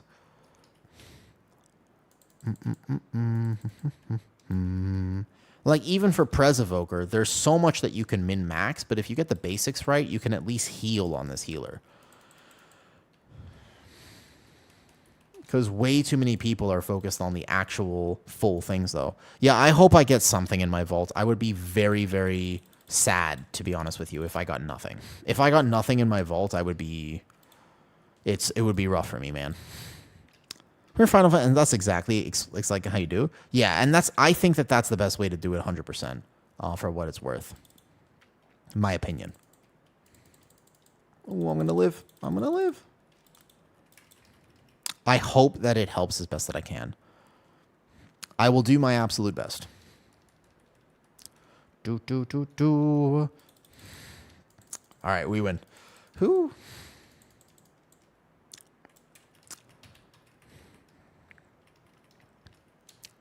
But because I don't raid, I am beholden to my vault, which is kind of rough sometimes because, you know, sometimes you don't get a good one, and there's not much that I can do about that situation. If, for example, I'm in a scenario where I just have nothing out of my vaults, then I will fall very far behind. I'm already behind. I'm only 274 on my druid, and a lot of the druids pushing keys right now are like 278. There's a pretty massive item level diff between me and a lot of other people. Okay, GG's. Cute Axe Girl, you're on my stream, right? I definitely recognize the name. I just don't remember who.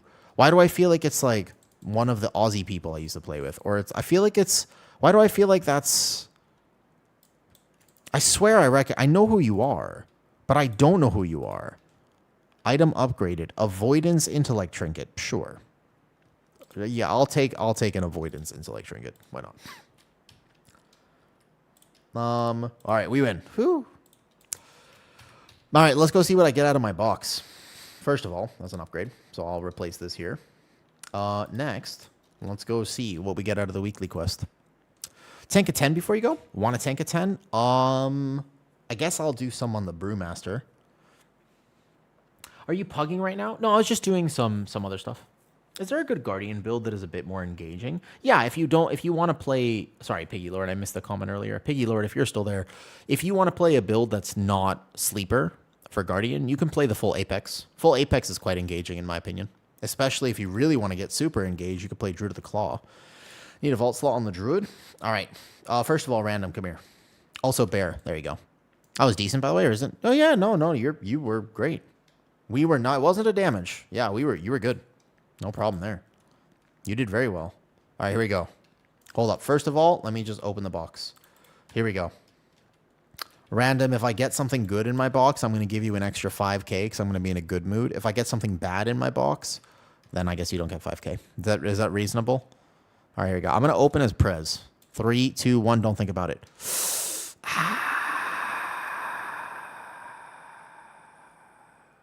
That's tough. I was hoping for something good. I like my Pres Evoker, man. I was hoping for something good. It's not what I wanted to see. I already have a mythic weapon, so that will get completely wasted. You hate to see it. Of all the things I could have gotten, anything else would have been better. Yeah, it would have been... I already have this from Vault. That's okay. It still motivated me to at least do 4 keys, so I have 2 Vault slots. That is okay. That is all good. Was there anything that you could notice that I needed to improve on? Honestly, in a 10 bear, I was so focused on just keeping that run alive at my item level that I was not paying attention. We got to go into a delve. Yep, which is the delve near us? The collegiate. The war within stuff. I know. You just open your vault while not being in the vault? Yeah, you just go to Mythic Dungeons, click on the vault. You can do it like this. You can check your vault.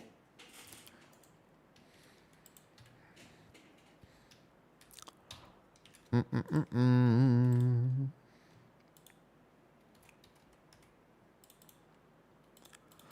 terms of positioning, though, so I try to stand in front of the healer more. Most healers don't really care about that too much, Bear, but if you want to get even better, then yes. A lot of healers have positional effects. What more tuning are they going to do to Druid? Resto Druid is getting nerfed slightly. Oops. Resto Druid is getting nerfed slightly, but Guardian's going to be exactly the same. They're shifting some of the Apex so that people are forced to play 4 out of 4, which, by the way, is a result of beta testing. Ever since beta testing, because the 4th Apex was bugged, so a lot of people didn't play the 4th Apex talent. Yeah, there was a little bit. There was one thing today. It was for whatever. You good for your ults now? Yeah, so I think that's actually everything I needed. And my Shaman is just not getting played this season. Actually, right now, it looks like this. So this is what it looks like currently. I don't know how to play any other healer other than Disc Priest. So I just now want to crest farm on the Monk. Like if I'm doing more stuff. So I got 4. I did a lot this week, man. There's too much. I definitely, in the future, I will do 1, 1, 1, 1. And then 8, 8. Like I'll do obviously a lot of Druid, a lot of Monk, some Pally if I can, but this is too much. To do like 4 vaults on 1, 2, 3, 4, 5, 6 characters is a bit too much for me right now. And then the Shaman, I mean, these guys are not getting played either. None of them are getting played, unfortunately. Too much work. I would just do Monk stuff. My Monk is actually almost like he's gonna be geared when I get the Heroic Crest discount. Then I'll actually be able to play the Monk for real. I'm pretty tanky on Affliction, at least. Yeah, thank you again for that. You're welcome, Bear. No problem. It's honestly, if you have gold and you're ever stressed about getting into a key, just spend the gold on it. You can always make it back, right? I hope Monk gets a nerf. I don't know if Brewmaster needs another nerf. Maybe like a few %, though. I hope they don't after just geared one. I'm okay if well, my Monk is not that low. He just needs leg piece. He needs legs real bad, but he's actually not like super low. 274. Yeah, I'm really hoping for a good vault on the Druid at the very least. The Monk just needs to finish stuff. Skyreach 10. 6.4 gear score required.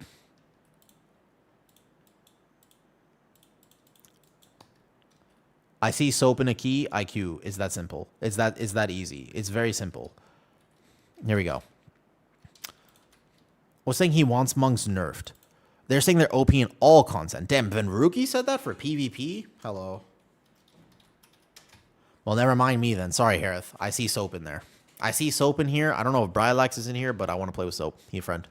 Again, how do we understand World of Warcraft? We go like this. Oh, quick join here. Bam. Just like that. That's how you do it. Is Mysara Tavern? Yes, Mysara is easy. Hey, Abuelito. Pocket Cosini, he's on his rogue, and it's a small rogue. I mean, I could do my best. Do you just randomly add people as friends without telling them? No. Like, I do actually think about who I'm adding a little bit. I have a hero track weapon here. Cool. Intellect weapon there. And then you swap one trinket for the intellect thing. What was the one I was using? This one. This is intellect. Cool. That's the Mistweaver setup right now. Save. Was the scuff run still timed? Of course.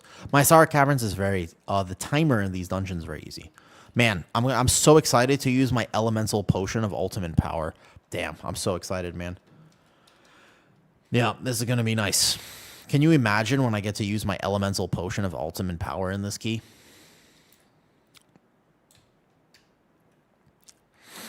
Okay, I know we didn't get bits, but it actually felt really good to get a quick muscle pump in, so I'm going to do that. Is brew hard to learn?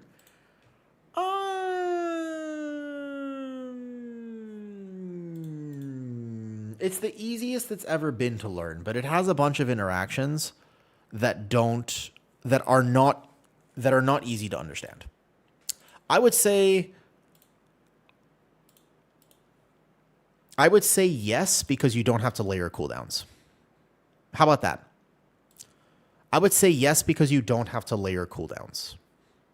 But ultimately, Brewmaster is still a nuanced tank. I think in particular, understanding Blackout combo and making sure you don't ever miss a global in terms of that. But otherwise, it's very friendly right now because you can really, if you just have some item level, you can YOLO keys on a Brewmaster like extremely easily, which is kind of wild. Like the fact that you don't have to understand the key, understand much at all. You can just walk in and basically if your healer is healing you, you just win.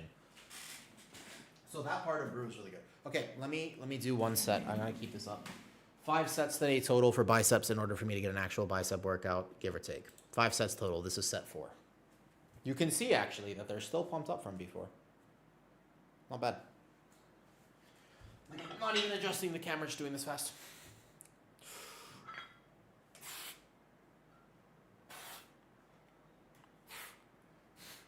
Thank you, Harith, for supporting the bicep workout.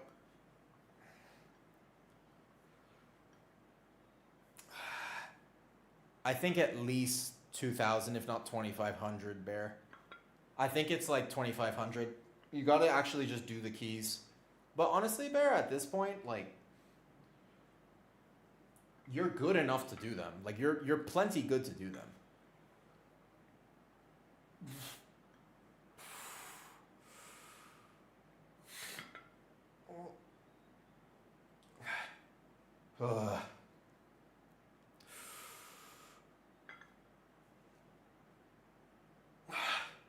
I have to be able to actually have strong biceps. You know why? Because all monk players are Giga Chads. Okay, 4 sets. It's true. If you're a monk player, you're Giga Chad. I don't want monk to not be meta. I like the fact that there's a different tank. I want monk to be meta for what it's worth, though. All right, 15, easy, no problem. We can do it. What key levels in order to get KSL again? I feel like it's like half 13s and half 12s still. It's all 12s and half 13s basically. That's the thing. Yep. That's the key there.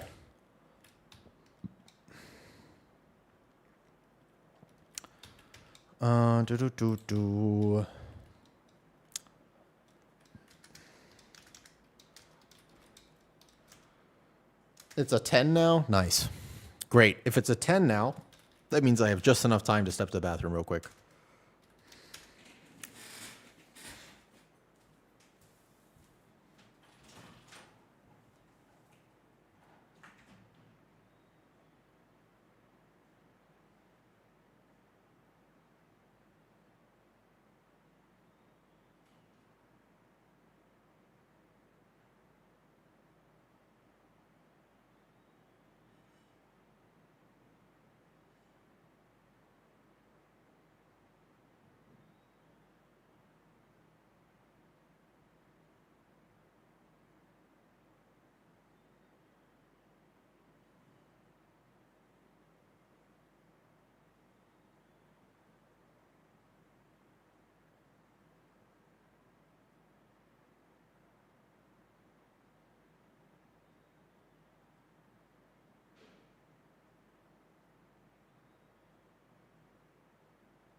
Okay, sorry, let's do key.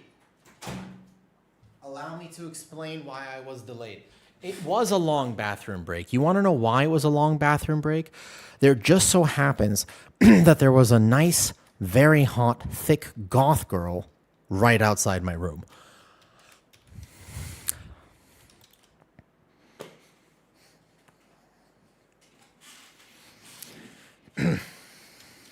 Ready.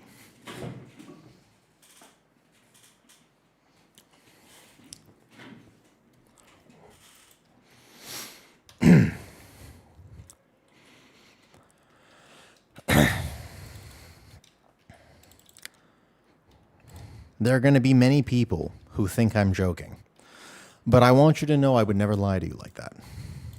I only tell the truth. That is exactly what happened. Elemental potion of ultimate power. Nice. Yeah, that's exactly what happened, actually.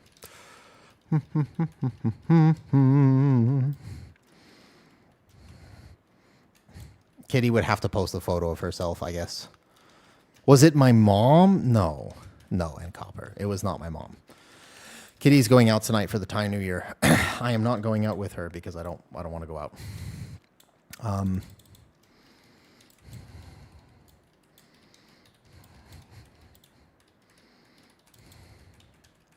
What's your main healing source of keys? Oh, and Mistweaver? Mistweaver is super fun right now. My rotation. So one of the reasons that Mistweaver is fun, I want you to see, okay, so this next pull, this one's not too bad, right? I want you to look at the next pull, Bear. So don't look at this pull, okay? I want to show you the pull after this. This next pull, if you haven't done this key yet, this next pull is kind of challenging. There's a lot of damage happening in the next pull, okay? I want to show you. Yeah. It's a very complicated rotation, but I want to just build it up so that I can show you in the next pull. Because there's a lot going on with this rotation. Okay?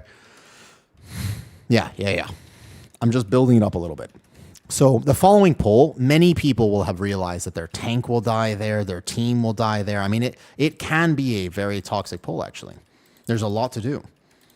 But I'm going to show you the super secret tech of how I decide to do it on Mistweaver, okay? You ready? Touch of death. So, before the pull, I'm going to get my cot on the group. Okay, watch this. So I'm just going to press a hot like this. And then I'm going to press this button. And then I'm going to press this button. It's a very complicated rotation. In fact, to really weave it in, I'll even press this just for fun. Very complicated. Yeah, that's why it's super fun right now. Ancient Teachings is actually it's giga strong at the moment, and you actually spin to win an AoE. There is, in fact, a macro, which you can use, by the way, to keep yourself spinning to win. December 31st sitting in Thailand. Oh, it's the Thai New Year, Velanita, is not the same as the regular New Year. The Thai New Year is on a different day. So we have the Songkran holiday, which is different. Yeah, it's not the 31st, basically. Our New Year just has a completely different, has its own day, basically, in April. This is perfect. I love the information in Mistweaver gameplay. So to be fair, actually, I can show you. Mistweaver has way more nuance than I'm letting on right now. This is a 10. I am actually kind of geared for what it's worth. You know what I mean? I'm not geared at the very least. And it is important that I clarify, this is not actually all there is to Mistweaver. Okay? Yeah, I'm dispelling on cooldown. I think the Hunter can disengage, and then maybe the Monk can help me a little bit, though. But the reason that I like Mistweaver is that it has the perfect flow for me right now of brain off and brain on. That's my preference for how I like things to work in World of Warcraft. I don't always want to be thinking too hard, and I don't always want to have to be too bored either. So it's got that perfect balance, in my opinion, of, you know what I mean? I play a Monk, always hated Mistweaver, so if you wanted to get into Mistweaver, I feel like this is the best time. Right before the season started, I got to record a video with Megaset. You effectively just do a DPS rotation on single target and an AoE. It's very fun. So in other words, right now, I can just do this DPS rotation, where I'm going to be basically looking for my resets on my Rising Sun Kick. And then in single target, there are more things to manage for what it's worth. It isn't actually just spin to win on single target. But in AoE, I get to turn my brain off, and it really is just spin to win. That is actually how you do it in AoE. Now, there are a lot of complexities as key levels get higher in terms of understanding how to force proc your Shaylins with Mana Tea, in terms of how to make a plan for different mechanics. But ultimately, it is that simple. And that's why I like it. I don't want to have to work that hard when I tank and heal. I like playing the things that are straightforward. If I'm healing, I want my team to know that they can rely on me. If I'm tanking, I want my team to know that they can rely on me. And a lot of times, WoW players have this very, very strange thing where they're like, no, but I have to work so hard, otherwise it's not valuable. And it's like, I don't, if that's your jam, go for it, right? Like if that's what you really want to do, then great. But ultimately, personally speaking, that's not my jam. I want to have success in the keys. I want to get IO. And if my goal is IO, I would like to be as efficient as possible in getting that IO. Make the cam larger. We can't see you. What? Is it? Oh, you're making a joke. Okay. For a second, I thought you were actually being legit. And I was like, huh? My cam is normally pretty big.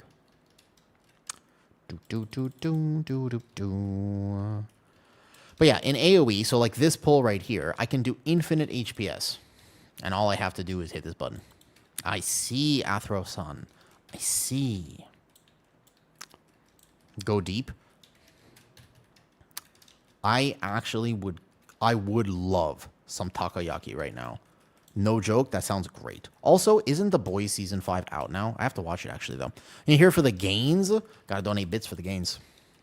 What's the build of Mistweaver right now? So Mistweaver, I can post this build in chat. I'm pretty sure it's the same exact one we were using on beta. I believe this is the no Apex one. The variation I'm playing right now. This is in my Discord if you want it. Oh, I never pinned anything today. Here's Discord. Take it.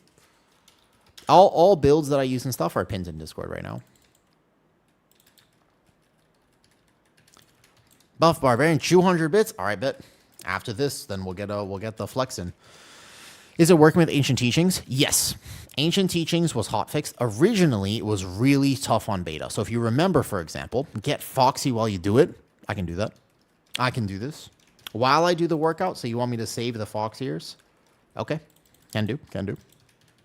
Now, I haven't even used my actual combos, by the way, in this key. We haven't even had to use them because I'm just chilling. In a higher key level, Mistweaver does have to make a plan. Like this boss can get pretty challenging for a Mistweaver to heal. But my favorite part about playing it is that I don't have to make a choice between damage and healing. That's what I really like about Mistweaver right now. My problem with Resto Druid is that if I want to min-max my Resto Druid damage, then I have to actually make a choice about whether I am actively healing in that moment or whether I am just doing damage, right? That's neat. You just do Stomp every time. In single target, you're looking for Rising Sun Kick with this build. No looking for group in your Discord? No, I don't have that system in my Discord. I find that whenever people have looking for group stuff, it gets kind of toxic. Like, it can create a lot of toxicity, and I don't really like the negativity in WoW. So I'm not a huge fan of using... I mean, if you want to try to add some people from the Discord, like, that's okay, but I don't really have, like, a dedicated section to it. Also, there's the whole NA versus EU diff. That's a pretty massive diff as well. So here, in a hierarchy, I would have to be planning my Cocoon with this, with that, and then consider either a Revival or a Shaylins with a Mana Tea stack into another Shaylins, and then I would be able to heal that. So there's like certain combos that you do have to do as key levels get higher, but effectively, you are a DPS that is healing through DPS. That's what's refreshing about your content. Thank you, Dex Trinity. I appreciate that. Do you like the Way of the Serpent? I do not, because once again, Way of the Serpent now forces me to make certain decisions that I'm just not a huge fan of making. I want to just know... Are you playing the No Apex with Mistweaver? I'm playing No Apex here, but you can play either. The No Apex, obviously, it pumps, does big damage with Jadefire Stomp, but it's not necessary or anything like that. I preferred Crane. Crane is so much safer as well. If I see a Mistweaver who's playing Serpent, I get a bit... If it's your play style, I don't want to judge you for it, but it's much harder to play and makes your team feel a lot less safe. One of the things about Mistweaver right now is that it is the best tank healer. especially in large packs, you actually just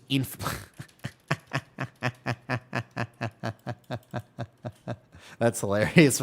This rogue is not having a great key. He's not.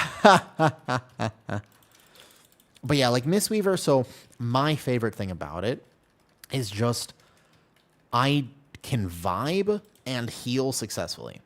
I feel like it's a really solid vibe healer right now. You kind of just blast. Like, I don't have to think that much. I will have to make combos as key levels get higher, but I don't feel like I'm... Yeah, it's basically... Mistweaver plays a lot like old... That's exactly right. It plays like old Disc Priest used to play. Disc Priest has really lost its identity because it doesn't really use Atonement the way that it used to. You're not actually a damage-based healer so much on Oracle anymore. It's really strange. Like, Mistweaver used to be the, hey, I'm just the DPS and then I do healing. But that's not how it works anymore. It's a little strange for me because that was always Mistweaver's identity. But it's not so much Mistweaver's identity. Sorry, Disc Priest's identity. Nowadays, Disc Priest... I don't know what they've done some weird stuff. I know a lot of Disc Priests are still just diehard Disc Priest mains, but yeah. Yeah. There's a few Covenant abilities I really miss. I mean, Covenants as a system may not have been the best thing for World of Warcraft, but some of those abilities were kind of awesome.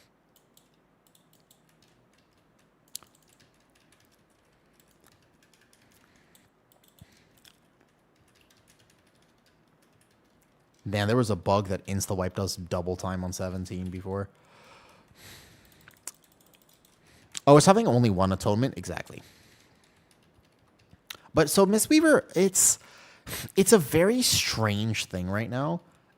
This is crazy to say, because I would say that notoriously, Mistweaver has not been a very friendly healer to learn.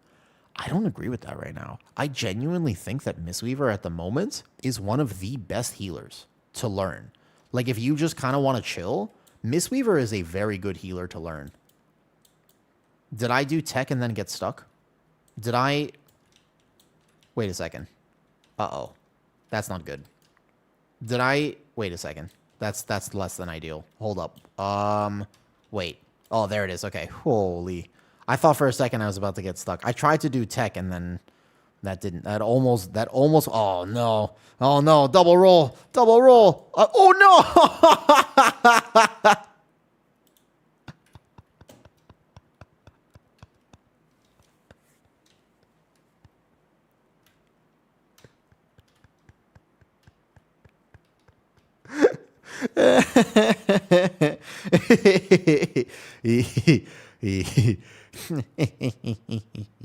That's pretty funny. No, that's not going on YouTube. Psh, what? Me? Nah.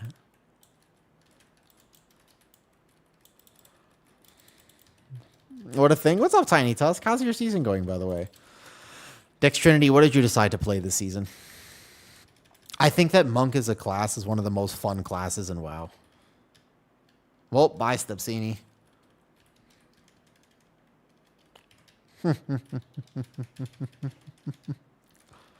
I do think that Monk is like a super fun, like all specs of Monk. Windwalker is also designed as just a very fun spec in general. Windwalker is super fun. Paladin of all flavors since Legion. Fair enough. Just chilling this season at 2800 rating. I think I'm just going to relax. Get like 3 characters. Nice, nice, nice. What did you drop for the Emperor's Elixir? This is the build I'm playing right now. You can find all the builds if you're ever curious. They're all linked in my Discord right now. Every single one of them. I always try to keep Discord updated with all my UI stuff and everything that I do for this, though. If I need a DPS for 10s, I think I've actually got a full vault at this point. I'm just crest farming and vibing. Yeah, it's weird right now. At this point, I'm actually just chilling. I did the weekly on like 6 characters, and that was about as many as I could do, though. When you spin into 100k, thank you. It still dies? If the tank is dying in AoE while you are spinning to win, the tank has done something wrong. With, like, in general, I suppose there are niche exceptions to this, Demontas. If you are, like, playing this version of Mistweaver, and you are full spinning to win, and your team is also not taking damage, because smart healing is a thing, your tank basically, like, if he dies right now, that's on him. Like, there's really... I could technically do a bit more focused healing on him. Like, I could cocoon him. I could keep enveloping mist on him. I could change my talents if I really needed to. But effectively, it's on him. Every one of these spins... Can't do this, though. I tried 1 plus 10, got annoyed just to... Yeah. Wish Dance of Chi-Ji was better. Dance of Chi-Ji is actually not bad right now in Mistweaver. It's probably the best it's ever been for Mistweaver, at least.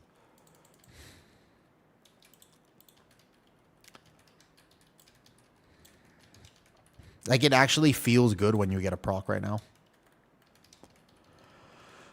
Spinning Crane has only the tank. Yeah, basically, though, because of how Spinning Crane Kick was changed, if everyone else is actually full health and your tank is dying, your tank has probably misplayed. I can't say 100%. Like, I cannot say 100% for what it's worth. But it's most likely that your tank has misplayed because you just do infinite healing for every Spinning Crane Kick. Remember, there is a macro that Megaset taught me when I did the video with her. I didn't know this macro existed because I notoriously have not played Monk very much in my past. But there is a macro that literally keeps you spinning without delay. That's how powerful it is. So that you don't even have it a wasted global. It helped me a lot. Because otherwise you have to manually cast spin and there's a split delay between each spin. You don't see the fun? It's not one button healing, because if it was truly one button all the time, that could be boring. What's interesting is that I actually feel that makes sense, Morglux, by the way. But it's not one button. For example, this fight, I now have to make a very dedicated plan. So I wouldn't describe it as being a one button thing, because there I knew that I had a triple Rising Sun Kick. And now I have to make sure I watch this guy. So what I'm going to do here is we overlap the stuns. That's okay. He has Cloak. But now I have to actually make a plan. So my thought process will be, cool, when do I need? I get a Dance of Chi-Ji proc. If my team is healthy, there's a proc here, and then I'm going to Chi-Ji now. And then from here, I know I Rising Sun Kick into double Apex. Perfect. Not Apex, sorry. And then I would go here. And again, with tier set, that would be even more powerful. I keep my Renewing Miss on the team. And then I'm going to go here. And then I'm going to make a plan. Let's see who gets it. I don't Fort Brew myself yet. And then I'm going to refresh my Shaylins. This would be the perfect time to do so. So I proc Mana T. And then I go 1 Rising Sun Kick, Shaylins. And I would go here. And I would go a second Rising Sun Kick, a second Shaylins. And then I would Rising Sun Kick again. So here's the thing. I'm making a plan. And I would decide now is Conduit just to make sure, because the fire's coming out. So then I've Conduit there. I'm going to make sure my Renewing Mist stays on the Rogue. And then from here, I get Chi-Ji. So I'm going to go like this. And then the next one, I'm going to hold this TFT for a second, actually, just to make sure I have really good, strong healing here, though. And then I'm going to go, cool, I got a proc of Rising Sun Kick. So I go 1 Rising Sun Kick into a Chi-Ji, into a double Rising Sun Kick, into here. And then I would basically be able to do this again. And then, so, like, there is a lot of thought process that goes in on single target. But I like the fact that I can think hard and then chill in AoE. So that's fun for me because it feels like my brain gets a break in the dungeon. Does that make sense? If my brain doesn't get a break in the dungeon, then I feel like I'm always on it. And if I'm always on it, then I feel then I get like tired after a key. Like sometimes right now on Resto Druid, when I'm doing like some higher keys and stuff, I actually feel like do you know what I mean? Oh, you actually got the trinket? Nice. Did he get the trinket he wanted? Oh, congratulations. He did get the trinket. Congrats on the trinket, though. But the idea is, if I feel like I'm working so hard for the entire key, then I get kind of like, after the key, I go, oh, man, like, okay. You know what I mean? I get kind of tired. And then all of a sudden, I'm gaming for like 4 hours, 5 hours, 6 hours, and I go, yeah, you know what I mean? But on Mistweaver, I feel like there's these natural peaks and valleys where I'm chilling, I'm working hard, I'm chilling, I'm working hard, I'm chilling, I'm locked in. I like that. On other healers right now, I don't feel like this. Don't think it's up to date in Discord. Let me make sure it is. Here. I will rename this. Here. Rename the build, first of all. Not AG. Let's call it No Apex Damage Build. Yeah? Accept. And I will put this in Discord now, though. Have a great time watching this stream, brother. You spit truth. Thank you, Nicholas. I appreciate that. I'm glad that people like my stream. I am, You know, if you're new to my stream, hello there. Hi. I feel like it's actually been a year and a half now since I started streaming. Yeah? Yeah, this one's no Apex, correct. Apex is slightly more, by the way, than Apex is slightly more healing if you need it, though. Is Spear Font not worth it? It's slightly more healing, but the thing that you get with no Apex is Jade Fire Stomp. If I was more geared, I would do a lot more damage, but you can see Jade Fire Stomp is a fair bit of damage. It's quite nice. And so, yeah. The playstyle, again, up and down, I like. Spin to win, it is spin to win. Yeah. But I'm glad that people like me and like my content. As I mentioned earlier, it's the only way I know how to be. I couldn't act if I wanted to. Also, I would have gladly traded the chest, but I don't have a hero chest, so I get hero chest now, which is nice. What's up, buddies? Buddies? Oh, buddies. Buddies. I happen to know your time zone. I'm excited to see you, buddies, as always. But also, You know, sacrifice Shaylin and still go dance? Yeah, exactly, though. Fire alarm in the building. Is there an actual fire? Scary. Any advice on pugging 15 AA? Yeah, that's a hard key, though, for sure. Okay, so it's your last one for Brazil, having a hard time. Are you tanking? Are you healing? What is your role for the 15 Algathar, Robbie? I have plenty of advice for you. Of course we like you. I mean, I don't want to shag you, but I'd buy you a beer anytime. Well, Peter Payne, I'm offended. I feel as though I am highly shaggable. But understood. Understood.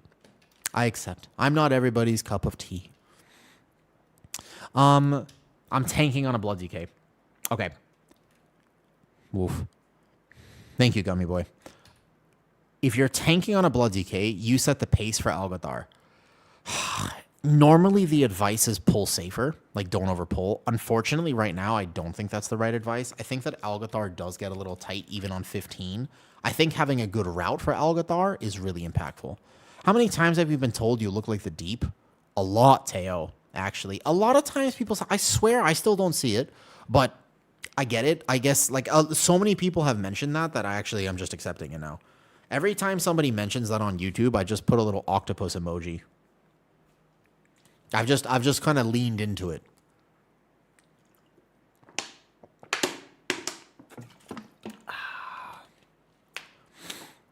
I'll see it. Yeah, I'll take it. I don't mind how he looks. I mind how he acts. I hope that I don't act like him. But I don't mind the physical part of this. Well, thank you, Peter Payne. Hopefully you aren't messing with... Well, that we don't talk about the dolphin incident, Bear. The dolphin incident, that was a long time ago. Those documents are sealed, okay? We've moved past it.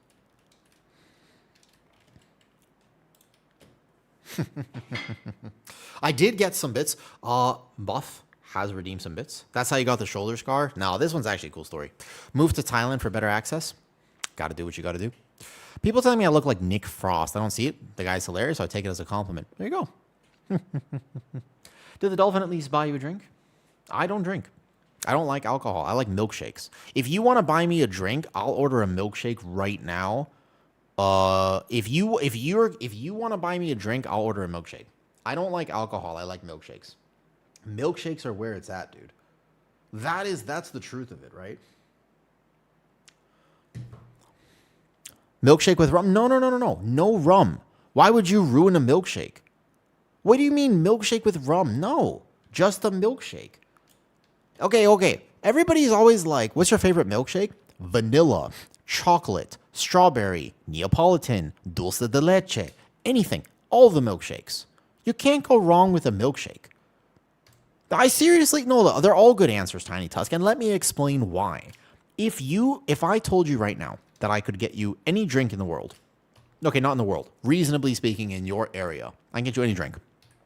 Imagine, and you could taste all the drinks.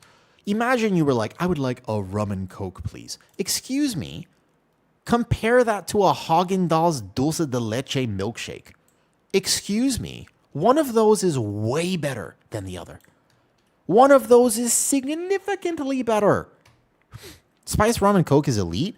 It's not. It's the thing is that you would like even the conversation of a pina colada. Okay, pina colada, not bad, but a pina colada with no rum is even better. Alcohol does not taste good, guys. If you enjoy drinking, power to you. But it's not good, you know? Called graters and it's so good. That'd be interesting. No, it doesn't taste good. You don't drink alcohol because it tastes good. You drink it for whatever other reasons. But you drink milkshakes because it tastes good. Because they're like highly delectable. Okay, pull up. Buff. I'll do a set of bicep curls. Let's go. Happy New Year. Thank you, Sir Dirty Rave. It is the Thai New Year today. The party, I mean, it's, yeah. Did you used to drink? I never liked drinking. I have certainly, you genuinely love the taste of whiskey. I suppose there's always exceptions, and certainly it's a generalization. Fair enough. But I feel like, yeah, I would think that most people do not like it. No. I never got into drinking, and the reason is simply, I think it's because I have a genetic condition, for what it's worth, right? Look at my joints, look at the camera. If you're new here, if you've seen this before, you can look away now, but otherwise, I got my joints are super bendy. Ready? Like, boop, boop, boop, boop. All my joints in my body like this. I have a condition called EDS. It's called Ehlers-Danlos syndrome. And I feel very unsteady. So I had to work very hard. Like the reason that I am fit and I have a lot of muscle is because it stabilized my joints. Yeah. So for what it is worth, before I stabilized my joints, I always felt like I was floating in midair. Like, you know, if you ever like floated in water, I kind of feel like that when I'm just standing. So I think that I never liked alcohol because if I ever got drunk, I would start spinning. And that feeling made me feel very anxious. So instead of it being something that like relaxed me, I got stressed. I was like really, really anxious, if that makes sense. Does that make sense? I think that's why I never got into it. Because the few times that I actually was like, yeah, let me drink, I felt terrible. The second that I progressed to the point where I was hammered, I actually, instead of being like having a good time with my friends, I would freak out. It was basically like a panic attack because my body, my brain and my body were not communicating properly. I believe that's why I never got into drinking. Actually. Yeah. That's what I think. If that makes sense. Does that kind of make sense? It's because I think that's why. Yeah. All right, quick set of bicep curls. Nice. What's up, Javier? What's up? How do you think people should go about managing Dream of Cenarius charges? You use them on yourself whenever you cast Frenzied Regen. Javier, whenever you press Frenzied Regen, you just use them on yourself. It auto-consumes a proc. And then otherwise, you use them on your team to spot heal. You can bank a few procs as well to spot heal. It is a very powerful spot heal, and many times this season I have saved DPS players or healer players with a Dream of Cenarius proc. It's one of the best parts about playing Guardian Druid right now is just that you can off heal. Yeah, you're welcome. But make sure you're playing. I think that maybe in the next patch, Dream Guide gets buffed. Maybe we play it. But in general, Dream of Cenarius is a talent that I use to help off-heal people. Okay, let's see what's going on right now. There are a few 18s listed if we really wanted to do 18s. But I don't really feel... if I go apply for this, I know they'll take me. And I bet you we time it. But I feel like we just do it tomorrow, right? Like, we're going to get so much gear tomorrow. I don't think I really care enough to do 18s right now. I need that 18 Mysara, but I don't think it matters. I'll do it tomorrow. I would rather crest farm on the Druid. What's up, Armani? Hello, hello. My gym is closed for the Thai New Year, so I'm making sure I get my workout in at home real fast.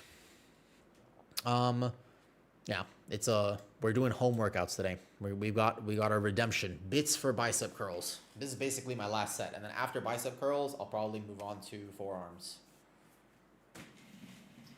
A goal of mine recently was to increase the size of my forearms, and since I'm basically just drinking milkshakes almost every day of my life, which is a brilliant thing, makes me very happy, makes my soul happy. I'm bulking again, so now we're putting on size again because I'm just drinking a lot of milkshakes. But I really wanted to increase the size of my forearms.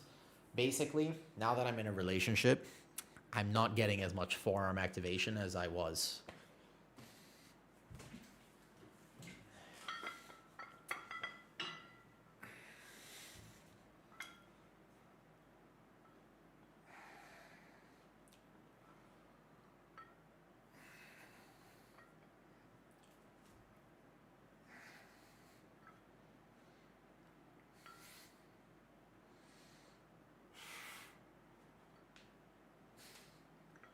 Oh.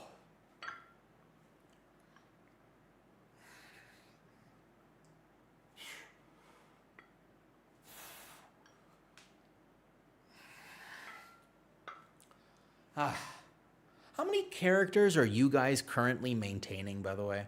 Like, how many vaults do you currently get? I'm assuming that many people here play some alts, right?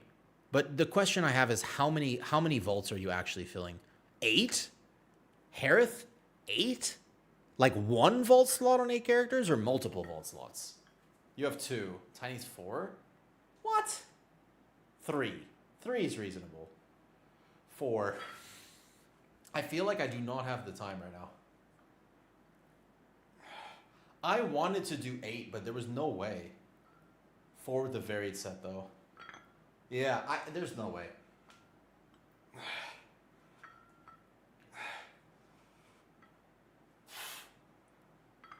A few more reps. 1 for Mythic Plus and 1 for rating. Okay. My plan this season was to actually do 8. Hebby says 2. That makes way more sense. The way that it's actually going to work, like I actually just stressed myself. Even this week, I wanted to do 4 for the weekly, right? Honestly, here's my actual plan. The problem is I'm getting vaults, but crest farming is kind of miserable this season. I think it's because they increased the number of crests that you need, but they didn't increase the drop rate from keys. I feel like I get less crests right now. So I think that I'm going to do is 1 vault on the 4 characters I'm not really playing, and then max vault on Druid and max vault on Monk. I think that's actually my current plan right now. I think that makes sense to me.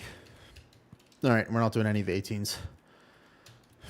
What do I have in my bags right now? Oh yeah, I dropped my key earlier. So let's do 13s. They even reduce the drop rate. That's what I'm thinking. Yeah. So I am really feeling the alts. Like I'm feeling it at the moment. We can just do whatever. Is there anything in particular, Algothar and Skyreach, I need on 12 or whatever? I don't think it matters too much, to be honest. We can do 12, 13. I think 12s are probably the easiest. Oh, shrimp. All right. If I play Brewmaster here, I actually have to do the first pull well. They even reduce the drop rate because 12s. Yeah. The crests are tough right now. They're not feeling very fantastic, in my opinion. Okay, 13 Algothar. Man, this first pull on Brewmaster is so different than the first pull on... Can I heal that Algothar? Just apply for it, sure, if you have gear. May have healer from stream sec. Are you geared, Gummy? I feel like 20 would be better. Hold up. Because if you actually do the math, how many hours would it take me? The question is, how many hours? Oh, Gummy Bear's here. Oh, that's Gummy Bear. I'm signed up. Okay, that Druid. Not a big shot, really. Just. I'll take more crest farming for no Valor Stones. No Valor Stones is a W, but I don't know about that. You know? 30 minutes per dungeon, so 4 hours for 8 dungeons. I think 30 minutes per dungeon is actually kind of generous. How do you manage gear between Mistweaver and Brewmaster? So if I actually play... That's a good question, Javier. I don't know how I will manage that fully for what it's worth right now, though. Doesn't even max your crest for the week either. I think that it is misaligned right now. I think they should up the crest just a little bit. Hold on, let me go back to Brew. So I have a mythic weapon here. I think I'm going to open in Brew, and I think that there are 2 things that I could do. To be honest with you, there are 2 interesting things that I could do to manage my gear between Mistweaver and Brew. The hardest thing to manage is a weapon, right? You pray to the Church of Skeezy. Oh, wait. Hollow Mage. No, you know me. Been having a hard time filling those crests on my alts. I think about it. Look, I have actually done a ton of keys on the Brewmaster. I've earned already 340 crests. I am 460 crests off actually maxing this character. That's kind of wild. Next week, that will be plus 200. So 460, I will be 660 crests off my characters. I think that too, random. I think the best fix would be being able to transfer crests from your main character to your other characters. It's week 4, and I will be 660 crests behind. Wild. Think about the fact that if you start a new character this week, it will be 1,000 crests. I actually do think that they have fundamentally messed up with this system. I don't think it was good. I think they need to take a look at it, to be honest with you. Is Veil of Pride not worth for compared to Tranquil Tea? For the build, oh, I was going to copy the Mistweaver build, that's right. Second. Now I'm trying to fill this crest. I think that eventually, if I want to play the character, I totally can, right? But it's tough. Gower Banga. What's up, dude? Can you jump straight into bicep curls like that without warming up? You're far from anything max with those. Yeah, they're not too heavy. Heavy, though, the thing is, if I'm trying to get bigger biceps, the weight of the curl is nearly irrelevant. The intensity is everything. If your goal is to actually put on muscle, lifting heavy is a tool that you can use to accomplish that goal. But as you get better at lifting, it actually becomes less important, not more important. That's a thing that a lot of people get wrong. If you've been working out for a very long time, one of the skills you develop, if you are not a power lifter and you're more into the aesthetics of lifting, you get very good at making very lightweight incredibly hard. Does that make sense? Does that kind of make sense? So, like, for example, I can make 5 pounds feel like it's 50 pounds because that's a skill you actually develop. You can accentuate certain things. If you, for example, gave me like a 1 pound weight and you were like, get a good shoulder workout, I would say, okay, yeah, I could do it with no weight. You gain that skill of getting very, very, very good at controlling things. So, yeah, I don't really need to warm up. But the only thing is, I should work out more as I'm sitting down all day. And it feels good, too. It feels good to just get a little bit of blood flow, even just to biceps. Even just to do a little bit of bicep curls or something like that. They feel quite pumped up, actually. I've done a fair bit of work for them today. What's up, Road? Oh, who is live? Yeah, I'm live today. Okay, first poll. Everything else is fine here, man. First poll is so toxic for Brew. I have to make sure I get the timing right. All right, on the way. Algothar Academy. How do I manage the different gears? So ultimately for my Druid right now, when I play Resto in 17s or whatever, I just swap weapon and I have the same trinkets. So that's for Resto Druid, it's a little simpler because stat-wise, it's still just haste and then I have enough mastery, so it's okay. For Brew and Mistweaver, it's a tough one. Fundamentally, Mistweaver does like haste. That is an issue. What is this? Call for Ironbark like 5 seconds before you think you need it. Oh, no, not on Gather. So the way this first pull works is I just have to reset my bleeds. It's 1, 2, 3 reset. And even in cooldowns right now. I'm not geared enough. Game recognizes game. No.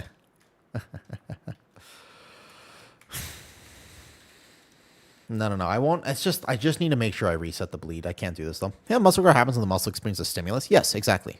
Within 1 rep. So if you're talking about muscle growth, Carbon, intensity is effectively the only thing that matters. They have done many studies about this. And it has been clinically proven so many times. Like so many times people think, I have to do it this way. I have to do it that way. Oh, I've got to train really heavy. Oh, I can't train light. Or I should train light. Do the work. Work hard. Get good at doing the work. Because also sometimes people are like, oh, I've trained to failure. But what they've really done is just train their, shoulder joint to failure on a bench press. They haven't actually trained their pecs whatsoever. So it's a combination of the two, if that makes sense. What are we listening to right now anyways? Okay, I don't mind. So Brewmaster has like a very particular way of doing this first pull. Let me just focus a tiny bit. We'll grab crits. It's so weird. My Guardian Druid doesn't worry about this pull whatsoever. There's a very specific rotation that Guardian Druid can do, and you live every single time, no matter what the key level, no matter what build you're playing, 45 seconds, legit, you cannot die. However, The Brewmaster has a different way of doing this, which is a little different. And let me put my statue down and then taunt the statue first of all. So A, I want to just use this early for aggro. Okay, second here, good. Roll out 1. Reset bleed 1, good. That was already the first one there.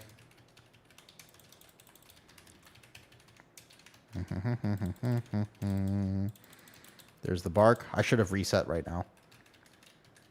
So I'll reset here. I got to roll out again. I'm lagging a little bit, but it's okay. I just used both roll charges because I'm lagging. So the next one will be a Transcendence reset. Vile Bite. Please don't die. Cool. Reset number 2. It's so annoying that I have to kite like this. My druid doesn't have to kite like this at all. But the monk will literally just die. It's actually wild. Like, I can't even do damage in this pull. So I have to kite out now, just to reset again. I guess I could be a dwarf. Like, that would be another way to do it, right? That's so annoying. That's so frustrating, man. You don't kite on monk in 17? I mean, maybe I'm just not geared, or maybe I'm just less confident about this, but like... No, druid doesn't kite at all. Druid doesn't have to kite this pull whatsoever. Only at 50 seconds. If your DPS is bad, then druid has to kite. Otherwise, you're fine. I feel so bad for my frost mage. Nah. Yeah, I just felt that as well. Yes, actually. Yes. My ping is higher than it normally is right now. Lightweight and correct can be more rewarding. Yes, it is. But it also depends. Weightlifting is actually individual. A lot of people don't understand that it is. A lot of people, for example, will assume that everyone should lift and there is a perfect way to do things, but this is factually just not true. There are so many different ways to experience fitness, and you should figure out what works for you instead of trying to determine what the best result for everyone is. If that makes sense. I kited that very wildly. In the future, I'll get better at it.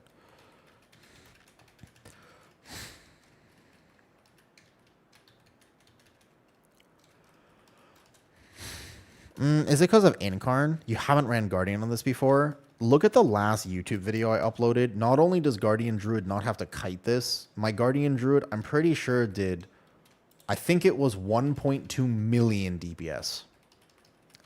I had like instant aggro there, but... yeah, I'm pretty sure I had something like 1.2 mil DPS. It's a little bit crazy. It is actually, it's kind of insane how much damage you can get on Guardian Druid on this first pull. Because you have pre-Apex too. Anytime there's a first pull of a dungeon, you get pre-Apex and you just blast.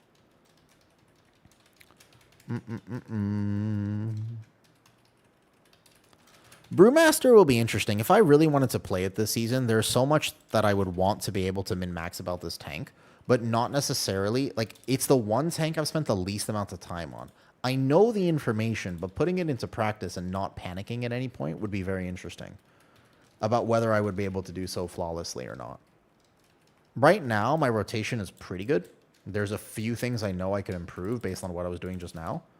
But effectively, we just go snap thread here, exploding here. Mythic Chimeras. Wait, what guild am I in right now? Oh, it's the... oh, nice. Congratulations. GG's. Nice. The guild I was part of. Seeing Baller was saying 1 has the train heavy. Cartman. You know what's the truth, though? To be honest, isolation exercise, not really my jam. I'd rather jump rope. That's fine. It just depends. Yeah, you can. But for aesthetics and muscle growth, it doesn't do wonders. It would be limiting. But if you really want to practice for hypertrophy, and hypertrophy is the only goal that you have, there are so many things that you can do that will accomplish that goal, so long as you understand the fundamentals. Understanding the fundamentals carries you so far with fitness. A lot of people think that there's like this endless level of min-max. There is not. You can at the highest level, like bodybuilders and stuff. But in general, Cartman, if you, for example, tell me that you were studying bodybuilders, it's kind of the same deal of saying, well, in World of Warcraft, there's nothing wrong with looking at what top level players are doing, but you also have to make sure you apply it to your own progress, right? So if the top level team is doing a pull on a plus 20, that doesn't necessarily mean that you would benefit from doing that pull on a plus 10. You have to be able to adapt to your current level. Fitness is exactly the same.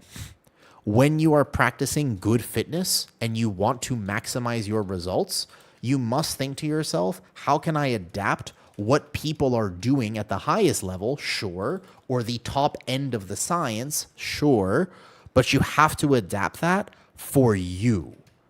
And that is a very nuanced take that most people completely forget about when it comes to health and fitness. Because anyone who tells you that there is a right or wrong way to do things is actually trolling you. When it comes to fitness, there are an infinite number of ways to do things, many of which work. The question should be, what is going to work best for you? Your body is not the same as my body. Our genetics are different. Our lifestyle is different. Everything about us is different. I don't know where you're from. I don't know, do you live with your family? Can you control what you buy? Your nutrition is dependent upon many factors. There's no one diet that is actually best for everybody, but people still pretend like there is one workout regimen that will work best for everyone. Your body structure is not the same as my body structure. And that is one of the biggest things that people get very wrong when it comes to trying to improve their health, is they're looking for like a magic pill that just says, well, if I do this workout, it's the best. The best for who? There's no way that a workout is the best for C-Bum and also the best for Dave, who's 80 years old. There are concepts that you can take and apply properly that will make a big difference.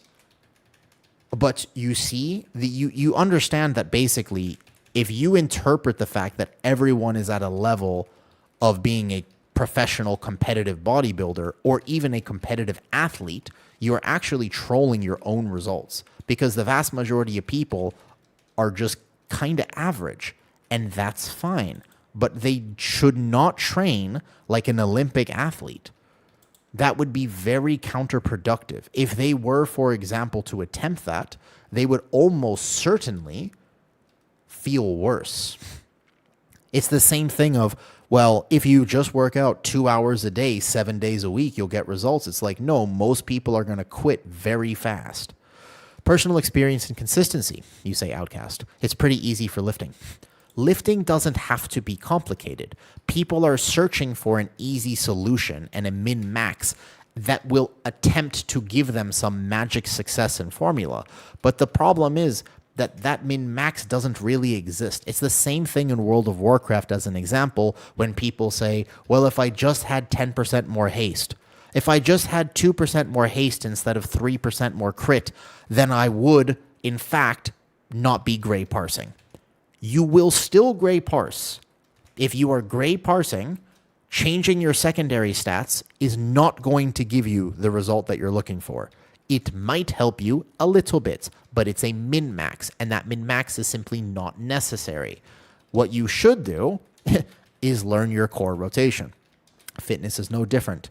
A good coach will be able to explain to you the fundamentals that you can build on if you so desire to pursue the higher levels of fitness. But assuming that everyone wants to pursue those things, actually speaking, is not true. But it's the same thing in World of Warcraft, where people, for example, treat everyone like they want to be a rank 1 player, which is simply incorrect. Many people just kind of want to game with their friends. The vast majority of people, really, they just kind of want to log on and have a good time. They're really not trying to do some crazy, advanced, massive triple pull snap thing that could go very wrong in their plus 10.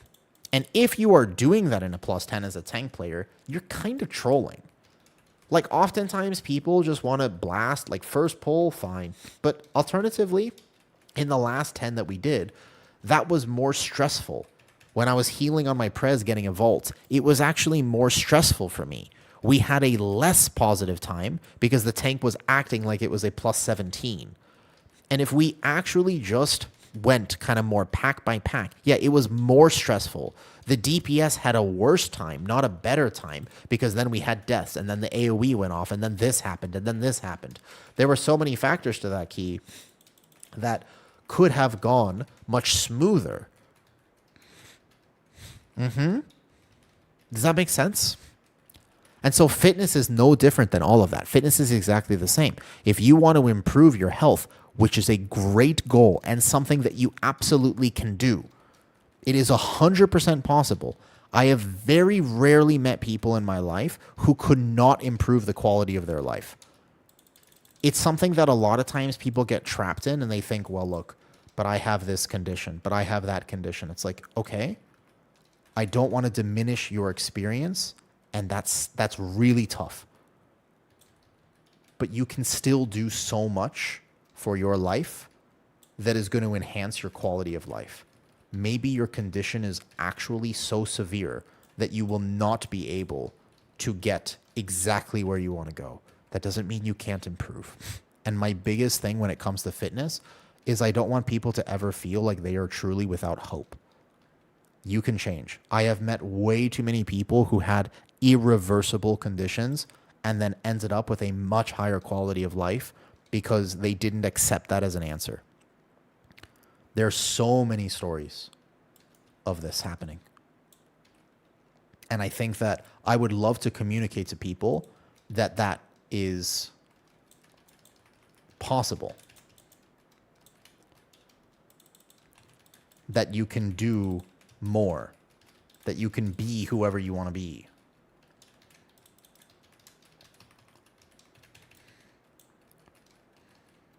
Do you feel like that, Bear? As we have this conversation? Like, if you're into fitness, did you think when you started that you would be able to get where you are today? What's up, Dark Knight? Yo, thank you for the sub. 10 months. Dude, Dark, can I tell you something kind of cool?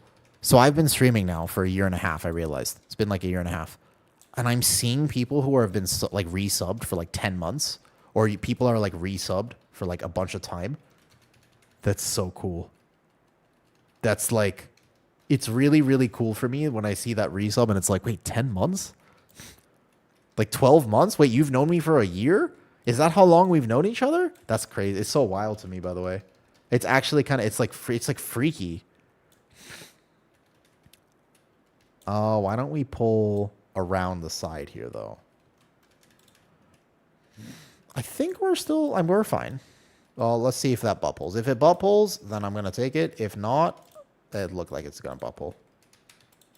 We're just pulling it. That's okay. That's okay. I'm chilling, by the way. I don't think I'm going to die. My Brewmaster is fairly geared, though. I feel that Brew is more fun than Guardian. Fun? No. I really like Guardian. I'm not the right person to ask that question to, Javier, because I like Guardian a lot. So, for sure, for me, like, Guardian is the most fun. There's no question about that. I want to play Guardian. Guardian is only not fun for me when I have to consider playing around Druid of the Claw. I don't like Druid of the Claw. It's not my thing. Otherwise, Guardian is definitely the most fun tank for me. I feel like meta side Brew is the most fun. I think that it is definitely more fun than I've ever had on it. Great healing, by the way, from the healer. He's like pumping this pull. Even though he died right there, it was a tough pull. He kept that alive. Good job, Gummy. We're chilling. Okay, so we want to skip the next Ravager then. This is looking a bit sus. Tiny bit sus. Tiny bit sus. I'm debating between Blood DK and Guardian Druid. What would you recommend for an average player? It's a good question. Let me think about that for a second. Most fun is Prop Pally. I actually do think that Prop Pally is kind of fun right now, too.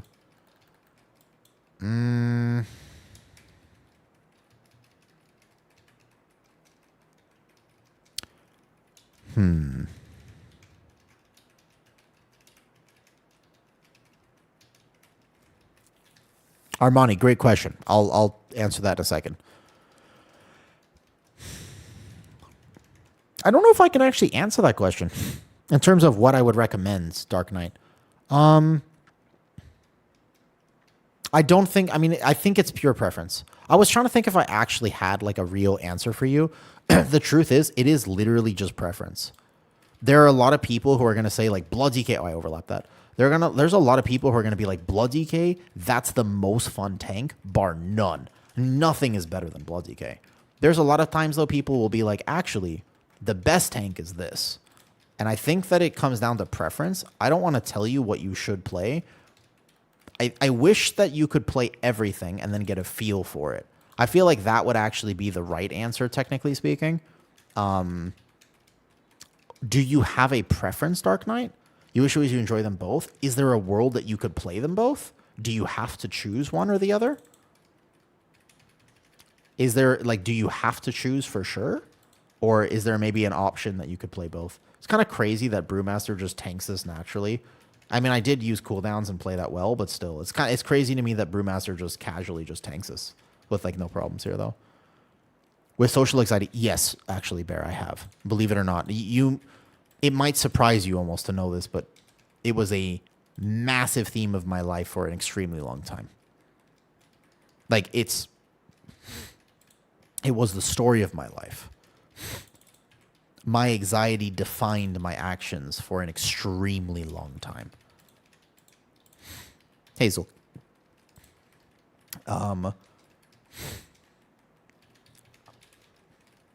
Yeah, no. What's up, Haru? Oh, I was going to say, like, wait, oh no? Like, what is this? What is this? Oh no. I was like, wait, what? Do you find yourself ever feeling that way? Have you broken out of that shell? I have gained the skills that allow me to feel I feel very confident in who I am now. I can't say that I massively struggle with anxiety in the same way as I used to, because I used to struggle with anxiety. Nowadays, I can't say that I struggle with it. It is something that I am significantly more confident about now. I'm so used to on my Guardian Druid being able to like pull that much easier. So let me just, a little bit of inefficiency there. I do use a long way. I'll be in the... Okay, sure. No problem. Okay. With how this key has been going, let me just make sure that Ravager doesn't pull. Excellent. Just jumped in. Didn't mean to be insensible. Oh, no, you're fine, Zolkin. You're good. Bear.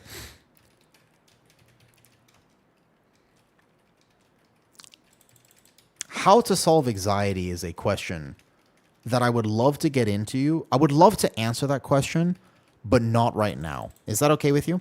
I'm a little tired, and I think that conversation deserves my full attention. Can you ask me that question another day, Bear?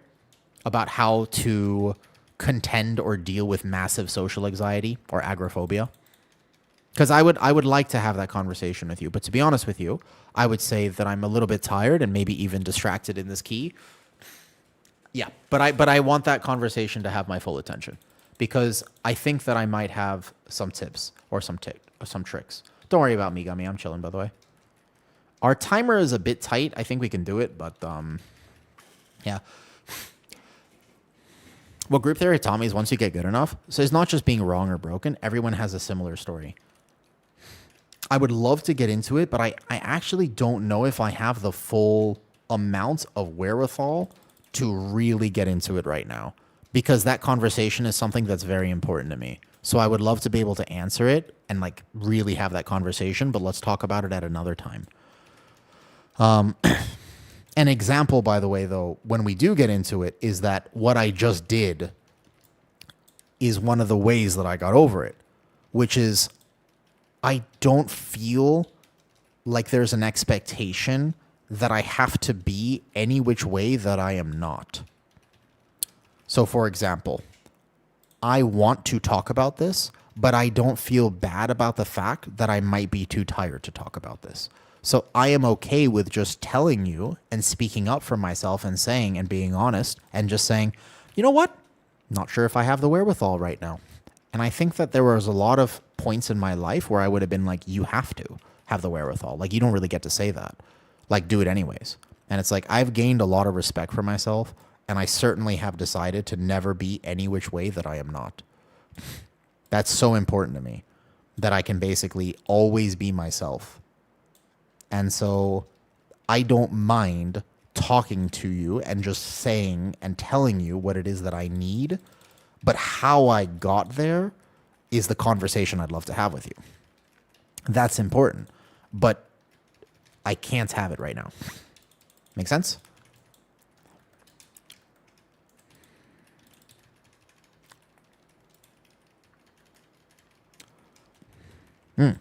And see, when I speak up for myself, there might have been a fear a long time ago. What if that's not okay? What if that's not allowed? What if it's, look at the result of what happens. I like diving into heavy topics. I don't mind the severity of the topic. But do you know what happens when I actually just am myself? I actually get to meet other people who are also like me. There's a benefit to being honest and just being genuine, right? Like actually, there's a benefit to just being who you are and putting yourself out there, because in saying that, I feel like if I'm around the right people, they're gonna be like, I really respect you for saying that, Awu. Instead of, what do you mean you can't talk about it right now? Can't you just talk about it? What do you mean but you're talking to me right now, so you can't be that tired. I don't think that people are going to think that about me, because hopefully I'm in the right company. I would hope. And so as long as you're around the right people, being genuine will only serve to enhance connection, not take away from connection. What is your saying? What is the saying? Your vibe will attract your tribe. I don't mind that. That's a good saying. Never heard that before, though. It's a good one.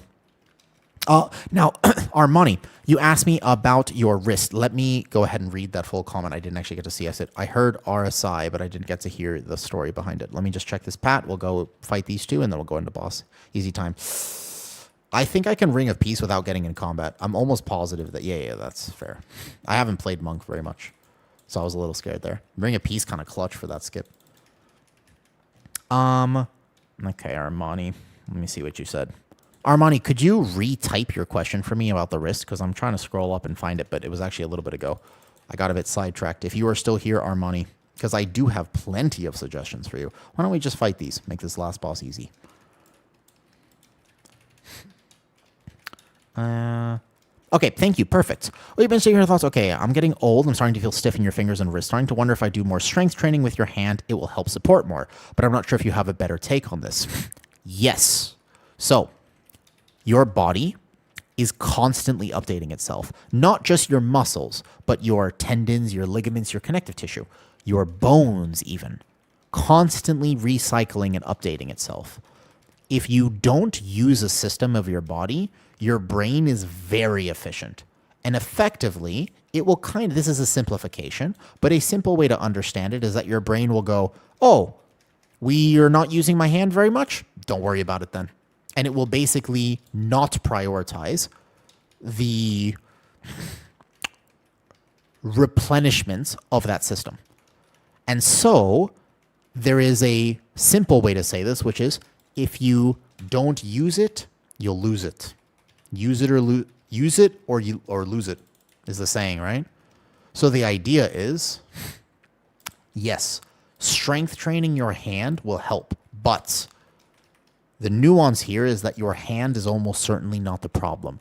There are many things you can do to actually strengthen your fingers, Armani, but that isn't the key.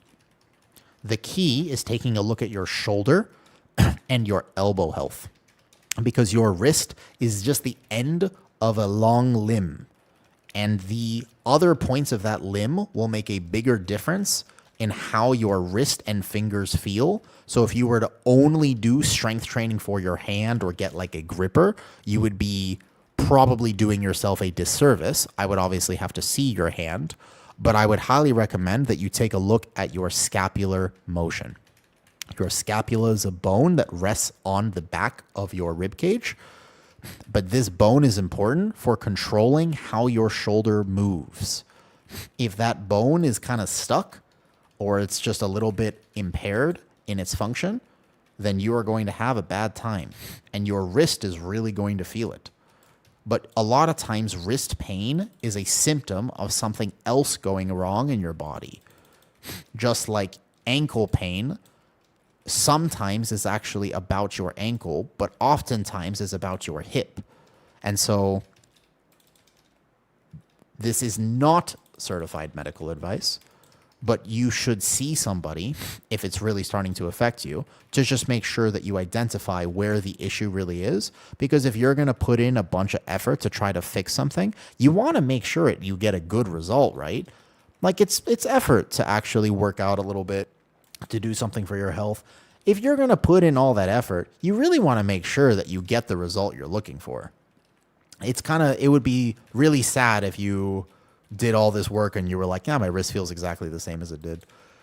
So best advice, you actually have to get it looked at properly and confirm where the issue is arising from and go from there. But I'll explain in a second why. If you have a knee problem, then you really want to make sure you look at your hip. Yes. Now, granted, if you don't actually want to go get it looked at, if you walk in and you say, I have wrist pain, they'll probably just look at your wrist. But a good question, Armani, is, in general, if you put your arm above your head and it looks like you are trying to cosplay Quasimodo from the old movie, then you want to fix that. Your shoulder should be able to glide above your head very well. Wait, do you need those gloves? I'm pretty sure I need those gloves. Mr. Gummy Boy. Yeah, you never have to play again? Oh, you're welcome. Do you need those gloves, Mr. Gummy Boy? Those are leather gloves. All right, my monk's starting to get geared. Was it your 3K? Oh, that was your 3K gummy? Nice. Congratulations on 3K. Let me inspect you real fast. Oh, you do need the gloves. They're item level upgrade for you. Congratulations. No problem. How many of us have our arm above our head right now? Yeah, no problem, no problem. That was pretty good. Monk feels not bad. Maybe your forearm is tight. So if your forearm is tight, you can do basic stretches because that will make you feel better. What's your top 3 tanks? For me, personally speaking, Guardian Druid, Prot Pally, etc. You don't have like motion issues. So if you don't have motion issues and your wrist feels really tight from playing all the time, take your hands. Try this. Not medical advice. Try this. Just go like this. Take your hand in the middle of the air, forward like this. If you can move your arm, so you're saying you have pretty good mobility, first thing to look at, no problem. Okay, watch this.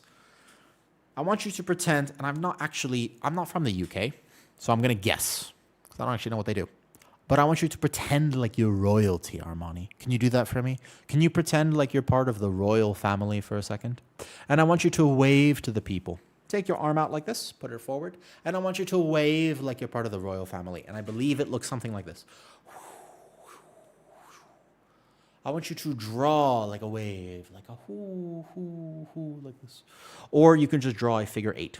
So you're going to draw an 8. And I want you to keep this here. That's not how they wave. That's how you say. Oh, that's my bad. I don't know why I thought that's how they wave. I thought they were like they did like this. Is this not how they do it? I'm a woo and you're watching the Disney Channel. That's a good one. Basically though, from here, move your wrist. Light motion. Am I a fan of delves at all? I am not a delver, I would say. Not a delver. So just do this a little bit. 5 seconds. Take the other arm. That actually feels good. Easy. Your joints don't like necessarily. A lot of people think that stretching is about a stiff stretch. There's nothing wrong with being stiff, Armani. It's actually a sign of good health. But if you just, for example, were to take your wrist and like crank it out like this, your body doesn't necessarily respond always the best to this. Motion drives circulation. What you're looking for is more blood flow to the area. And so if you, for example, just take your wrist and you were to go like stretch your fingers back as much as you can to try to get your forearm less tight, what you actually want to do, and you'll get more benefit, is just motion. So here, here, here, here, here. Rotation and motion will drive circulation. That circulation will make your wrist feel better. There are many things you can do. Another big one is like, for example, here. Take your wrist, plant your elbow on something. You can also just do this out like this, though, if you don't have anything to plant your elbow on. So just basically take your arms out like this next to Armani. So do this one, do the circle. Okay. Next one, go like this. Take here. And I am not going to be inappropriate with this, but basically just take your hands and open and close them. Close, open, close, open, close, open, close, open, close, open, close, open, close, open. Drive motion. Yeah? You want to do this here or you want to do this here. Arms either above your head like this or arms forward. And then once again, do the wave.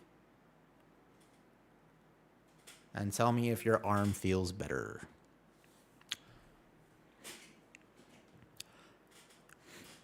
Armani, if you do those things, does your forearm feel 20% better? It really does. That took 30 seconds. 30 seconds, you feel 20% better. It's not a magic fix. It's not a magic pill. Doesn't solve the problem. But if that helps, and that took exactly 30 seconds, and that actually made a difference in your pain or your perception of your arm, and it's like a satisfying stretch, that means you can solve the problem. So if that 30-second period just now over the internet made a difference, it means you can totally solve the problem. What's up, Sixers? Physiotherapist, the woo. That's what I do. I like fixing problems. Amazing. Thank you. You're welcome. There are plenty of other things you can do. Keep it simple. Yep. You're welcome. This is my job, Stickers. This is what I do when I don't play WoW. When I don't play WoW, I'm either eating, working out, or basically on calls with people solving joint problems. This is literally what I do. There are only 3 things I do with my life nowadays, and basically it's that. It's spend time with Kitty and the actual cats, and then that's it, though. Like, genuinely, this is how I spend my time. I'm either streaming, playing WoW, making a video about WoW, or I'm here. Like, that's it. That's all I'm doing. Or I'm working with joints and fitness.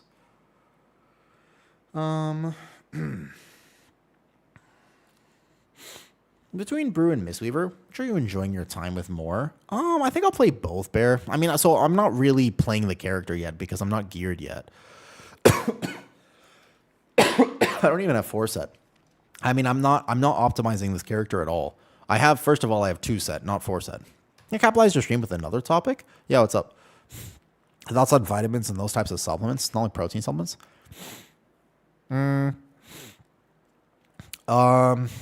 Okay, we can totally get into it, Armani. That's a bit more of a nuanced topic, but sure, we can get into it. First of all, you can also just book a consultation with me if you wanted to. Not off the top of my head, Velanita. I'd have to Google it right now. I won't lie to you and tell you I know what it is. Let me Google it. Rare form of necrosis. Ooh. Interesting. Yeah, it's joint necrosis. I'm looking at it. Where does it come from? Active adolescent girl may have 10 to 12. Repetitive stress. So what, do you know what caused it? Do you have it, Velanita? Is this something you deal with? I was about to say, so what athletics did you do? Yeah. Repetitive stress, huh? Okay, necrosis, that's a tough one to deal with. It depends on the severity of it. It depends on many factors. There's a huge genetic component to conditions like this. In terms of how well you can heal it, depends entirely on how severe it is. A lot of times, certain things like this you're going to be told that it's a degenerative condition. I don't always buy that. There are many types of joint dysfunction, or, for example, nearly all forms of arthritis can be improved significantly, with the pretty much sole exception of osteoarthritis, like true osteoarthritis when your cartilage is just basically not there. But everything else, like every other form, rheumatoid arthritis, any other form of arthritis, you can fix that effectively. This, I can't say I have any experience working specifically with this, but I bet you can do a lot for it. Is a vascular problem to the breakdown of the joint, though. I'm looking at it right now. I still feel like there's a lot that you can do for this, but I can't say that I would be very knowledgeable about it whatsoever. I'm going to have time for your 15K walk. 15K walk. Holy.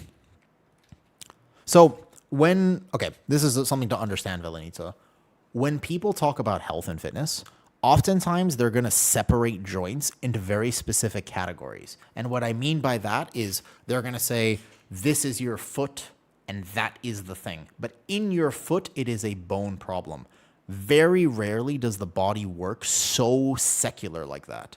If there's a bone problem, there's also everything else around the bone is going to be affected by this, as an example, right? So just the idea is everything works together. So for example, if you told me that you had, if you broke your arm, then I would immediately assume that there is now trauma to the surrounding muscles, to the surrounding tendons, to the surrounding ligament. Like your whole body will react to that. If you sprain your ankle, the whole thing will swell up. A simple way to understand what Gummy is saying is that if this is happening to a part of your foot, everything gets affected by it. Does that kind of make sense? Does that kind of make sense?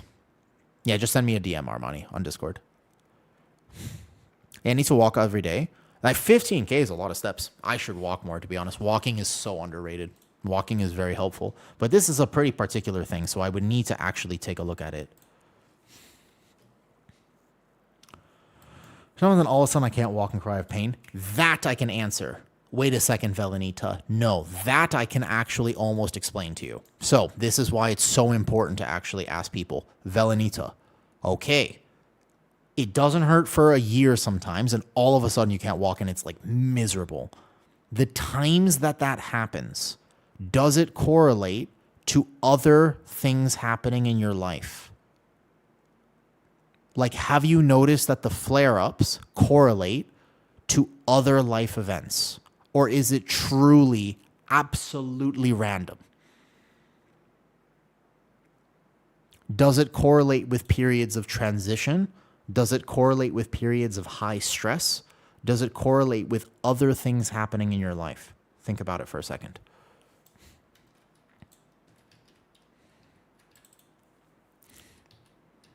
You think it's random. I want you to examine that, and I want you to think about it. Our immune system has a very funny way of communicating with us. If you have something that is effectively not a problem, and then sometimes randomly it is, it could be physically you've done something. Could be. But a lot of times we think that it's always physical. It could be instead, I've just gone to college. And a few weeks after I started college, all of a sudden, this condition started acting up.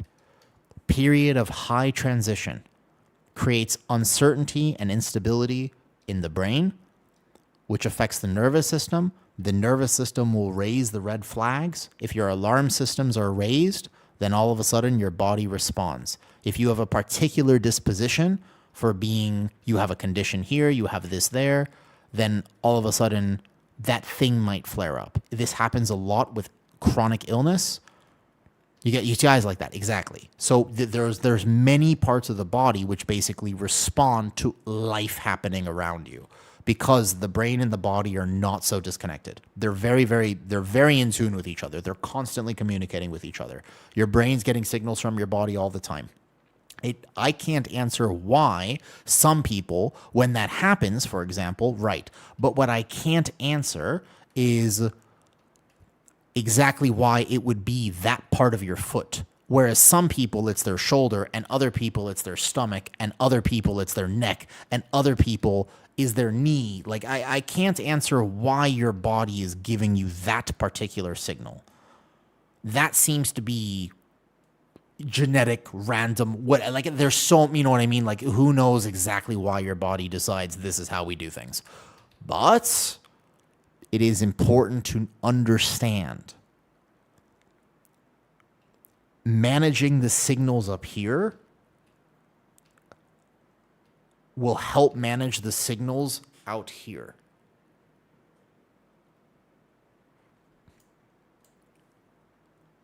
Sometimes we cannot calm the thing that is happening in our body. We can't calm that down. But we might be able to calm this down. And that can create a vast amount of relief and success. And you'll just feel much better. The solution, Velenita, might be to work with your nervous system more than work on that particular bone in your foot, which is acting up. I can tell you physically that if that particular bone in your foot is not a problem, and then randomly, seemingly random, it's like, oh my God, like it hurts like wild for a period of time, and then it settles down. Physically, it is unlikely that you did something in that window to trigger that. Because if your bone was broken, like let's say, for example, you're like, I just ran my elbow, sometimes it really hurts, and then all of a sudden it doesn't. You didn't break your elbow. Because if there was a true tissue damage in your elbow, it would hurt all the time. Like that pain would not subside. It would not go at different periods of your life. So if this is happening, what tells me is that there is most likely, as Gummy is saying, a cortisol response that is almost certainly correlating with the ups and the downs. I would take a look at that, although I don't want to discredit the fact that also very possibly you were walking one day and you stub your toe, and then a few days later you were like, well, now my foot hurts a bunch. That could also have happened, and this all could be very off. It is just a perspective. That is what I want to offer, is a perspective that this might make a difference. And Dark Knight, thank you very much for the 500 bits. Being one of the most helpful streamers. I like this stuff. I know it's not WoW related, but I certainly enjoy talking about this. And I've learned so much in my life. And I had to learn about this, remember, because that was the story of my life, is that I was chronically ill for such a long time, and I'm not ill anymore. And what a crazy world we live in. Like, I would never have imagined that I would manage to get to this level of health. If I can share even a little bit of that information with other people, I would be honored, genuinely. I'm glad that I feel comfortable, in fact, talking about this on stream. Even though I know a lot of people will tune out because it's not World of Warcraft related, it's an important topic for me because these are real topics, and you might not have anyone else to talk to. A lot of times people wait 6 months to get a doctor appointment, and they have 30 minutes with a doctor. And it's like, you're not going to get a lot of information in that time. They don't know you. They don't know your life, and it's hard to get solutions. You know what I mean? Also, hi, Poons. Yeah, it's something I'm passionate about, is being able to talk about it, you know? Thank you, Dark Knight. I'll tell you what, I'll do some workout for that, though.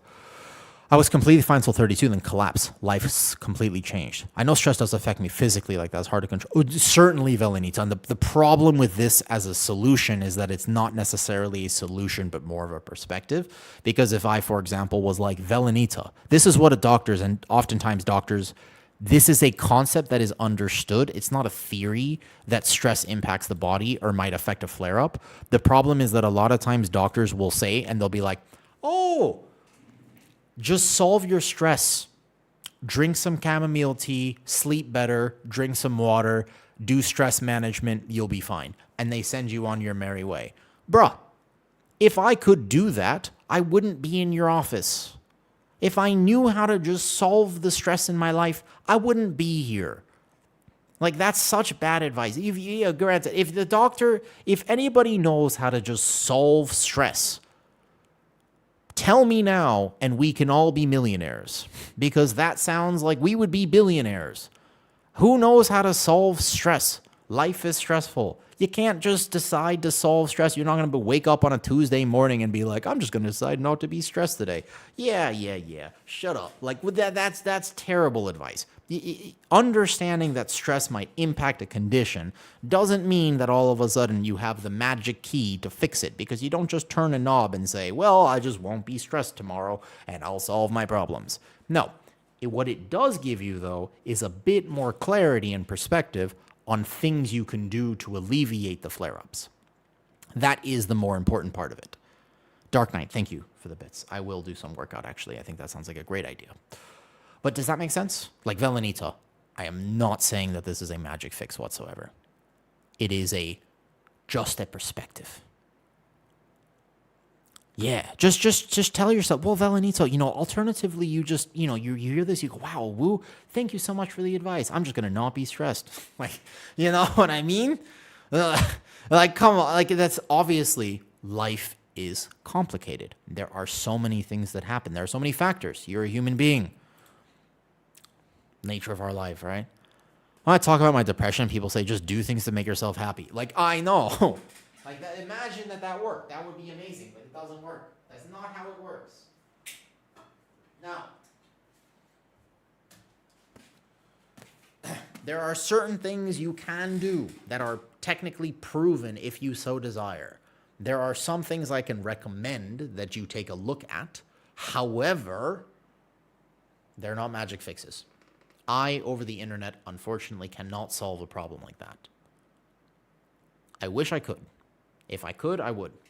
I can give you perspectives, and I can give you certain ideas that you might want to look into. But there's only so much that I can do to solve the problem. And I don't mean to come off like that. Does that make sense?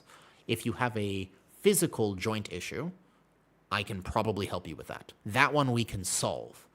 If you have a condition like this that is affected by flare-ups, then maybe not. What's up, Gort? I see what you've done there. I see what you've done. That is certainly one way to access your nervous system. I see what's happened. Let me do some workout. That's the point where basically nothing. Yeah. Want to tank heroic last boss Midnight Falls, mostly guildies? I have never tanked it before. I've never tanked it. I don't know how to tank it. I've never tanked or looked at it. I wouldn't know how to tank the last boss. Sorry. Wait, what? Isn't it in Thailand?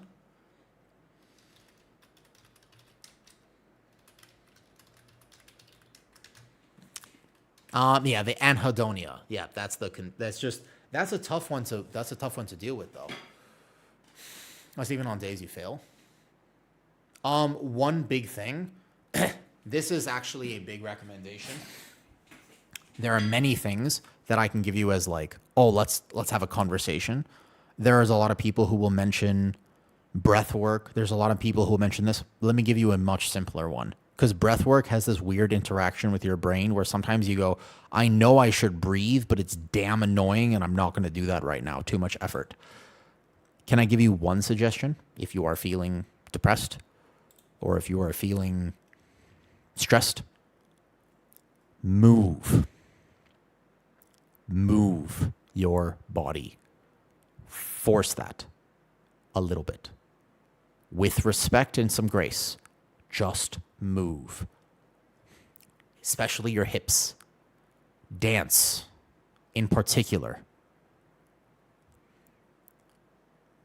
Just move. If you can move your hips in particular, not just your arms is good. Wave them around like you just don't care. Move. Generate motion. Generate circulation. Just move. Yeah, hip movements in particular, because it will rotate. If you rotate your hips, your spinal cord gets activated and stimulated. Try to focus on the basic things. Move. Yeah. No, for real. I'm not kidding. I'm serious. Just move.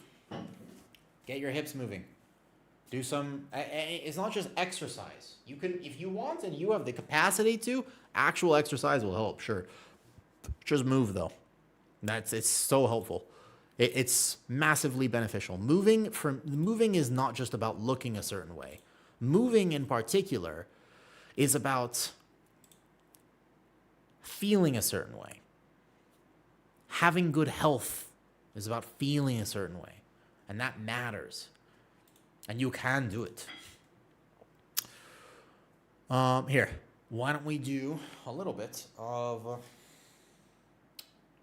I'll do some forearm stuff right now. Why not? How do I want to do forearms today? I think I got like one more set of bicep curls in me today, and I'm going to be pretty sore tomorrow. I have done not bad workout today. Thank you guys for the bits. This is actually a huge way that you can support stream and get me to feel better. I don't feel good when I am sitting here playing WoW for 10 hours. But I want to sit here and play WoW for 10 hours. I need to move. It's a big factor for me and my body. So little fitness redeems, little things throughout the day, they make a pretty big difference for me, by the way. They're very impactful.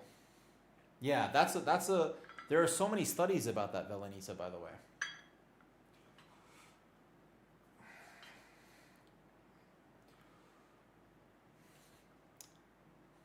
Seeing them Thursday, so the stress should be gone by this weekend. Oh, good luck. Dagger Knight. Mother.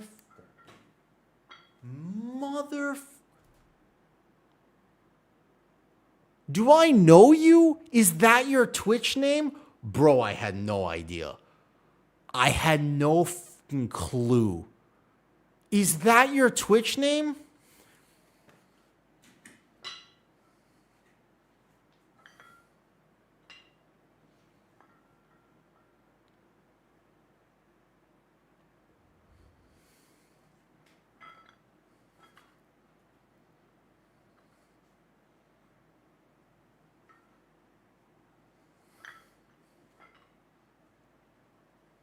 I had no idea, by the way. I really didn't know. I never asked. I didn't know.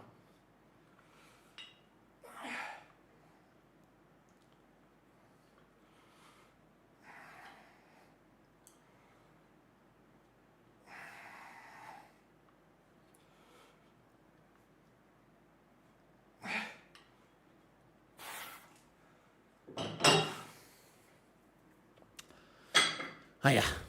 Well, then you know. Then you've already practiced it. Just move a bit. Yeah, moving helps. Moving makes a big difference. English, not Englishing. Yeah, when I was younger, I'd only wear high heels. That's actually... So, many things to factor into your foot, Velenita, in particular.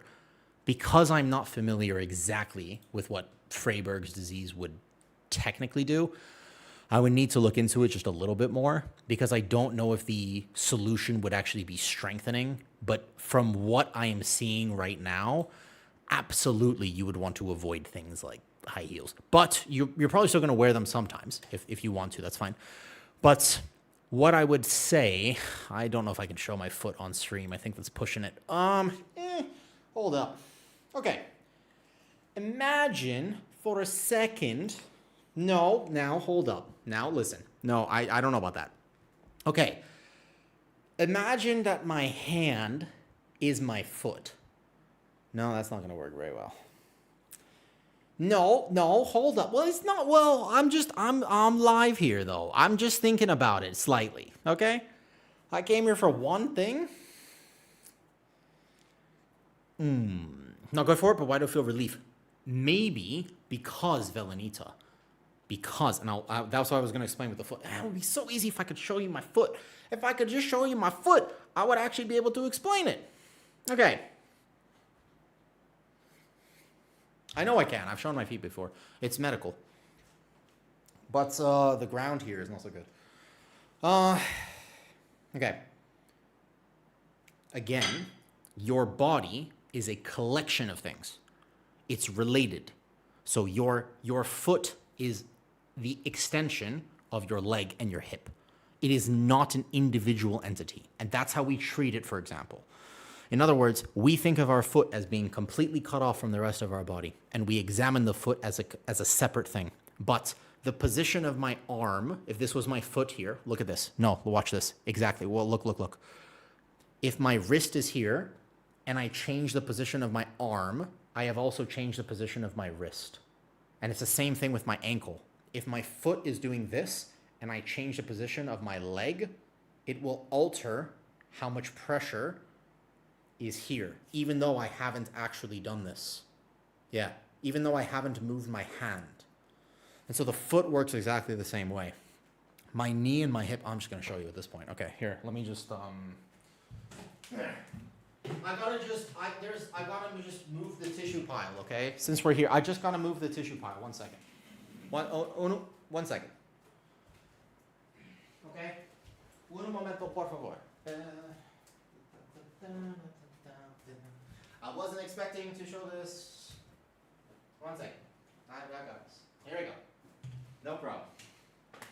Okay? That goes numb, exactly. 1 second. No problem. Okay. So, Gummy Boy. I'm not a huge fan of insoles. I'm not a huge fan of insoles. Short term, sure. Long term, I don't like them. Have to strengthen your foot. We treat the foot as too much of a thing that just happens. For everyone that wears insoles, I actually want, if you absolutely need them, of course, great tool. But if you have to wear insoles for your entire life, something went wrong. You shouldn't have to wear insoles your entire life. Okay. So, now my floor's not very clean. It's okay. There we are. Boom. Cool. Okay. Something is wrong. That makes sense, Sans. That makes sense. Fair enough. Absolutely fair enough. I'm sorry for comfort, for flare-ups. So, okay. Now, okay. My foot. Observe. 1 second. I don't want to show you my desk. Okay. So when I have my feet here, okay, if I have very, very flat feet, okay, like this, then I'm going to alter the position of my knee, which alters the position of my hip. So for example, all I'm going to do is change the position of my ankle. One of them is out, one of them is in. But can you immediately see what that does to my knees? All I'm doing is I'm collapsing my foot. So one of them, my foot goes here, and this is a strong ankle where I'm actually using my feet to grip the floor. And the other one is I'm letting my foot relax. If my foot falls and it's flat, and flat feet means there's no arch. There's no arch here, yeah? Look what happens to my legs.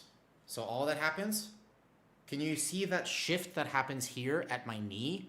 So sometimes people will tell me that they have knee problems, but that's because their knees are simply responding to where their ankle and their hip is. But the solution as to why this is happening might be here, right here in the side of the hip. Because if I exaggerate this and I were to walk around like this, no duh, I'm gonna have some joint irritation, right? That's the problem. If I were to walk around like that all the time, I'm clearly gonna have some joint irritation. Well, among other things. The problem is that the solution is not to just alter the position of my foot, necessarily. Might be up here. If your foot, however, has a particular part that's very sensitive, changing the interpretation of that to your brain will affect the pain signals. So, if my foot is ordinarily hurting when I'm standing normally like this, if I change that to here, that will completely alter the structure of my leg and what muscles I'm using to hold my foot in place. Velenita, very possibly if you wear heels and you feel significantly better, might be simply because when your foot's on the ground, your leg's like this, and you're putting a lot of pressure in that mid part of your foot right there. If that actually helps you, then I have a pretty good idea of what's happening with your foot. If that actually makes it better, not worse, I have a pretty good idea of what would be happening to your foot, no joke. Does that make sense? Does that kind of make sense? But a lot of people think, again, this is different than here. Yeah. So it's not about how much pressure you put here, okay? It's not about how much pressure you're putting on your foot. It's about what muscles you're using to hold your foot up, because your foot doesn't just work. It's not like a skeleton. It doesn't, you actually have to, your foot has muscles. And those muscles are basically tensing like this. But if they're tensing like this, then you're actually going to be in pain. Because that's oftentimes probably what they're doing, especially when you have a flare-up, is that the muscles in your foot are going to be like really, really, like tensing really hard. So we need to actually get that to relax. We need to get them to chill. And we can do that by altering the input of what's happening with your foot. Yeah? What? This is my penguin, by the way. He's a cool penguin, huh? Yeah. Yeah, so we have to look at the whole system. It might be your foot, it might be your hip, it might be your knee. I don't know. Not to look at the whole system, though. It's a whole chain. A whole chain here. It all works together. Your body doesn't work separately like that. That's not how it works. All right, I've got some good volts, man. I try my best. Let me do some scrolls. If I'm gonna get a workout in, I might as well actually get a workout in.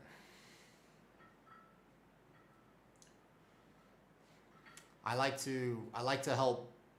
I like to solve problems. I am glad that I have been able to help people.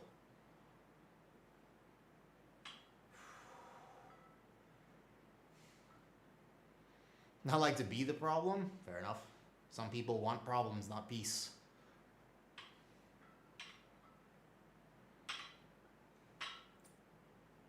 So what now? Like, what do you do now?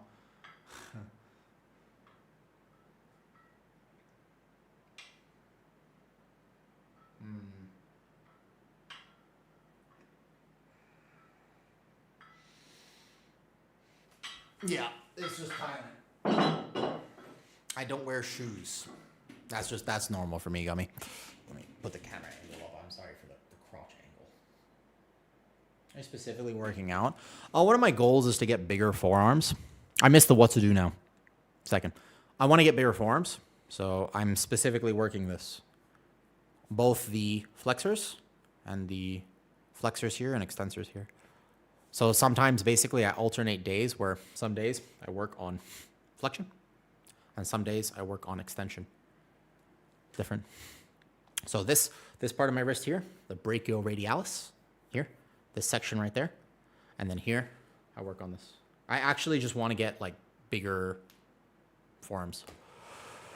So although this weight is not quite enough stimulus for me, it's a little bit too light, but nonetheless, I can still just quickly get a forearm pump. You'll see it work too. You'll see it happen actually. I don't mind putting the camera back down, but yeah. End of stream. I've already got all my volts done, so I'm kind of chilling. I should be crest farming. Like technically I could have done another key for here because I'm super behind on crests, but all good. Mine is thinner because I primarily wear Hawaii. I only have one pair of shoes. Actually, I have a second pair technically. What tank? Where are you putting Druid tank in season 2? I don't know. I can't answer that question because we don't know what season 2 is going to be like yet. Season 1 isn't even on though. Our dwarves and WoW, they're like tree stumps. They are heavy, it's true. Velenito. All that information. I don't have a specific plan of attack or solution for you. I don't actually know your life.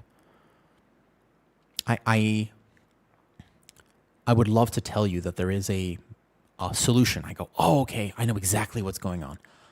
I don't. We could schedule a consultation. I can try to work with you. I can examine you and see what I can do as best that I can. But I would be lying to you if I told you I know exactly what the condition is. And I know definitely that's a really tough ask. That's a really tough, I don't want to say that because your problem is real and it's also nuanced and complicated. It would be really cool if I could like solve it over the course of the internet, over the course of a stream, but I don't actually know what you look like.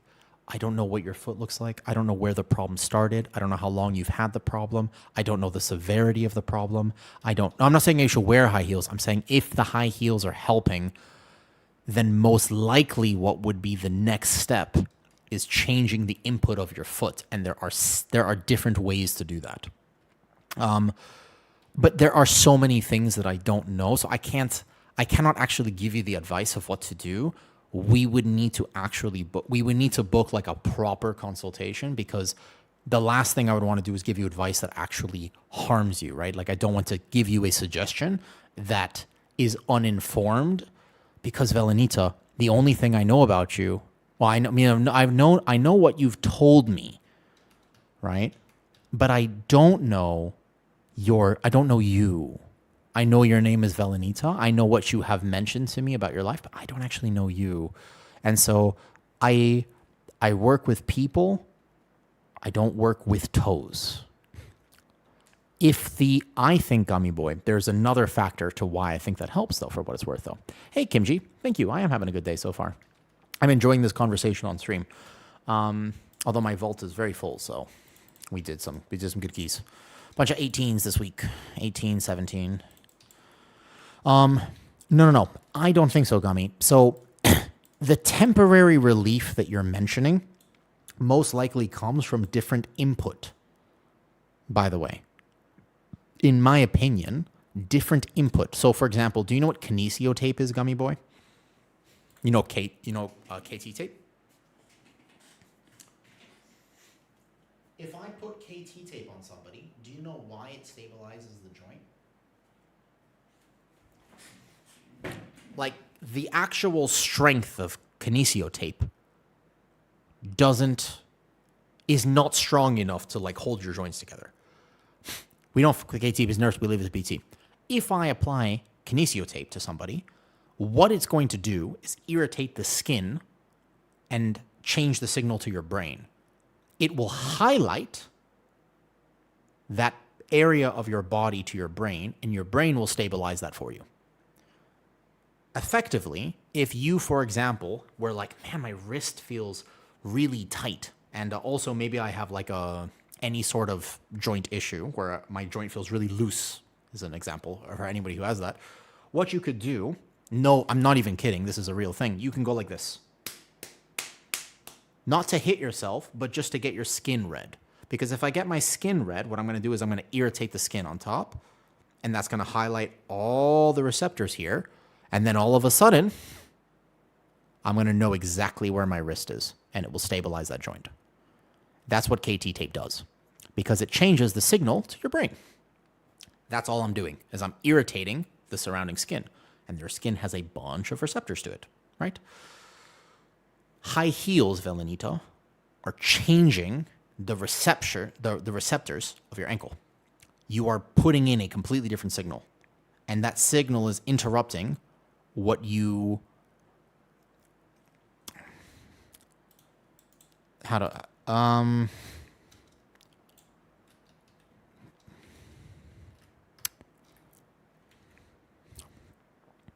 It's basically like put it this way, Velenita. Have you used to do athletics, yeah? You know what it's like to have like a muscle pump? Like if I do a bunch of bicep curls, my bicep feels pumped full of blood, right? You know what I'm talking about? So if I, for example, were to do another set of forearm curls, if I do enough of them, then I'm gonna have my forearm will feel like, oh, like I've got a forearm. You know what I mean? Does that make sense? Yes? So if I do, for example, a set of 30 of these, okay. The high heels are giving your ankle that feeling. That is all. That's what they're doing. Because you're activating all the muscles when you're wearing the high heels, and it's giving relief to the areas that are too active. So you are effectively getting a pump in your foot, because your foot has muscles. And that pump, that's what you're feeling. That's the relief you're feeling. So most likely, what would actually help you is to do the right set of exercises to get a pump in your foot, which will make you feel better and give you relief.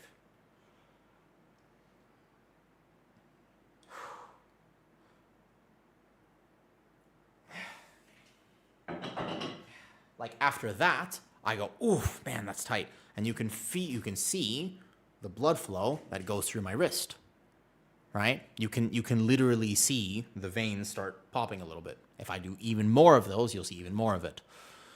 But changing the signal from your foot to your brain, that's the fancy way of saying, I just want to... well, we're just going to go for it. I need to pump your foot.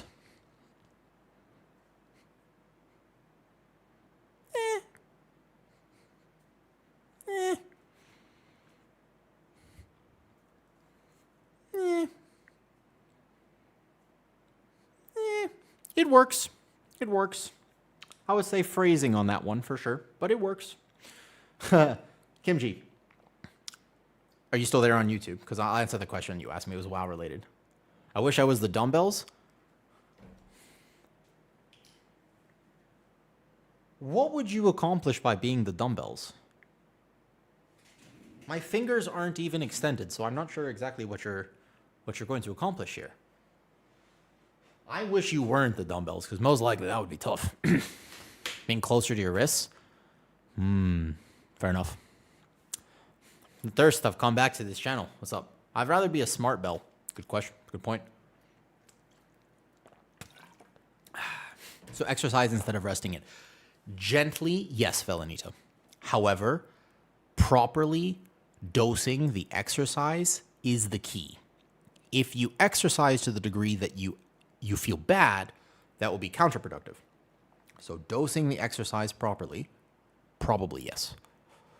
Not medical advice, just a suggestion. Does that make sense, Velanita? Because actually, our body heals through movement.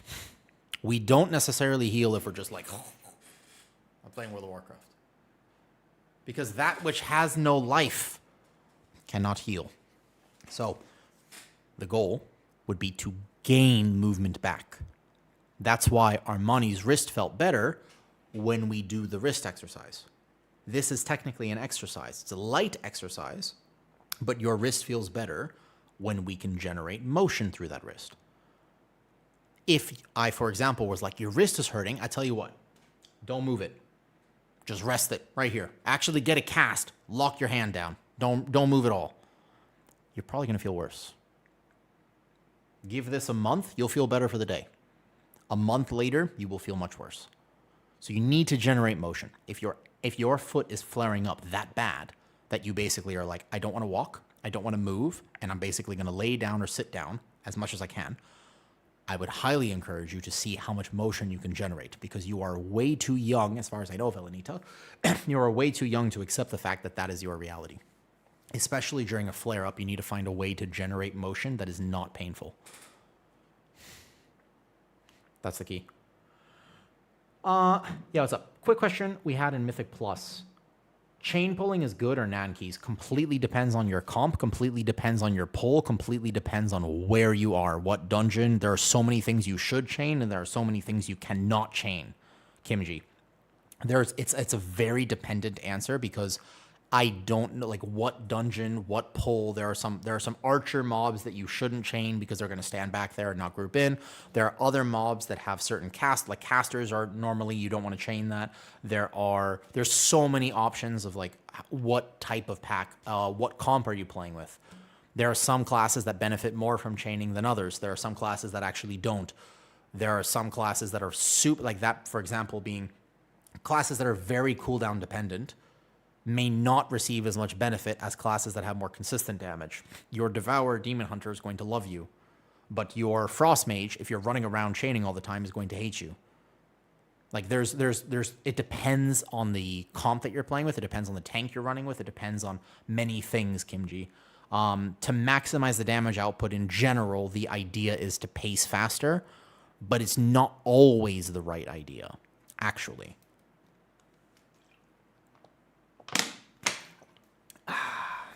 It depends, actually, is the answer.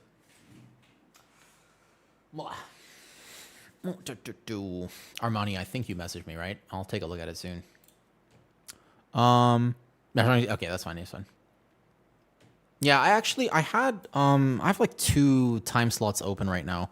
I don't know if I'm gonna fill them right now because I feel so busy. I actually don't know. Like, I feel like I've been very productive recently, but like I'm already behind. Like, there's so many Patreon videos I want to make. There's so many guides that I want to make, but I feel like I don't have time these days to really like put the effort in. So I think that I'll take another client or two soon, but it's not that many more. I've got my plate sort of full at the moment. But if you want to figure out a consultation to see if I can help you, just message me first. We do a consultation first. I will not take you as a client until after the consultation. I need to see if I can help you first. I will tell you straight up if I can't. If I examine you, I have you on a call, and if I decide that if I'm like, I will not be able to get you the results that you want, I'll just tell you. Yeah. I'm pretty fortunate to be in a position where I don't have to take clients, but if I think that I can help you, then I'll take you.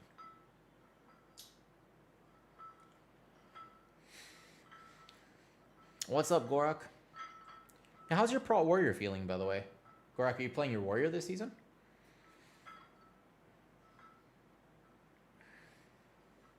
I'm trying to be a Pro Warrior in real life, Gorak. That's why I'm doing these forearm curls. Biceps and forearm curls today. Use a Mythic Dungeon tool? Yeah. I also, by the way, I also wish you could do that, Cooper. Whoa, hold up. Oh, boy. Oh, my God.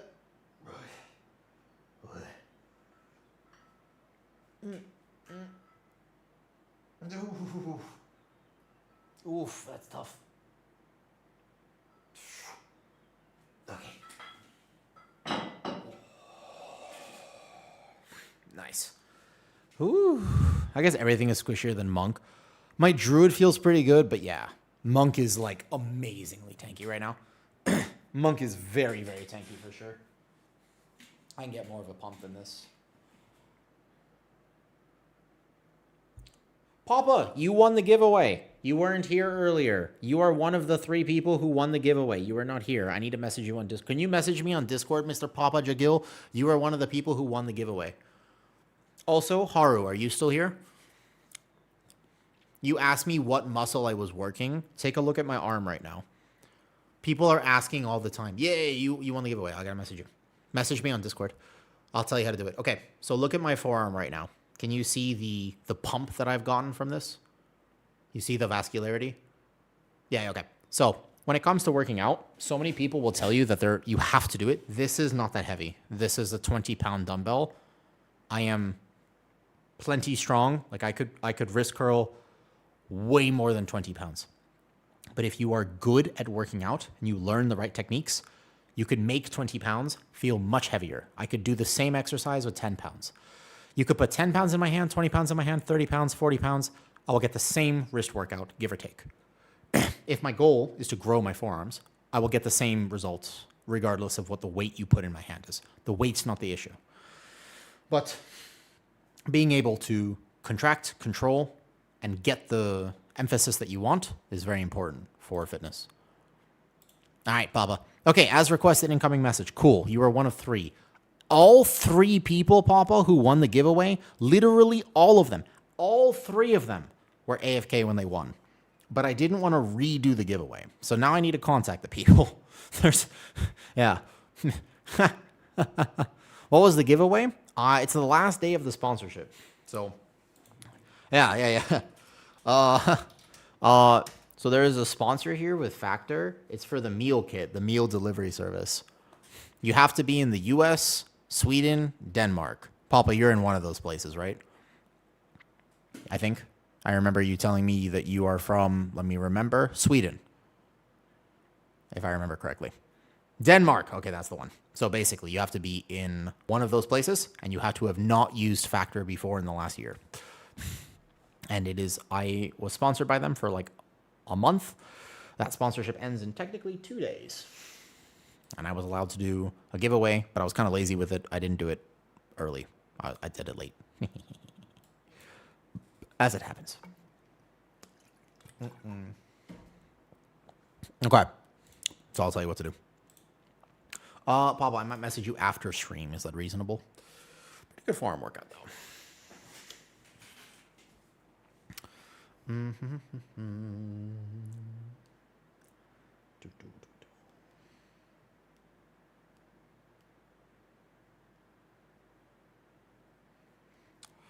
Of course. All right, sounds good. Boom. So I hope that I can contact Mr. Frosty Walrus, #1. I messaged him on Discord, but I think he went to bed, so he didn't respond. And then there's Requiem was the other person who won, but I don't know how to contact him. But unfortunately, I was delayed. I left it for like the last day, and that was probably not smart because I've never done a giveaway. I'm very new at this, okay? Listen. Some people have been streaming for like a very long time. I am like a brand new streamer, basically. I've been streaming now for a year and a half. I ain't never done a giveaway. I don't know how to do these things. So I didn't really consider some of the potentials that would happen. What's up, Alligator? No. Okay, that's I think pretty good for the forms. Ooh. Okay. Ooh. You can see them just absolutely. I love forearm workouts. I think they're so cool. You can just see them absolutely just burst full of blood.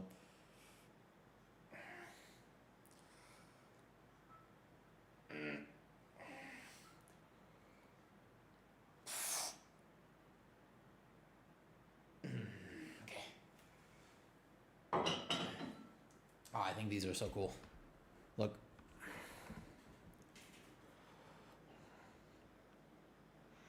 What's happening? Forearm workout.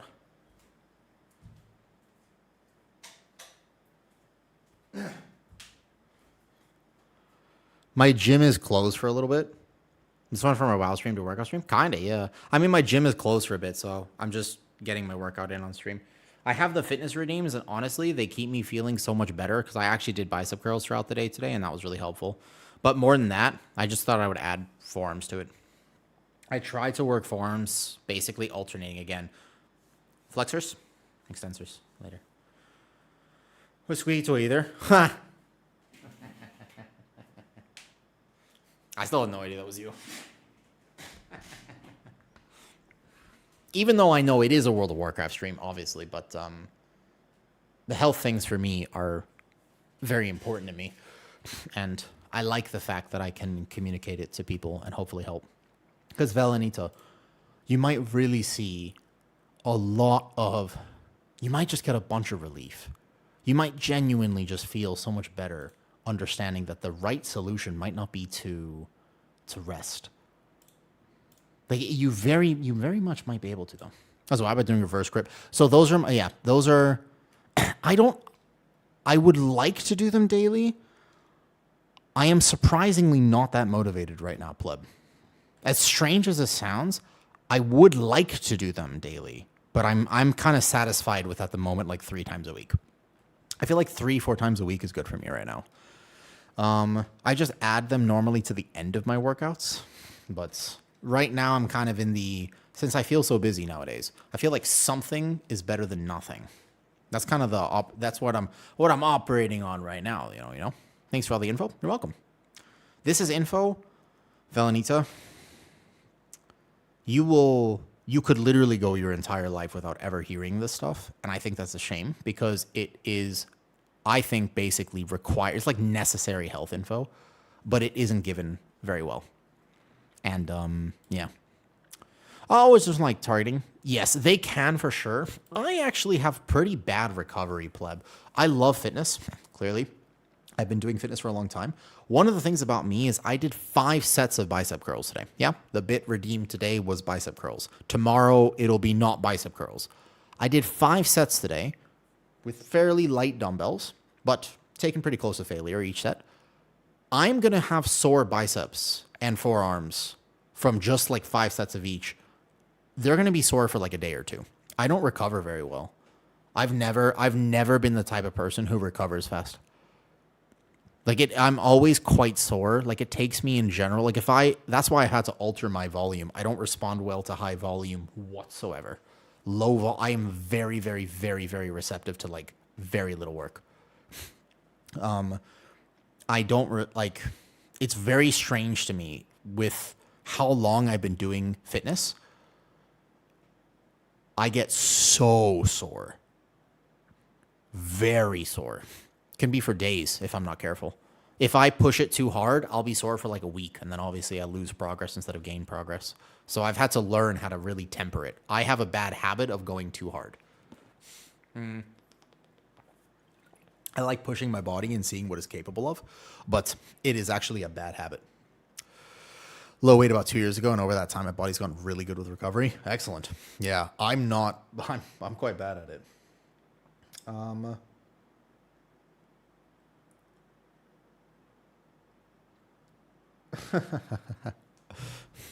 Okay. I think my vault is full.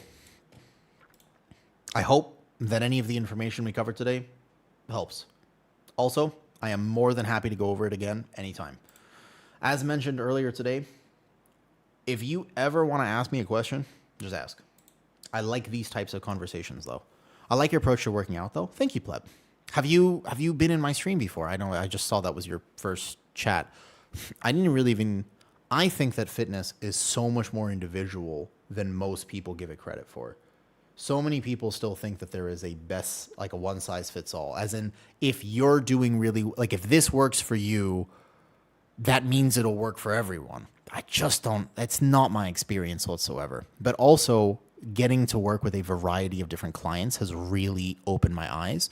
Originally, when I started, since I worked outside, the only people I had access to were people who came to a gym, which meant that there was a pretty specific age range and a pretty specific level of fitness that I worked with, right? However, over time, here's the thing. Over time, I've now gotten to work with people who are 70 years old and people with different conditions and people with different things, people with this joint condition, people with that joint condition. I've actually gotten the chance to work with all this, like a broad spectrum of people. And what's really interesting about that is I've gained an appreciation for just how varied people are. There are so many different body types. There are so many different genetics. There are so many different recovery profiles. There's so many different... What works for one person is simply not always going to work for everyone else. And it has given me a big appreciation for that. So when, what's my favorite dungeon this season? Oh, easy. Pit of Sauron, I think. I think Pit of Sauron is actually my favorite. I think it's my favorite to tank, and I also think it's my favorite to heal. I, in general, just think Pit of Sauron is good. Yeah, just in general, I'm just like, it's a good dungeon. It's got very good pulls. Doesn't feel unfair. It's hard, but it feels fair. And I think I like the difficulty level of it. Each pull has something. There's nuanced mechanics. I like how Pit of Sauron is playing right now. Yeah, I think that's probably my favorite at the moment. All right. Please, we pray. If you want to share your vault with me, I will try very hard not to open my vault before bed tonight. But I really need a mythic vault. I have 140 mythic crests that I have not been able to spend because the very first vault I ever got was nothing. I have nothing. It was basically a socket, which was unfortunate. So I only have one myth track item. It's already fully upgraded. Please, for the love of God, give me something good. There are 3 slots here. I have 3 vault slots. Surely it cannot all be bad, right? The only way that it would be that bad would be if I got 3 trinkets that I would never play, which is exactly what happened the first week. The very first week I opened my vault, the trinkets were this. This was the most unbelievable thing. Vault, like a few hours from now. Listen, it was unbelievable. 6 minutes. No. Listen, look at this. I never had this bad luck on the first vault. My first trinket choice, Latch's Crooked Hook. Not a good trinket. Bad. That's tough. Okay, here we go. Second trinket choice. First vault ever. First mythic vault. Vessel of Tortured Souls. Oof. That's tough. I'm not going to play this. That's tough. Those are not what you want to see. So I'm just praying for basically the love of God. I don't want to see these trinkets. Not these ones. Not this, please. Not one of these bad trinkets. I just want something good.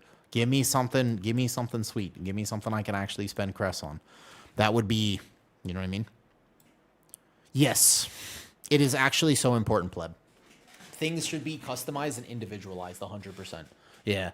I've had that issue as well when I was younger and before I studied further into fitness. I think I had that perspective as well where I was like, yeah, but look, like I'm a fitness model, and if you just do what I've done, that'll be great, right? Doesn't work like that. Like I actually had to get out of that mindset because originally I had also thought that. For like a while I really thought that, you know what I mean? I was just like, if you simply do what I've done, then everything will be okay. Like, my results came from learning how to work with my very unique body. And I'm glad that I have been able to do that. The thing I would love to encourage other people to do is how to work with their very unique bodies. People are different. And I think that's fascinating. I think that's amazing, by the way. I love the fact that it is so varied. It keeps it it keeps it interesting and also makes it more of a puzzle to solve instead of a... Yeah, if everybody was like me, to be honest with you, world would be kind of boring. So I'm glad that it is so varied and different. Cool? Yeah, the puzzle. That's actually what's fun for me as well. It's one reason I like this work. Yeah, it's in particular. One reason I like this work.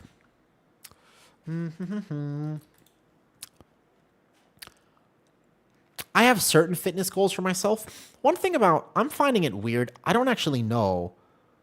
I don't feel like I know what it is that I want to do with my fitness right now. It's so weird. Oh, pleb, yo, thank you for the sub. I appreciate the sub. I'll take that Prime sub. Thank you.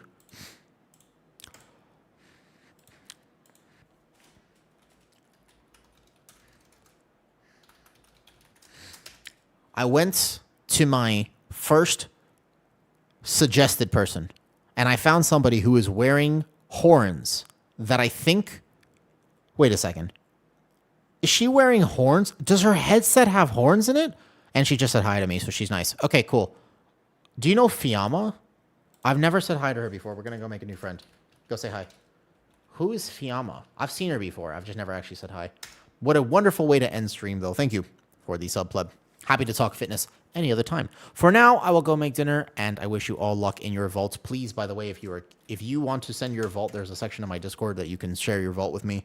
I will try very hard not to check it before I actually go to bed. Armani, hit me up if you want to schedule something. Yep. All right. Bye. See you tomorrow. Big keys tomorrow, by the way, with Arson. All right, bye.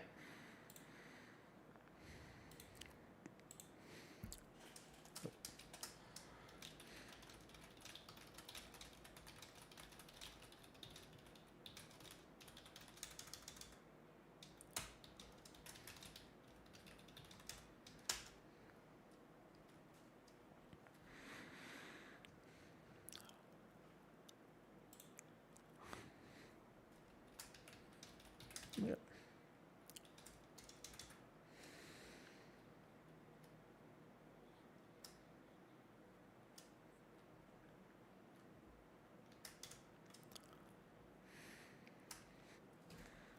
How do I make friends in WoW? Raz Rune Lord. I have so many suggestions about that, actually. But first, I'm going to end stream for today. Raz Rune Lord, will you ask me that question another time?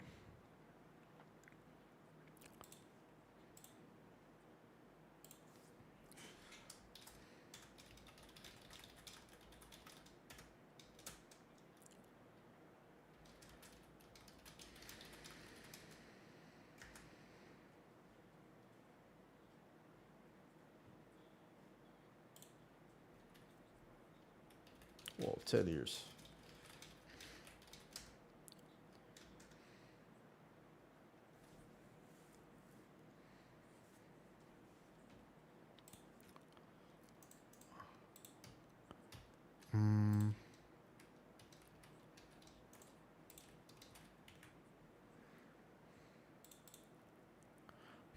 Resurun Lord, happy to answer that question about how to make better friends in WoW. I actually have a good suggestion. but another time.